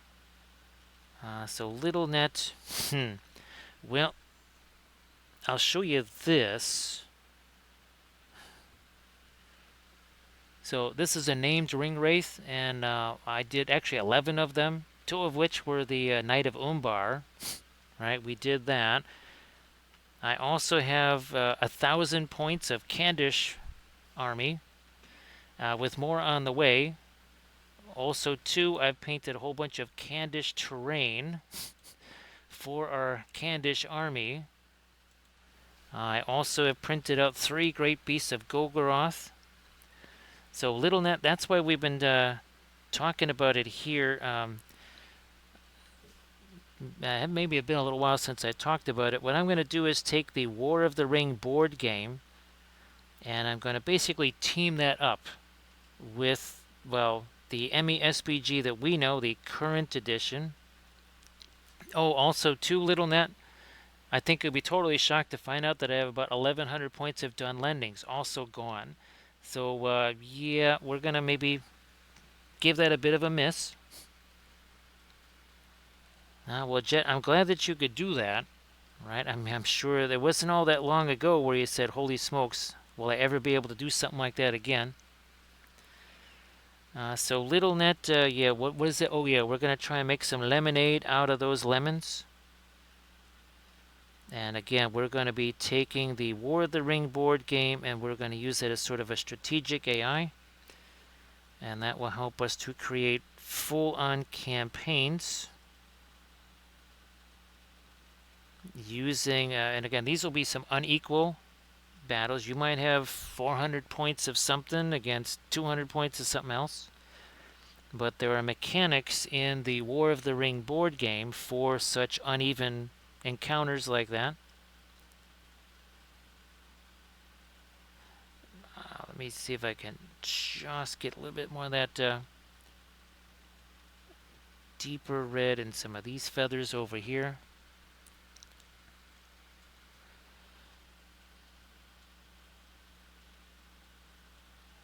Yeah, Little Net, unfortunately, I never, well, the last Lord of the Rings tournament I was actually able to participate in. It was fantastic. It was a great one.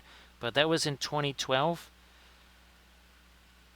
And it's just kind of a situation where if I'm ever at a convention, well, I'm actually working the convention. So I'll either be doing classes or demos or something like that involved with the miniatures. Hello, little hobbit. Spark my gun.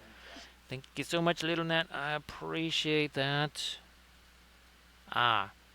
Yeah. So you haven't ditched him yet, have you? Like, I'm really thinking about it, man. So why don't you get Guahir over? I'll just keep him right here. He can't escape if he's sitting on my back. He's like, yeah. Let me go get Guahir over here. He's like, please don't do that. I really like my eyeballs where they are. Thank you so much for that follow. Appreciate that, Little Net. What's gonna happen with this here? That's 2 of these in a row. Look at that. Oh, Little Net, that's the other thing. I've also been painting about 1,100 points worth of Farharad, also gone. So they basically said, let's take everything he's been painting, I don't know, over the last 4 months, which again is thousands of points worth of armies, and say, yeah, those are gone now. So yeah, and also Little Net, if you want to watch all that stuff being painted, like again, we did not one, but 2 different versions here of the Knight of Umbar. Again, also gone. So we'll just, we'll say, we're going to do something else here. Now, thanks, Jet. Appreciate that. Oh, and Little Net, the other thing I wanted to do was an Angmar campaign where Arthedain, Rudar, and Cardolan, basically it's kind of like almost like a War of the Ring type of a deal, like that board game where there's corruption points, with obviously Rudar starting off with the most, Cardolan the next most, and then obviously Arthedain the least. I've already painted a huge portion of the Arthedain and the Cardolan. I'm gonna start. We'll start doing the Rudar, using a variety. Let's see, some Kurzlook stuff, some Diwali stuff, and printing goes ever on. Yeah, Little Net, just Wapelius on Instagram, I believe, right? I think so. I can look to be sure. Yep, Wapelius on Instagram. Actually, Little Net, you'll see some of the terrain projects I've been working on lately. Oh, speaking of which, where's my... Oh, here they are. So I've actually painted 3 Corsair ships for my Corsairs of Umbar. Obviously, that's why we did the Knight of Umbar for that. And, well, we've done a huge Minas Morgul army. And here's some of my Easterling buildings. Whoops. Oh, there's one that I made But there's another one we painted up, and I have an entire 6 foot by 4 foot board filled with Easterling terrain. I've been doing every environment in Middle Earth. Oh, and also too, check out these streams. This is my special Lothlorien army, where Galadriel accepts the one true ring, and well, Lothlorien turns to winter, and I've got an entire army themed that way. We call it Dark Queen Schmaladriel, because of course.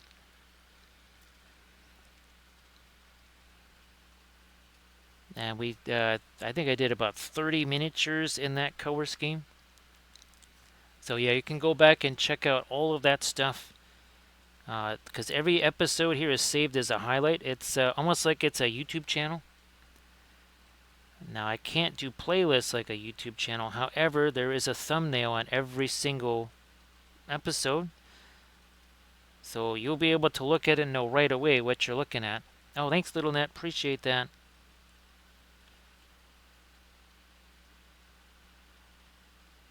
So yeah, well, I've painted again. Oh, an entire what, like a 1100 point Fangorn Forest army. You're sensing a theme, right? It's like every army, 1k plus points of all of it. I can't wait to post the pictures of the new cave dragon that we painted for our Moria army there. We also have another Balrog that we painted, but yeah, we got quite a bit of stuff. And of course, we will be getting our Shatterpoint stuff together again. I need to just get some of these things that I prepped on bases. I also have that General Grievous. That I'm going to do as a painting video for the Patreon page.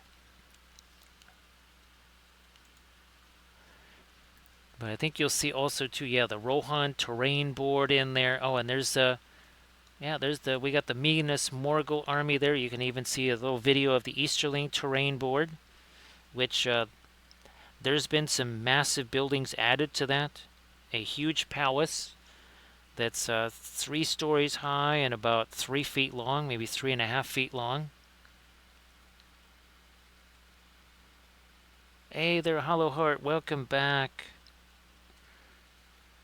So Hollow Heart, there's not a whole bunch of different colors here. The core ones, right? Things like indigo, either Terra Rosa, Mars Red, Venetian Red. They're kind of in that same neighborhood. Van Dyke Brown, Phthalo Green, either Phthalo Blue or Prussian Blue. Ultramarine Blue, if you're kind of interested in that. You also want to get something like an Indian Yellow, for sure. Now, I don't know if you can get the Gamlin Fastmac colors. I think if you're in a store right now, the store would be closed here in the US. So if you're in Europe, you're probably not going to find the Gamlin stuff in a store. Also, some kind of a red, either like a Naphthol red. That tends to be fairly common. Dioxazine violet. That's going to be another one that you'll probably want to get. And then something to get like a Mars black. And we don't really use that except to mix in other things. But yeah, lamp black and what's the other one? Ivory black. Those are very wimpy. So we avoid those and we just get things like Mars black.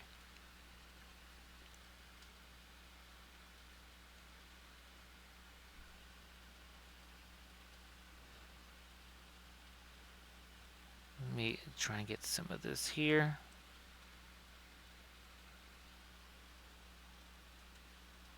A little more dark up there. Things like a yellow ochre, really avoid that. The Mars Yellow Deep, again, another Gamlin color that is so much better than yellow ochre.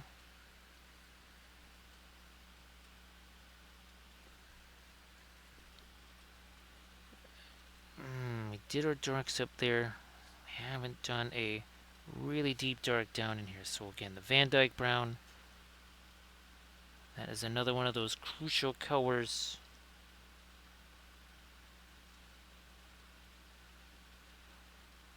Also, I think in here,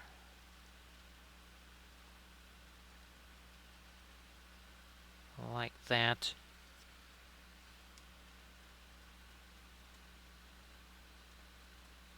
Trying to sharpen it. Oh yeah, this thing, we gotta come back with the light. Somehow the dark just kind of went right over the top of that. No problem, we do have some of our fast matte white over here. So titanium white is very different from the fast matte white. I know, well, zinc white, that is also something to avoid because zinc white is very weak, and boy oh boy does it take forever to dry. I mean, you can look into the cadmium colors too. Those are going to be on the pricier side. I kind of stopped using the cadmiums, partially because of the price, and also they just take a really long time to dry. It's just the nature of the beast with those.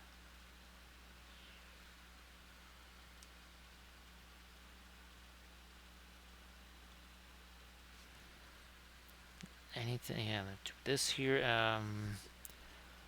Hansa yellow could also be handy too. That's a little bit more of an opaque yellow. Obviously, the brilliant yellow pale from Williamsburg is a big favorite. Absolutely love that. And as we said several times during the stream, pointed out the different, the high quality odorless thinner and the Winsor Newton brush cleaner.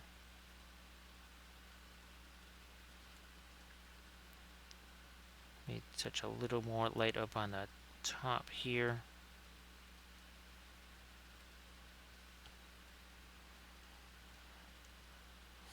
Because we haven't done any of these as a bald eagle yet. Maybe that's what we'll do. Maybe that's what we'll do on our stream tomorrow there. On our next next eagle, because we painted a bunch of these and none of them as a bald eagle. So we'll do that. That's going to make it look very different. And I don't remember the name of that African eagle that is kind of basically white with black and dark brown markings.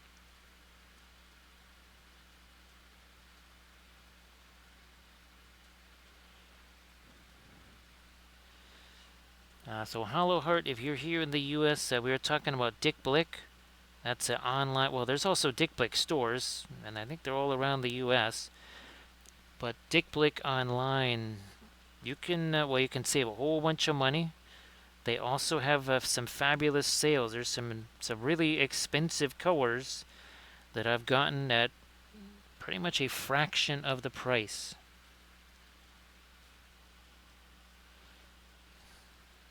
Let me take some of my darker brown here.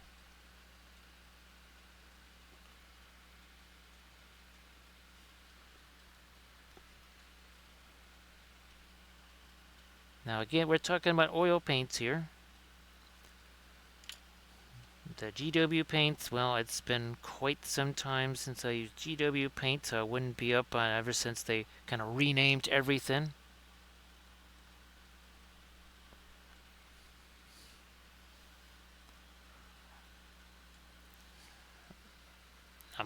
Let me see.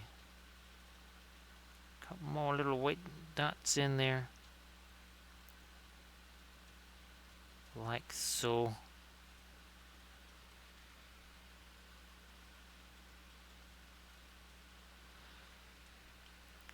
Yeah, let's do this here. Actually, Mom, I opened up the container of rum chata, because you mentioned hot cocoa. That's a favorite thing for me to put into the hot chocolate. Now, again, should we have real winter here instead of just faux winter? We will try to be, well, we might be having some hot chocolate on stream, except I'm not quite sure how that's going to fit in my mug holder there. Also, too, it's not going to stay terribly warm. We might have to find another area where we can set up our little mug warmer that actually keeps that stuff warm throughout the stream. It's been quite some time since I last had some hot chocolate there. Maybe we got to do that tonight after the stream.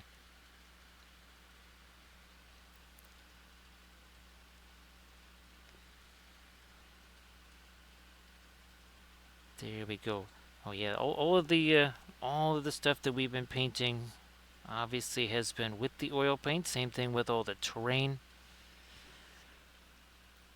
And well, and yes, we've had some fun with all our different versions of Denethor, right? Well, here's the old metal version. That one was Printing Goes Ever On. That is the same folks that did the eagles here. And I think there's I think there's 4 different poses. There's a flying one, there's one that's kind of pouncing, and then of course this one is very easy for gameplay. Very easy for gameplay. And here's another one that they also did, and it's already perched on that branch. So again, very easy for gameplay. And that is the Printing Goes Ever On.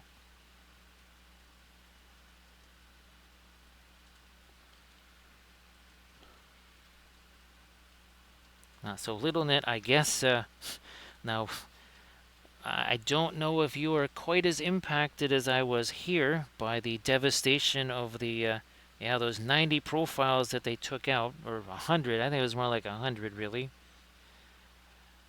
They basically said, okay, what are the most critical ones that would wipe out entire armies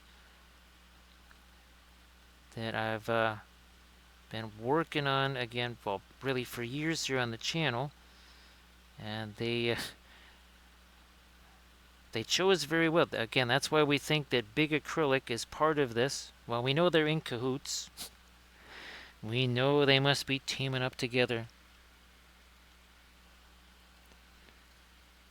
Well, that's good news there. That's good news, LittleNet.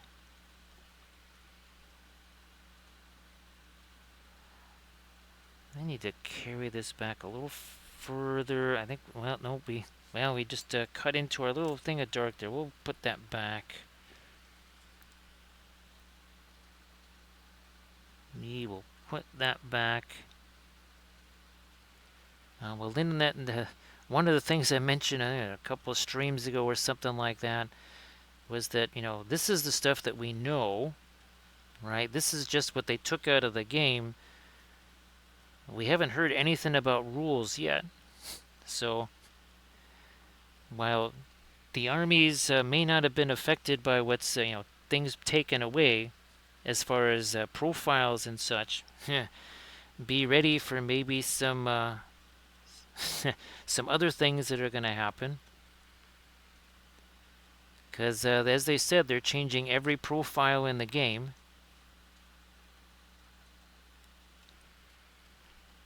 Now, of course, another practical side of this here is that since I have all of the supplements, right, all of the books with the campaigns and everything, the thought of purchasing all those over again for a 3rd time does not have extreme appeal, because I still have the old paperback ones from the previous edition.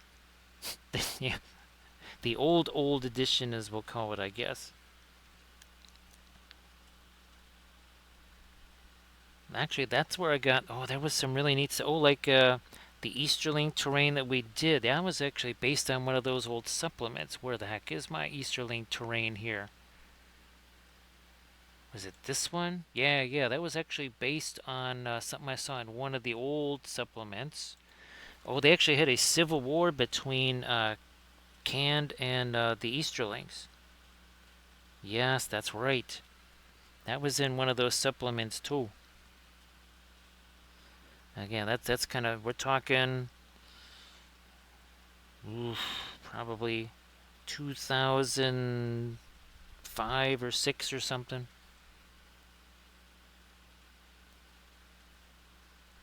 I think we got our darks down in there. Good over there.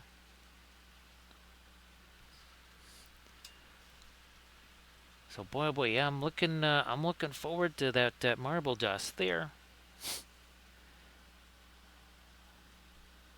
I'm sure you probably get it on Amazon, just like our fluorescent powders that we can get to make our homemade fluorescent oil paint and such.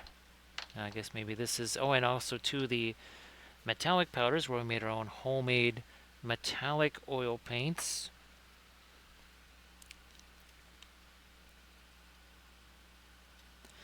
Oh, we do have some of the, oh yeah, the old original metal fellowship. We call this our Moria fellowship because that's my Moria basing scheme right there. Do we have where's Boz? Oh, he's kind of buried there. Oh, there he is. There's Boromir. There he is.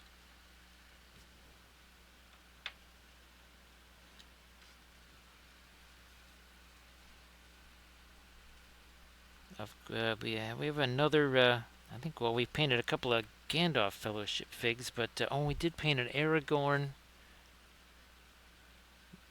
I think this is. Oh, this is Arena Studios. Yeah.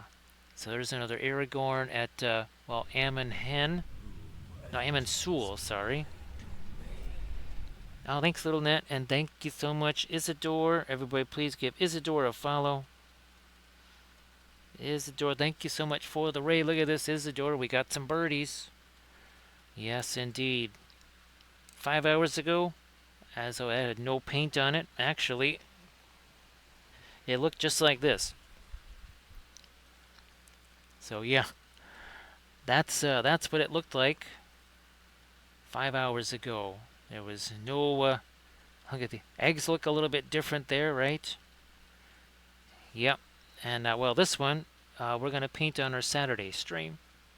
It's all set and ready to go because we don't have enough Misty Mountains already. Thank you so much, Isidore, on our special Halloween stream. We painted up this right here. That was very fun. We will, I think we're going to be getting back to our Armada Mondays, and we're going to be getting back to our 1/1800 scale ships, also painted with the oils. I think we're going to be doing some IJN. I think we'll be doing that. Oh, and also Isidore, we have our latest army painting series, right? So we've got some Lizzies, some Skinkies on some Raptors. And those are all going to be different color schemes. All right, well, Mom, have a good supper there. Have a good supper. Say hello to Recoil for me. Again, I'll shoot you guys a message. And, well, Recoil is going to get some pictures of some stuff.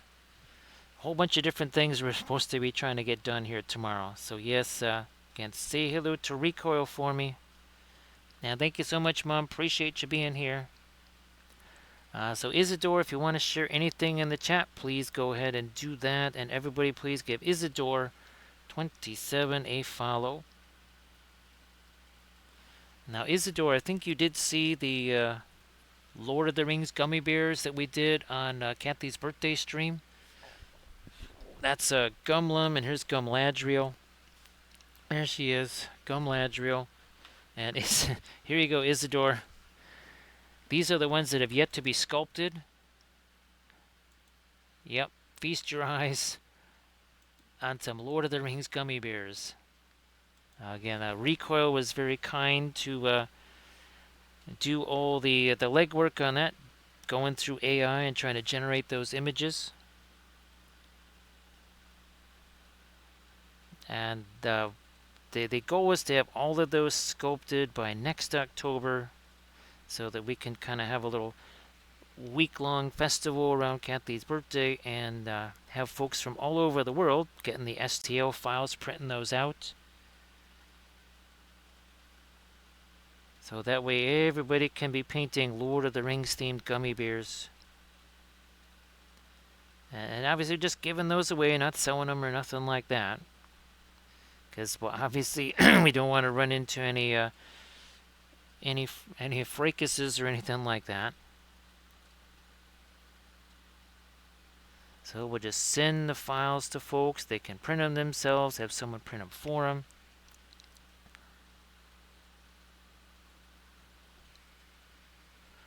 Good morning there, Arathu. So Arathu, we did get raided by Banco earlier. Now, although Banco was heavily disguised, we almost didn't recognize Banco because, well, Banco was Saruman. Yes, indeed. Now, hopefully, this is not, that's not Denethor down there.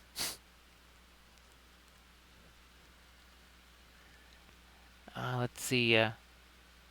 That's fantastic, Isidore. Well, Isidore, I do think a 3-year Twitch anniversary. Oh, maybe it deserves one of these, a little spontaneous. Hype train, there it is.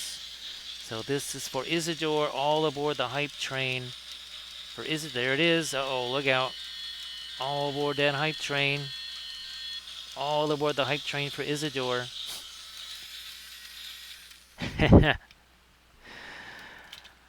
So Arathu, I think of all the parts of the costume, the eyebrows, that was, the eyebrows were the thing. That was, I mean, hair is hair, right? Long hair, short or whatever, but the eyebrows, that was really, that was pretty funny. So again, everybody please give Isidore a follow so that you can be there. What's in now 12 and a half hours to celebrate along. Celebrate with Isidore. Streamiversary. What we do every year on the Streamiversary here is we paint ourselves a Wapelia spell brush. It's kind of like a painting of Dorian Gray thing. If you keep painting yourself like this and freshen up every year, you never get older. Now, if you drop that and it breaks, well, then that might not go so well. Much like the painting of Dorian Gray.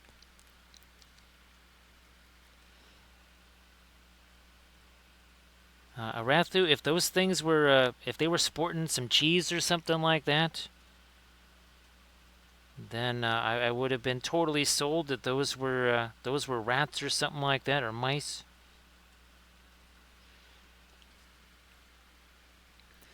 Yeah, Isidore, again, the benefit is, right, you never age. But if it gets broken, so needless to say, you want to put some strong magnets on that, right, Isidore? You want that highly magnetized so that it doesn't fall over in a case or something like that.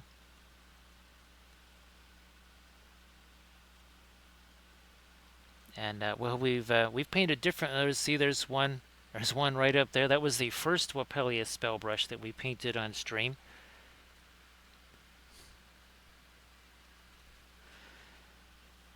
So Arathu, I think that Banco ultimately went about 27 and a half hours-ish, something like that.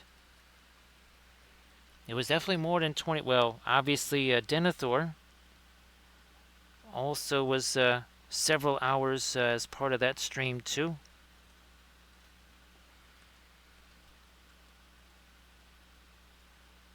But it was great, and I know that was something that it was kind of a second attempt at the birthday extravaganza there. So I'm glad that all worked out.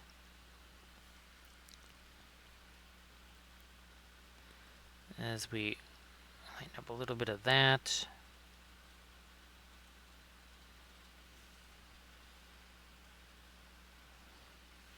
That is, let's just put these guys side by side. You can see there's very different colors. It's exact same sculpt. Exact same sculpt. Just trying to do each one of these at least in a slightly different color scheme. Yeah, Ratu, I was telling Denethor that, he's posted his sculpting, things that he sculpted here probably a dozen times or more. And of course, I never get to see it. So that was the first time I got to see it. That was kind of fun. And of course, Isidore, if there's anything you want to share in the chat, please go ahead and do that. I know you just finished that stream, but if you got yourself some work in progress, Discord, Insta, whatever, please go ahead and do that.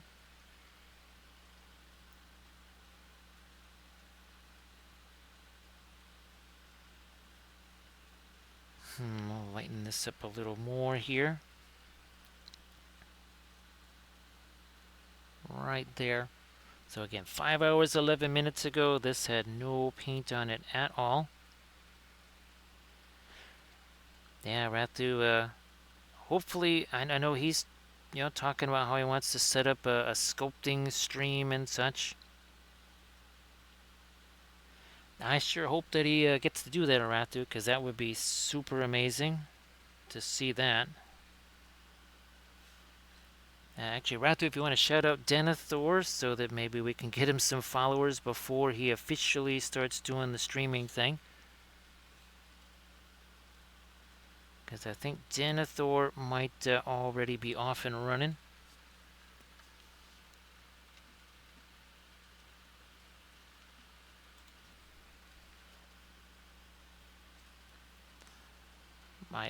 Here's one. Ooh, wait a minute. Let me see. Ah, good. That is.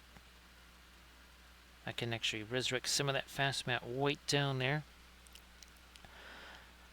So everybody, please check out that link that Isidore27 just shared, and please also give Isidore27 a follow if you could. Yeah, Arathu, not really having to worry so much about setup and everything else and all the other stuff that is involved with starting, right? Your own stream.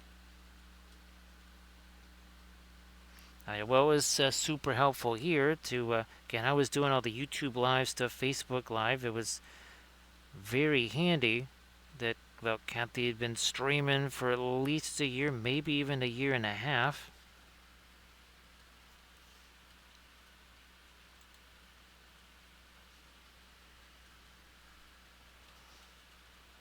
Let me try this again here. All right. Now we got basically straight up fast matte white for a couple of places in here.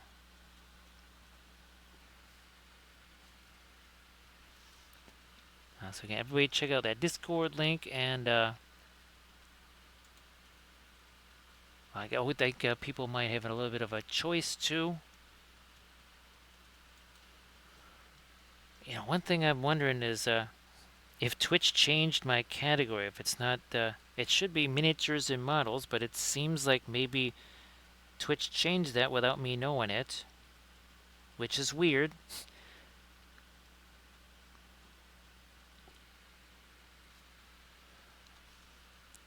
Yeah, there's so much, right, Rathu?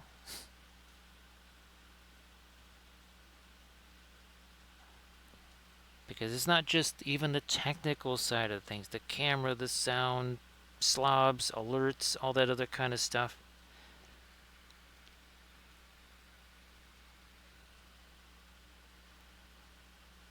There's also things like, well, just I think Denethor had to kind of get used to. As always, you're looking at the chat, trying to work on stuff, and balancing those things.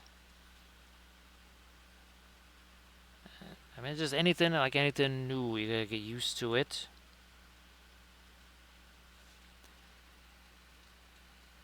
So Jet, yeah, I'm really glad that, again, well, you're kind of sore from doing all that moving around of things.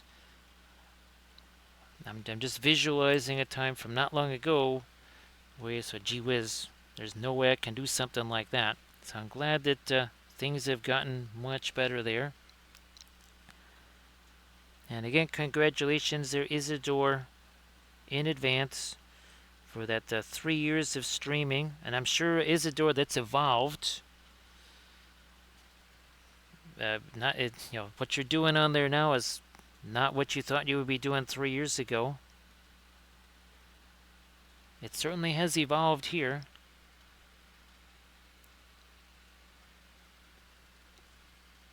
Nice to see you there, Space Toy.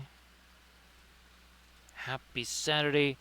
Space Toy, if you want to share some stuff in the chat, please go ahead. I know you got all kinds of fantabulous things to share. And, well, Space Toy, also a fellow streamer.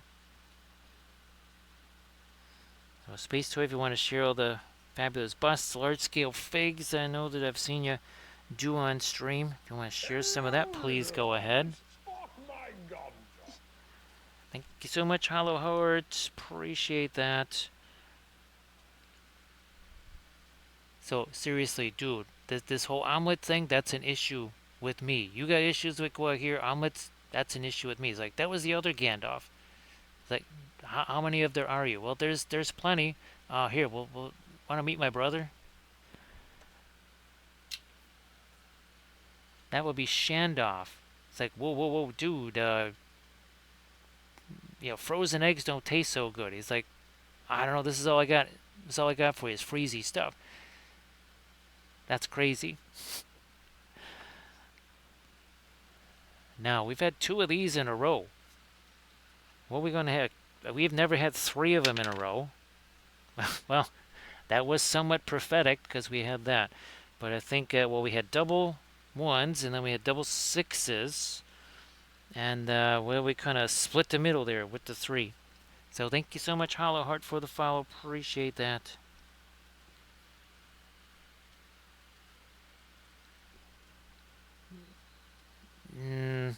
See, I don't want to do any of the later stuff up there because if we have our snow on that branch and it's really light, that's going to look super dingy. I think here, yeah, same deal. See, we kept those branches a little bit darker. We also want to hang maybe some icicles off of there, like what we did with our entire Lothlorien army. See that icicle hanging off of there, over there. That's that same heavy gloss gel, which will combo. Well, we're also going to get that's it. I should probably also get a matte gel. Maybe a small container of it, not so huge.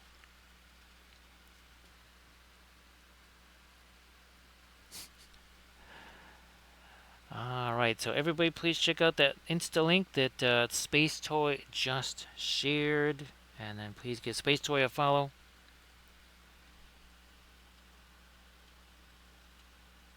Well, Isidore, this is this is also a home repair channel, and of course that involves lots of things like ladders and painting gutters and all that kind of stuff. That is quite the outdoor experience.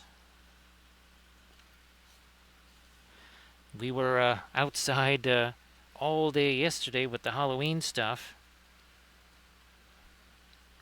And again, I don't know if 49, 50 degrees translates to about 8 or 9 degrees Celsius. But then again, you put the 25 to 40 mile an hour winds all day long. That gets a little bit chilly.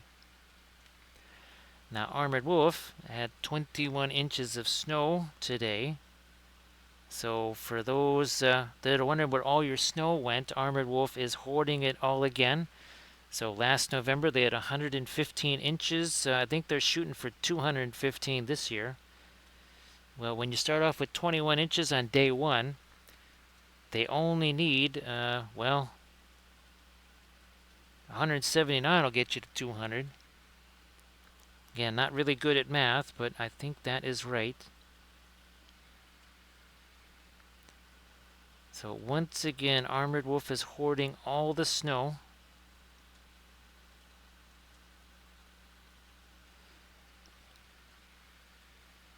So for Little Net, it was about 74-ish, maybe. 74, 75.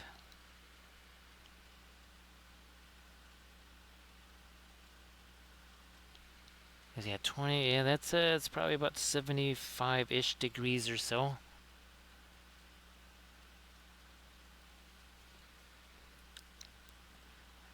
I believe right now. Let's see. When I started the stream, it was probably about. Well, Arathu, you just took that. Well, it wasn't stormy, but it was about. It's about 3-4 degrees Celsius here now. Nah, maybe 5. Well, that's when we started the stream. By now, it's probably only 4 or 5 degrees Celsius.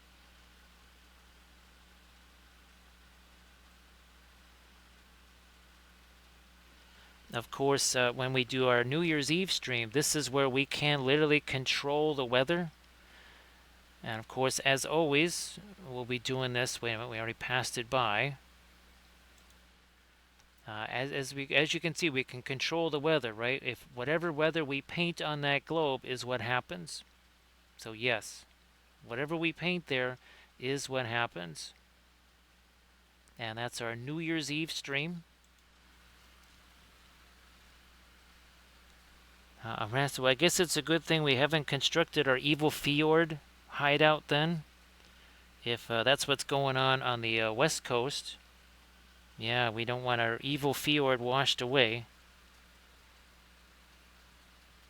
Because, it's not just a regular fjord, it has to be an evil fjord.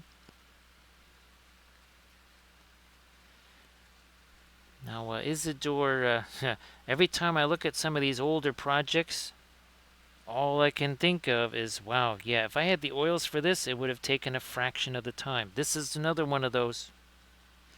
Oh, yeah, this is definitely another one of those. Here. This was a 2013 Dark Eldar.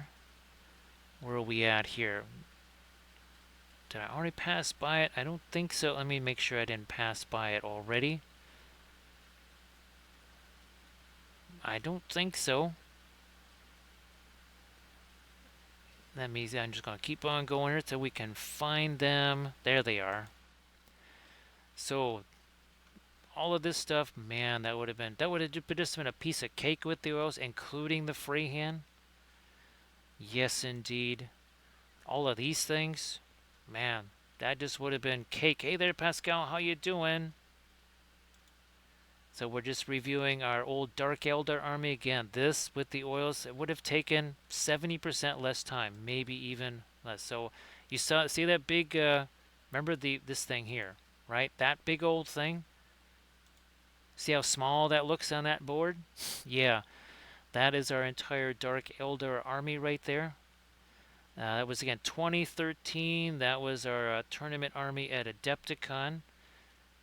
Everybody, please check out this link that Pascal is going to be posting.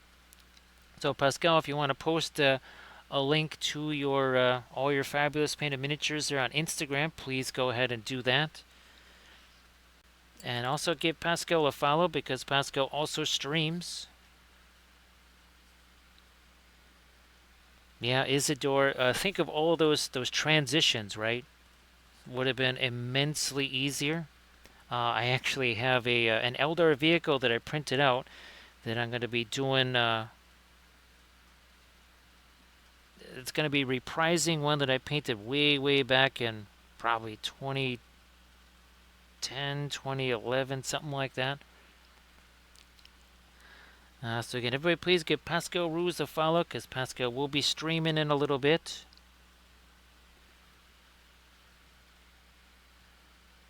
And everybody please check out that Instagram link that Pascal just shared. So Pascal, it's we've been talking about our, what would we say, our disaster plans for MESBG. Now that basically everything that I've been painting for the last 3 months has been wiped out. All of our Far Harad, canned, named ring rates, yeah, all that stuff is gone now. So we're coming up with alternatives now. So yeah, we did basically 11 of the named ring wraiths, and now there are 0. Well, there is this guy still, and we did actually paint another one of these. So he's still around. Everybody else is gone. So those are all the Nazgul on Fell Beasts. So various ring wraiths. You saw the Undying, and you saw the not. Let's see. Here's the Dark Marshal, and then this one is we did 2 of this. This is the Knight of Umbar, also on Fell Beast with that nautical theme.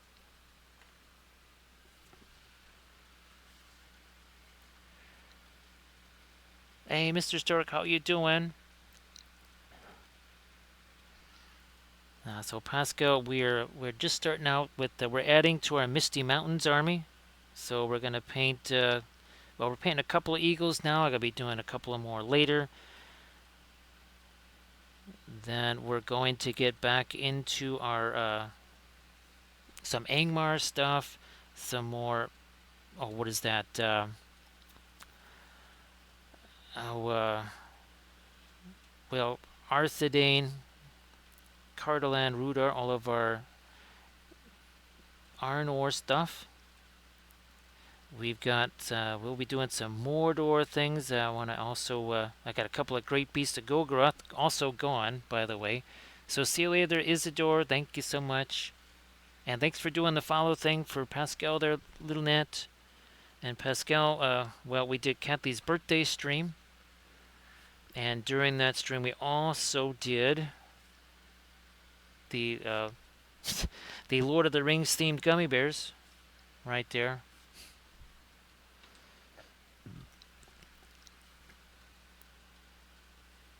Now I also have another Loot Studios fig, kind of similar to this one. We're going to be doing our Metals Workshop episode on that,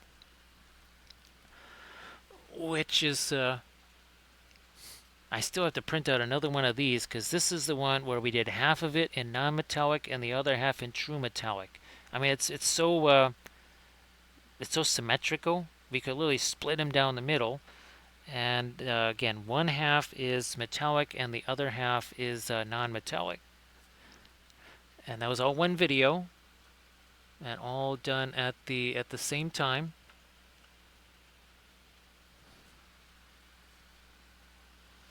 And that's all part of our Patreon page there. You do the was it the Army Painter pledge level? Good luck binging all of that because there's 2,000 hours at least, maybe even more, of video for you there to watch. And I'm adding about 20 hours of new videos every month. So again, good luck binging all that.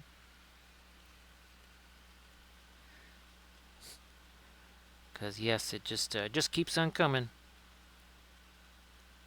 And it's not all oil paints. We also have a ton of acrylic stuff there.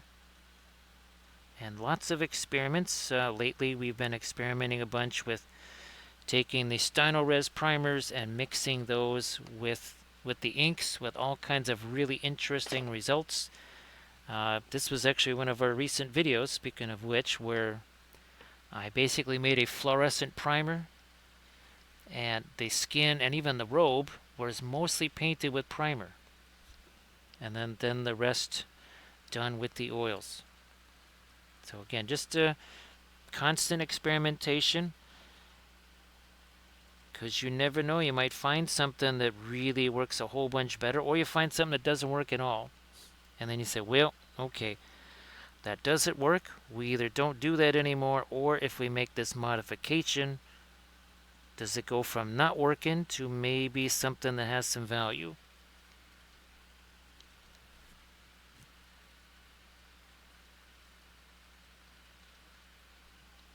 Now, Pascal, I don't know if you were going to start streaming maybe, I know around 4 a.m. my time is when you typically start.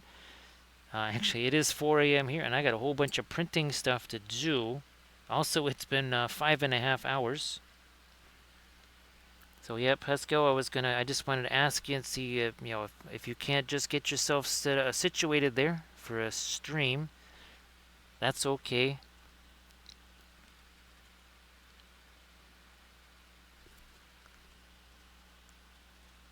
Well, let's see. Yeah, Pez, I really, unfortunately, kind of need to get a move on here.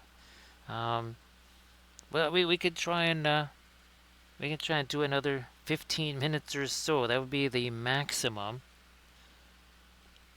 Yeah, actually, that would be good. Actually, Pez, I know it's a sudden notice there, but I was looking over like, ooh, it's usually around the time where you start streaming. So if you need another 4 or 5 minutes or something like that, that would be good. But in the meantime, yeah, we wanted to say thanks to Armored Wolf for also dealing with me for 5.5 more hours. Speaking of raids, we want to say thanks for all the raids. We had a number of those tonight. We appreciate all the raids, of course. And also thanks for all the bits and the subs and the follows and cheers. We appreciate those follows.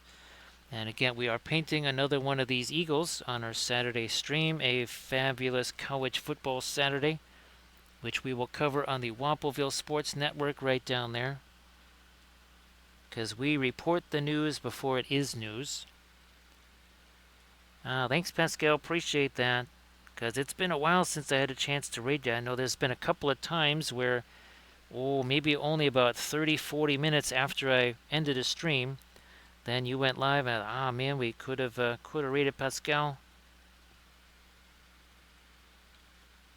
No problem there, Mr. Stark. Thank you so much. And I'm glad you were able to get some stuff done there, Mr. Stark. That's always a fabulous, fabulous day too, right? So thanks for hanging out as much as you could, Mr. Stark. Always appreciate that, of course. Arathu, I think I don't think they have numbers big enough. Because, let's see, it's been 4 years, 4.5 years, and maybe, 2 weeks now? Let me see, 13, that's 18, 19, 20. So yeah, it's been 4 years, 6 months, and 3 weeks. So my guess is lots. Yes, indeed. That's going to be lots and lots and lots. Yeah, Mr. Stark, any day painting is a great day, right? And again, this is the eagle is from Printing Goes Ever On. And the nest with the eggs, that is from, I keep wanting to say Unprintable, but no, that is from Asgard Rising. And again, we appreciate all of the bits and the subs and the follows and the cheers. Let me see if Pascal is ready to go here. Well, I always see he's got Kate's great. Oh, what's over? He's starting soon. We're just gonna get that going there. So I see, yeah, Kate is now streaming. There's a whole bunch of people that weren't streaming just a second ago. Well, Doji, welcome back. Yeah, we're at 5.5 hours here. We're about to head over to Pascal. We're just waiting for him to get that fired up there. So yeah, Doji, well, I'm printing out that, whatchamacallit, that curio cabinet thing. Oh, thanks, Arid, appreciate that. Everybody please give Arid Canwife a follow at Arid if you wanted to show, why don't you show your Pinterest links one more time before we head on out. And everybody, again, please give Arid Canwife a follow. Arid's going to be streaming, well, Saturday here, 7 p.m. Pacific time. Be sure to follow Arid Canwife. Couple more touches of our dark right here, and everybody check out that Pinterest link too.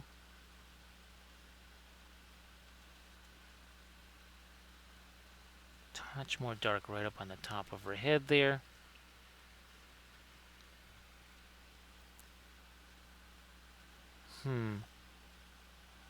Separate that a little more with some of our dark.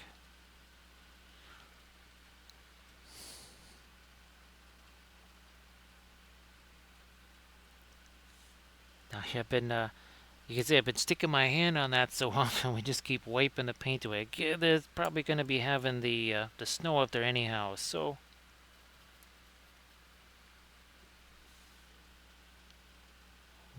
what else is happening up here? Some of this.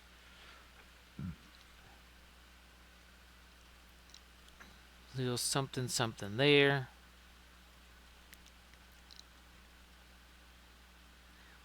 A little more over here.